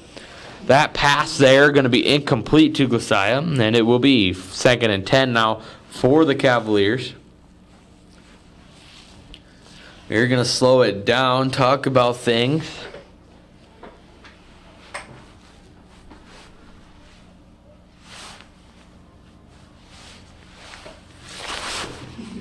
And Swenson here, but we're going to have time out.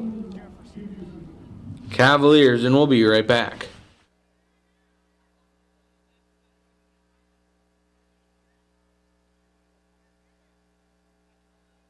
Don't forget, following the conclusion of this game, you're welcome to meet with your team in the grass area south of the scoreboard. Please exit the stadium under the grandstand, as no one is allowed onto the track or playing surface. Game administration will open the gates to enter the south grass area following the ball game.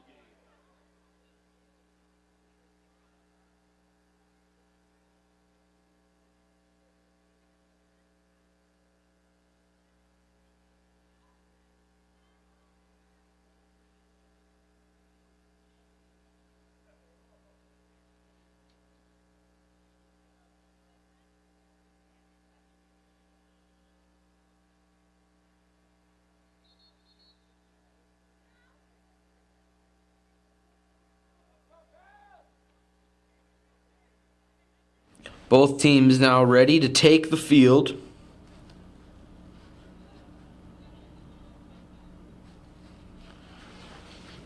And it's 2nd and 10 now for the Cavaliers. 11:15 left to go.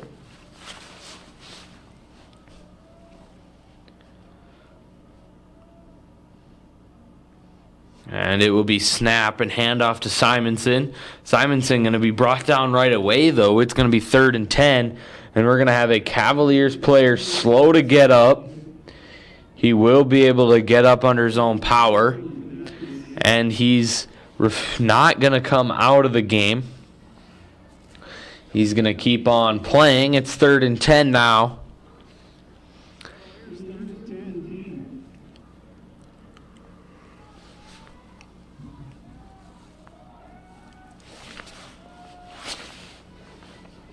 Swenson here with Glosiah right directly behind him. Everybody kind of close, bunched on the left side of the field. Swenson going to roll out, going to get ready to pass. He'll go out. That's going to be complete to Detler, who'll be pushed out of bounds after getting the first down. And Cavaliers going to keep on adding to their first down total. They had a total of 9 after the 3rd quarter compared to they had Knights 15. This game, lots of stoppages of clocks, lot of ball going out of bounds, injuries, penalties, all kind of being stopping this clock. Both running backs going to be back in. Swenson going to have them both to their sides. It's going to hand off to Glosiah. A little bit of miscommunication. He'll be brought down for a loss of 1. It's going to be 2nd and 11.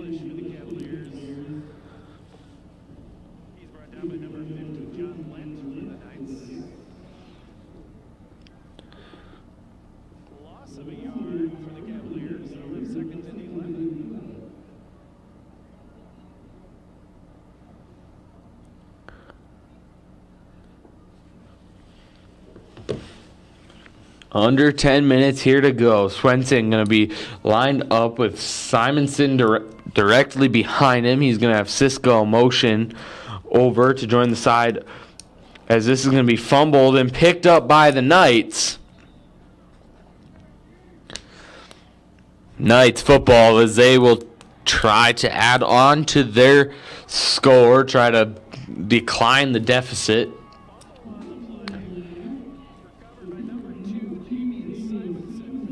But Simonson unable to hold on. it will now be Talon Black taking the field here to lead this Knights team down the field. We'll see this with Black in. It does look like it will be a lot of passing. And Slimjin is in. It's usually that running part of the game. Both Swenson and Simonson unable to hold on to those. But it will be Talon Black to throw. That's going to be incomplete to absolutely nobody. Hammerich is who it was intended for, but Hammerich not ready for it at all. Different routes between the two of them. And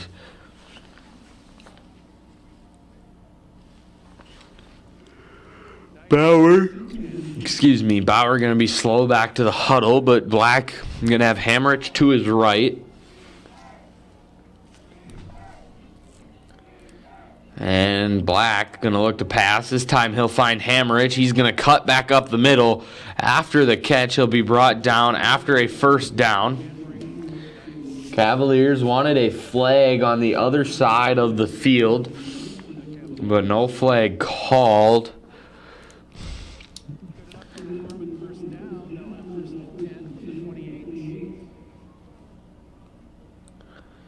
It's going to be 1st and 10. Ball going to be on the 28-yard line here for the for the Knights. Cavaliers going to try to get some more defensive stops. They've had a really solid defensive game besides allowing that one touchdown. This is going to be fake handoff. Pass going to go out to Slimjin. He's going to find some room. He's going to work his way up the field. He's got Knopfsinger to beat. Knopfsinger going to hold on. That's going to be a big first down. They'll go across field, but Knopfsinger going to be down holding his ankle. And again, not another player that you want injured. He already came out once and hoping not to come out again, but Knopfsinger holding his ankle, rolling on the ground. We'll be back here once he's able to get up, but we do have a flag on the play.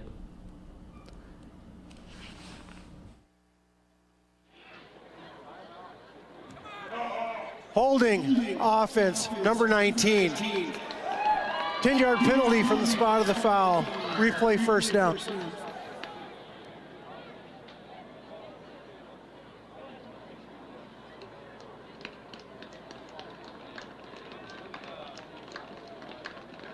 Knopfsinger will be able to walk off on his own. A big limp, though. That's not what you want to see. A very good player.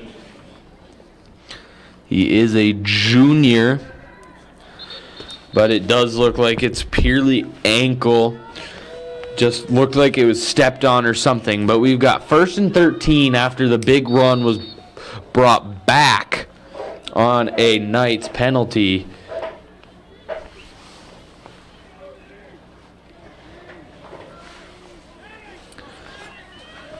Got 8.5 minutes here remaining.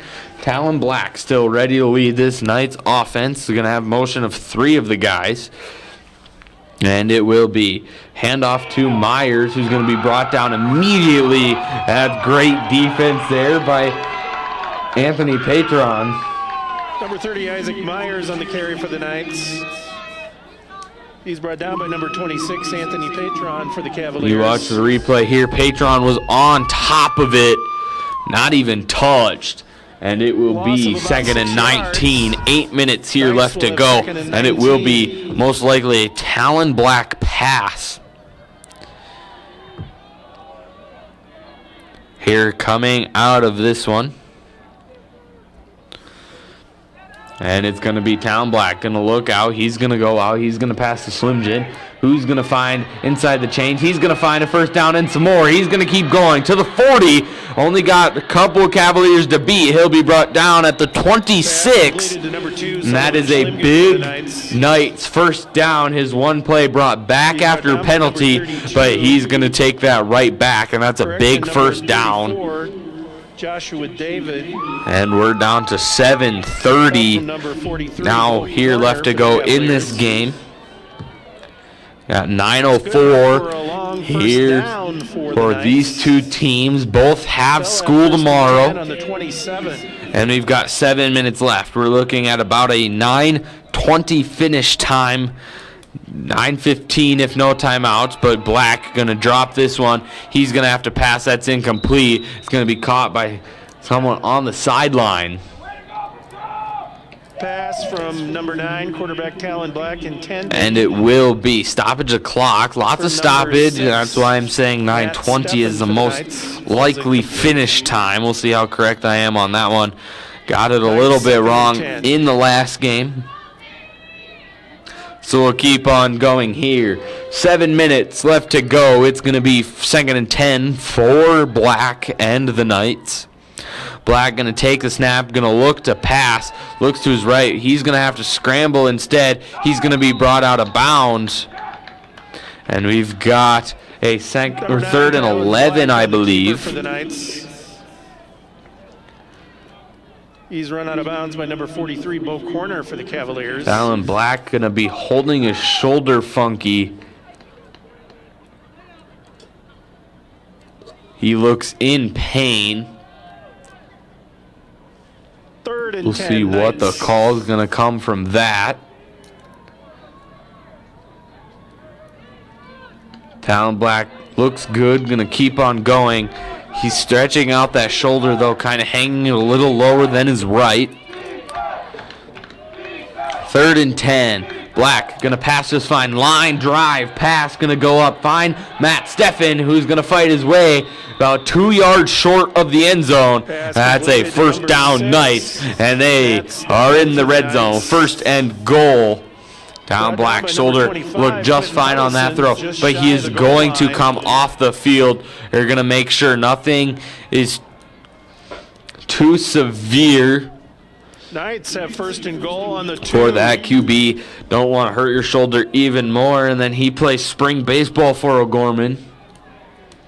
So again, right shoulder, as Slim Jim going to be the one that takes a run. He's going to push his way through, and it's going to be Knights touchdown. It's going to be 31-13, and we've got some more Cavaliers slow to get up after the big hit by Slim Jim.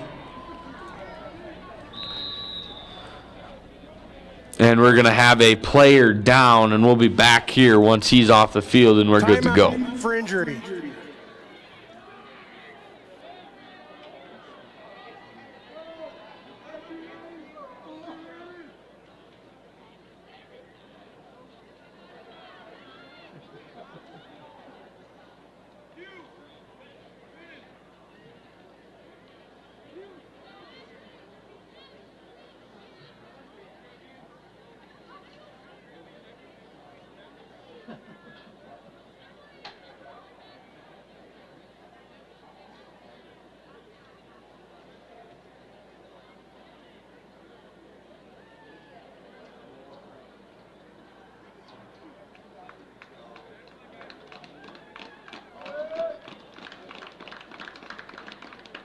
And player to get up is going to be Brody Jacobson, who is slow.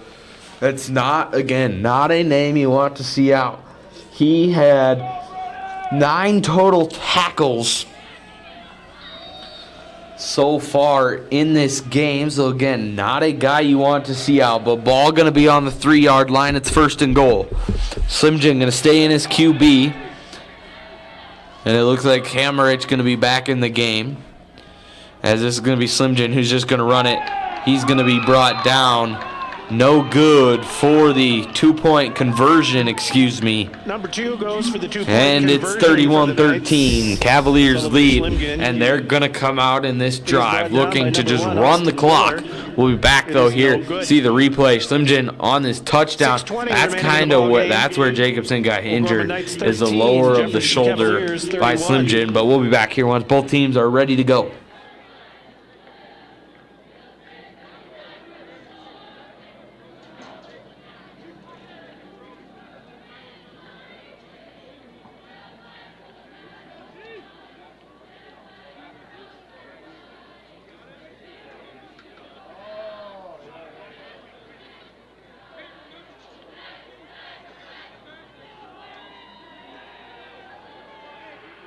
Knights ready to go. Cavaliers working their way onto the field, and here they come. Number 29, Lawrence Hillman on the kickoff for the Knights. It's going to be kicking off now is Hillman. We'll have about 6 minutes and 15 seconds here after the kickoff.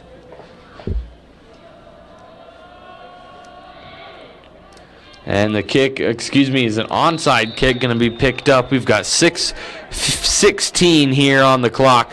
And Cavaliers just going to look to run it out. Stop by number 40. Get this game over with. The Cavaliers. And find an ending. It's going to be Swenson getting a call from the sideline. Cavaliers will take over first. He'll work his way over. And just runs is what we expect. What I expect from this Cavaliers team. Just trying to finish it out and move on to the semifinal round. Simonson going to be in the game.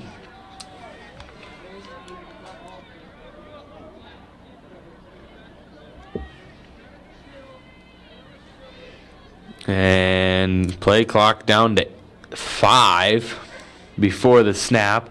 It's going to be Simonson who's going to take the run. He's going to find lots of room up the middle. Spins his way through. Going to get a gain of about 8. Ball carried by number 2. And we are officially down to 6 minutes remaining in this game. Brought down by number 24, Gavin Hemrick for the Knights. Again, Simonson going to be to the left of Swenson. Detler, Cisco, and Ty is going to be your receiving core.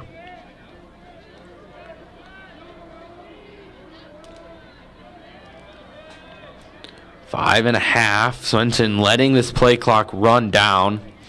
They'll take the snap at 2 seconds on the play clock. Swenson going to have to snap it and just fall on it. It's going to be a loss of a lot. It's going to be third and about 10 and a half. As the snap was high from the center.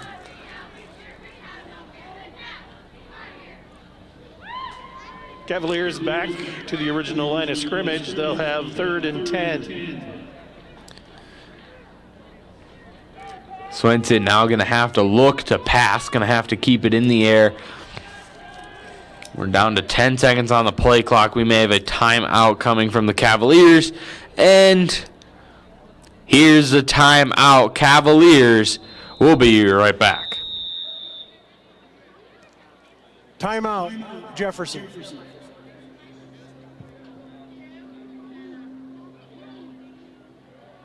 Don't forget, following the conclusion of this game, you're welcome to meet with your team in the grass area south of the scoreboard. Exit the stadium under the grandstand as no one is allowed onto the track or playing surface. Game administration will open the gates to enter the south grass area following the game.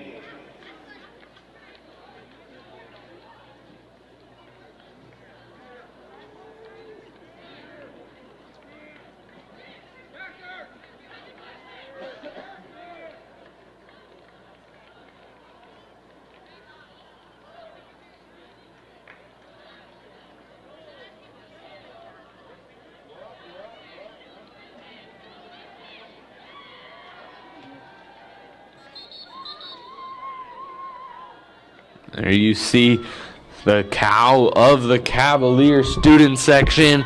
Gonna get on the scoreboard. One of the very few people left at this game. Very happy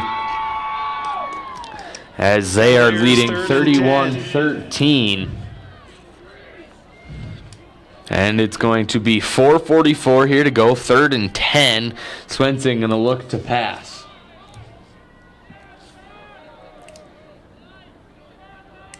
It's going to be Swenson. Going to take the snap. Again, bad snap. Swenson going to fall on it. That's going to be 4th and a bunch. But the Knights going to take a timeout, and we will be right back. That'll back the ball way up for the Cavaliers. Timeout, O'Gorman.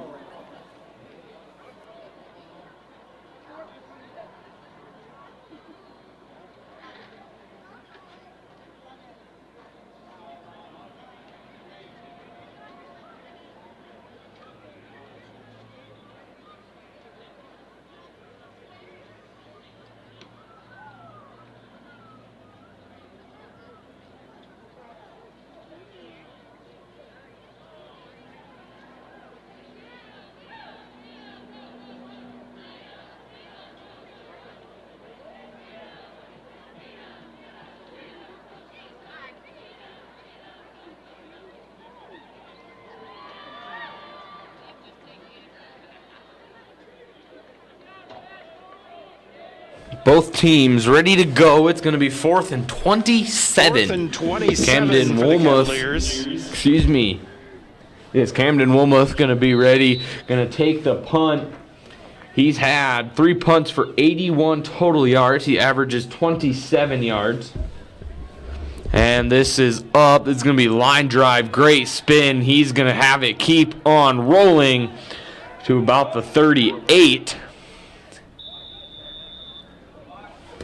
And it's now going to be the Knights trying to work their way down the field, find the end zone, Quentin Huddleston for the and Cavaliers. increase their score and decrease the lead that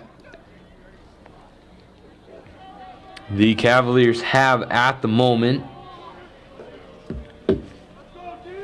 1st and 10, ball on the 42, 4:24 left to go in this matchup.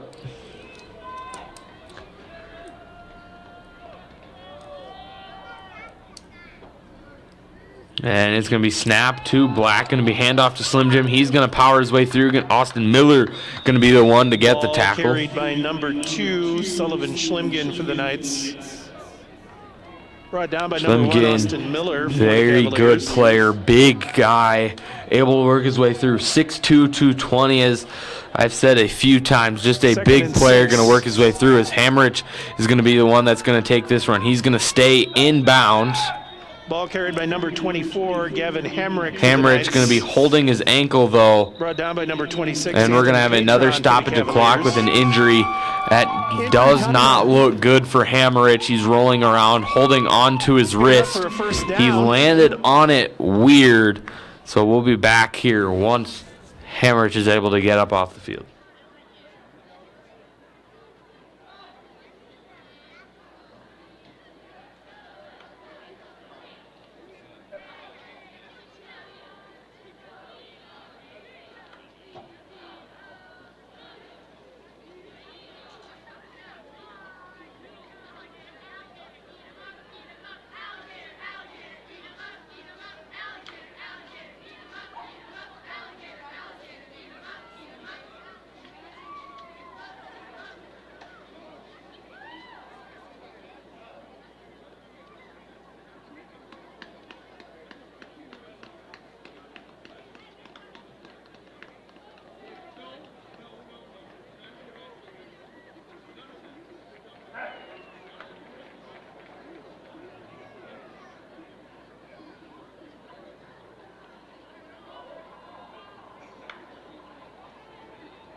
Hammerich Nice able first to and 10 get on the up. 46. He's going to be off the field, though. Most likely the remainder of this game did not look good. I'm going to say, from what I saw, it's probably a severe wrist injury, if not a little bit more. It looked like, from on my side at least, he was holding his wrist. This is going to be Black. Pass going to go out to Myers. Myers going to juke, hard stop. He's going to get the first down and some more. Staying in bounds. Pass Clock going to completed keep to running. We're down to 30, 3.5 Isaac minutes. Myers for And the Knight's Knights. going to be moving really quick. He's Going to brought try down by not number to use 34, any of the Joshua timeouts Daly because for the they don't have Cavaliers. any left. Or excuse me, Knights have 2 O'Gorman first timeouts down. left. Now at 1st and 10 on the 24. But they're going to see if they can just work through this quick. Black going to take a pass to Slimjin. He's got wide open room. It's going to be Slimjin. Touchdown. Pass completed, number 2. And it's going to Sullivan be Schwarting for the Knights. He's in the 31-19. end zone for the O'Gorman touchdown. They're going to go extra point, 2-point conversion here, and then most likely onside kick, going to try to get the ball back. But so far they're 0 for 2 on those. Slim Jim going to be ready to hold. And Hillman going to be ready to kick.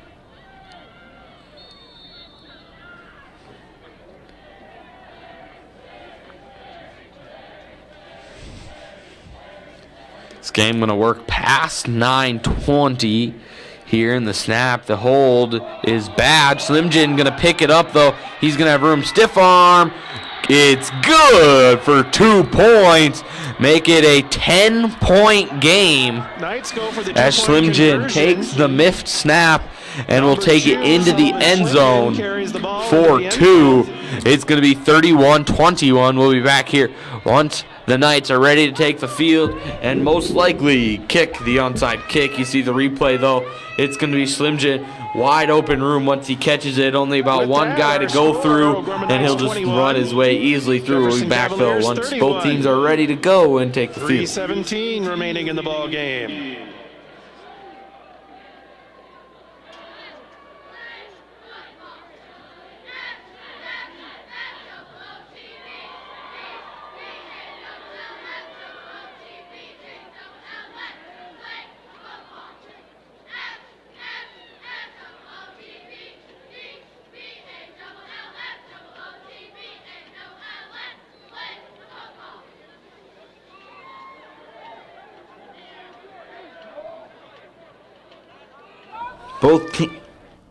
Both teams now ready to go. It's going to be the Knights here to kick it off, and we're going to expect the onside kick, and then Cavaliers also ready for that. Hillman to kick. Waiting for the whistle. There it is, and here's the kick. It's going to be onside kick. Hillman not going to be the one to kick, and it's going to be picked up by the Knights. They will have the ball. It did travel 10 yards, and that is a successful onside kick by the Knights, but it was not kicked by Hillman. It was kicked by Rylan Cody. A perfect onside kick. And here we go. The Knights looking to make a comeback in this one. They will have the ball with 3:14 in a 31-21 matchup. It's a 2-possession game no matter what. So they'll have to do 2 onside kicks and perfect them there. It was one really good one right there. They'll have to score, though, on this drive and make it somewhat quick. They do have 2 touchdowns remaining. Talon Black will be into the game. Slim Jim going to be in that receiver, tight end, running back, whatever role we want to put him in. They'll find him. He will hold on to it. It's a gain of 1. Knights have 2 timeouts to use when needed. But they're not going to call one here. We're down to 3 minutes. Knights just going to have to work quick. And it's going to be hand off here to Schlimjin. Excuse me, to Hammerich. Hammerich back in the game. That's good. It's not as bad of an injury as we might have thought. He just got his wrist taped up, so it did look like it was some sort of wrist injury. It is kind of just dangling there, so it is probably a little sore, little hurt, as this pass is going to be incomplete, out of bounds, going to stop the clock. Cavaliers looking for a flag on something here on the closer side to the press box at Howard Wood. But 2nd and 10 now coming from the Knights. Ball going to be on the 38.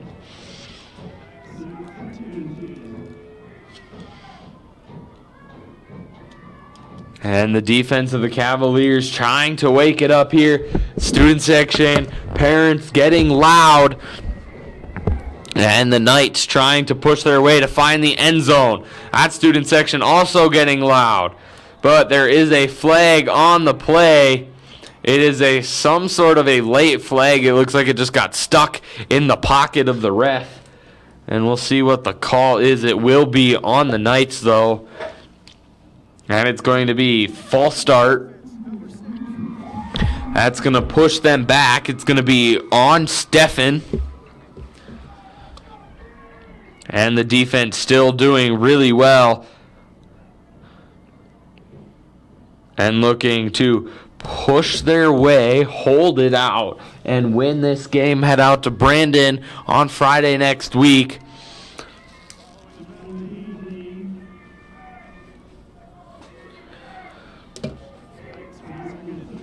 Defense chance coming from the Cavaliers. It's going to be 3rd and 15. 2.5 minutes here left to go. Fake handoff. It's going to be wide pass out of bounds.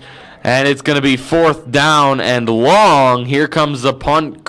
Knights have to go for this if they want a chance.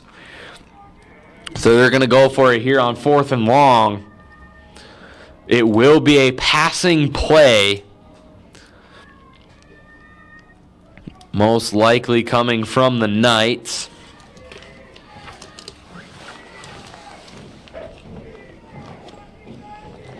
And here we go. 4th and 15.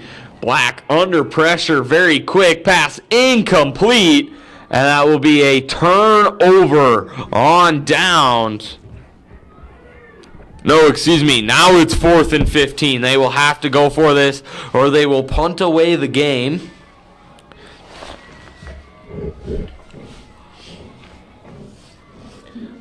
Cavaliers still trying to get loud. 4th and 15 underway. And there's that student section. 4th and 15. Snap to Black. He's going to be under pressure immediately. It's going to be short pass out to Hammerich. He's going to fight his way through. He's brought down. It's fumbled. Picked up by the Knights. And it will be a 1st down. We'll see the call. We're waiting for the ref's call. They're going to call it. It looks short from up here where they're placing the ball.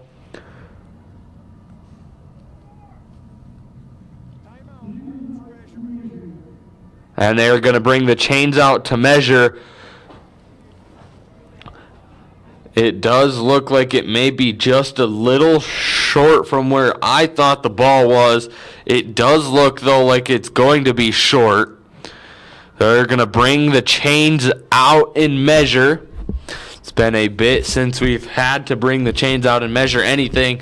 The cow in the Cavaliers student section still loving it. And the chains working their way all the way across the field.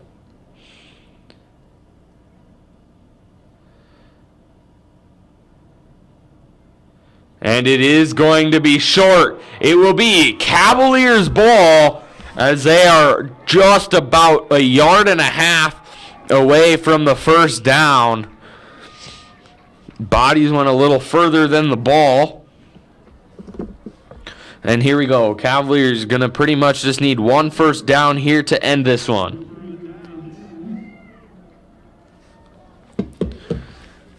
You got 2 minutes remaining in this one.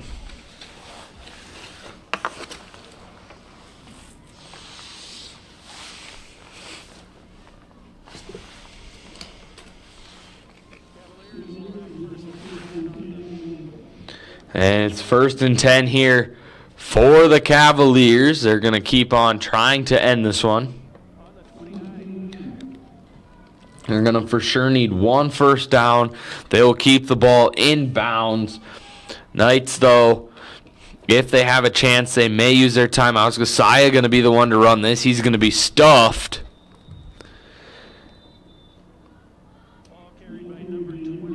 But we're going to have timeout Knights, and we'll be right back. Brought down by number 2, Sullivan Schlimgen. Timeout O'Gorman.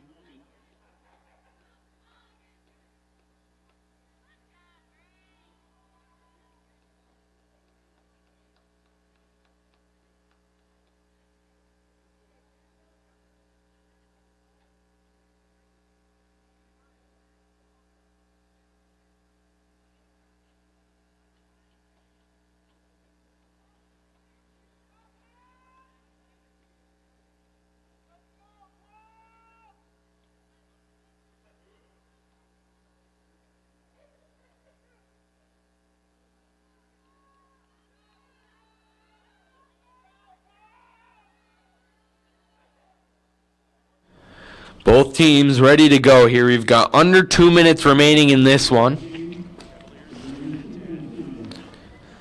2nd and 10 for the Cavaliers. Knights have the only timeout remaining.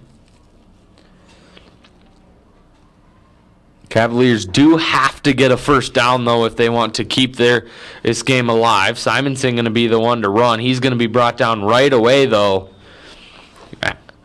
And it's another Knights timeout. We'll be right back. He's brought down by number 2, Sullivan Schlimgen for the Knights. Timeout, O'Gorman. Their third and final timeout.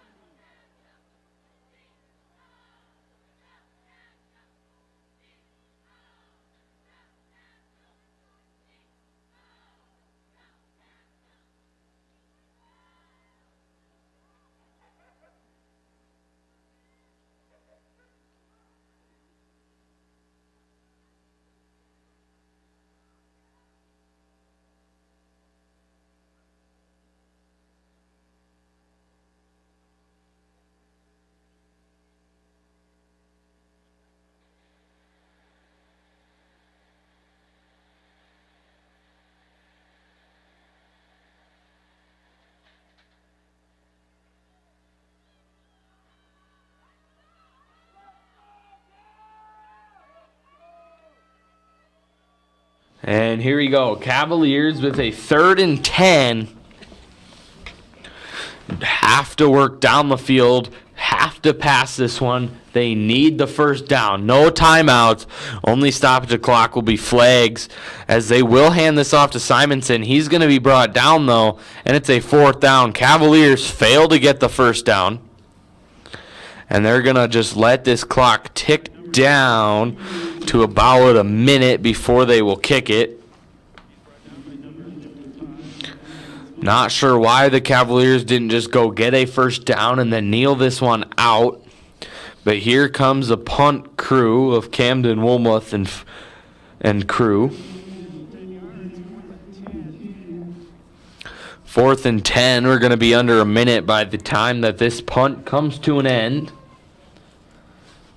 Got about 6 second snap. The punt is up. This punt going to be a good one. It's going to fly. It's going to roll. Keep on going. We're down to a minute on the game clock. And here we go. Almost done with this one. Cavaliers, as long as they don't give up anything big and anything surprising, look like they are going to hold off in this one and take this game. And Cavaliers looking to be the ones headed out to Brandon Valley to fight in the semifinal matchup to head to the Dakota Dome.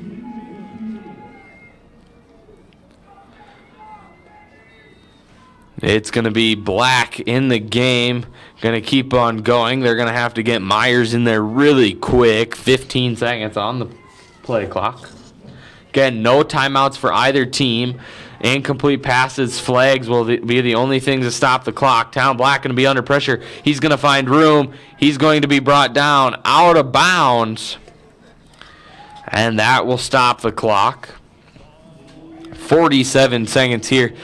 Knights will have to keep working out of bounds, but they have very slim chance to be able to make a comeback here, down by 10.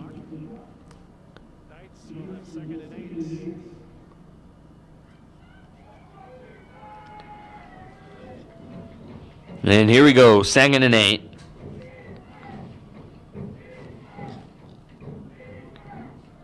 And this is going to be pass out to Slim Jim. He's going to look like he's going to be staying in bounds, though. We'll see. No, he did get out of bounds. That clock will stop.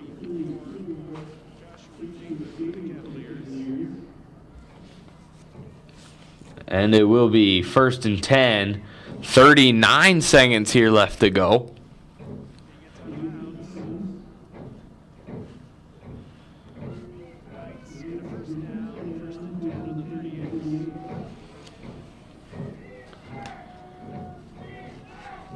And they're going to motion Myers to the outside. Black looking to pass.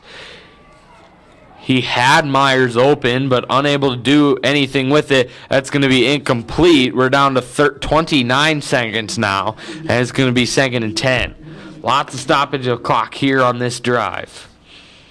Incomplete passes, getting out of bounds. Knights doing very well at keeping the clock from running. But again, very slim chance with now under 30 seconds. Cavaliers looking like they are going to seal the deal. And we'll head out to Brenna Valley on Friday next week.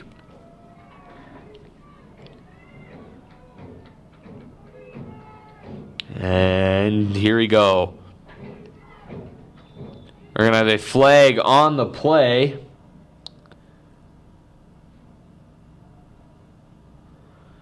Again,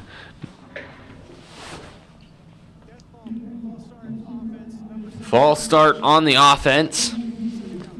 It's going to be 2nd and 15 now for the Knights.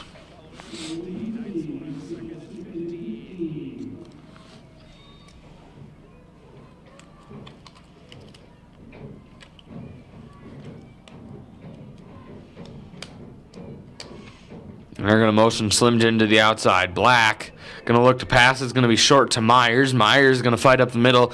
He's going to stay in bounds, though, and the clock will keep running. It's down to 15 seconds, and our student section is going to start working over to underneath the scoreboard.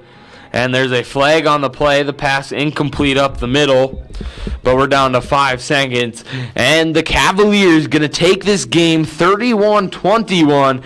And we'll head out to Brandon Valley next week, Friday, to face off in the semifinal matchup. We're going to have a couple more flags to continue here. And there you go, your I believe I just won cheer, or I believe that we just won cheer happening by the Cavaliers. And they will head, like I said, down to underneath the scoreboard. And we've got 5 seconds. And this will be the final play of the game. No, they're going to set the game clock to 11 seconds.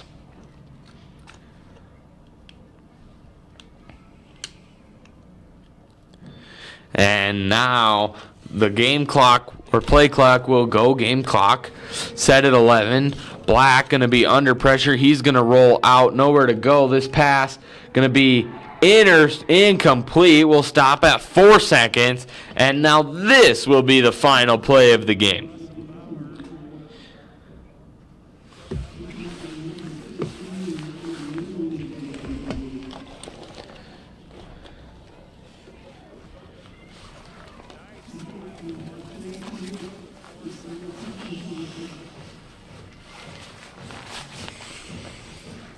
Fourth and 8. Final play of the game with 4 seconds left to go. Cavaliers going to head out to Brandon Valley next week and face off in the semifinal matchup in an attempt to head to the Dakota Dome for this 2024 state championship game.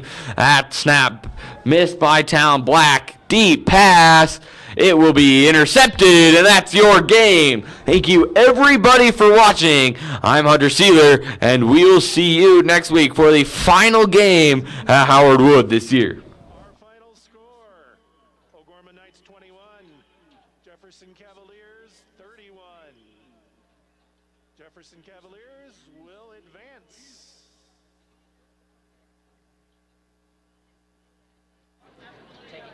Congratulations on a fine season to the O'Gorman Knights. Jefferson Cavaliers advance to the next round, which will most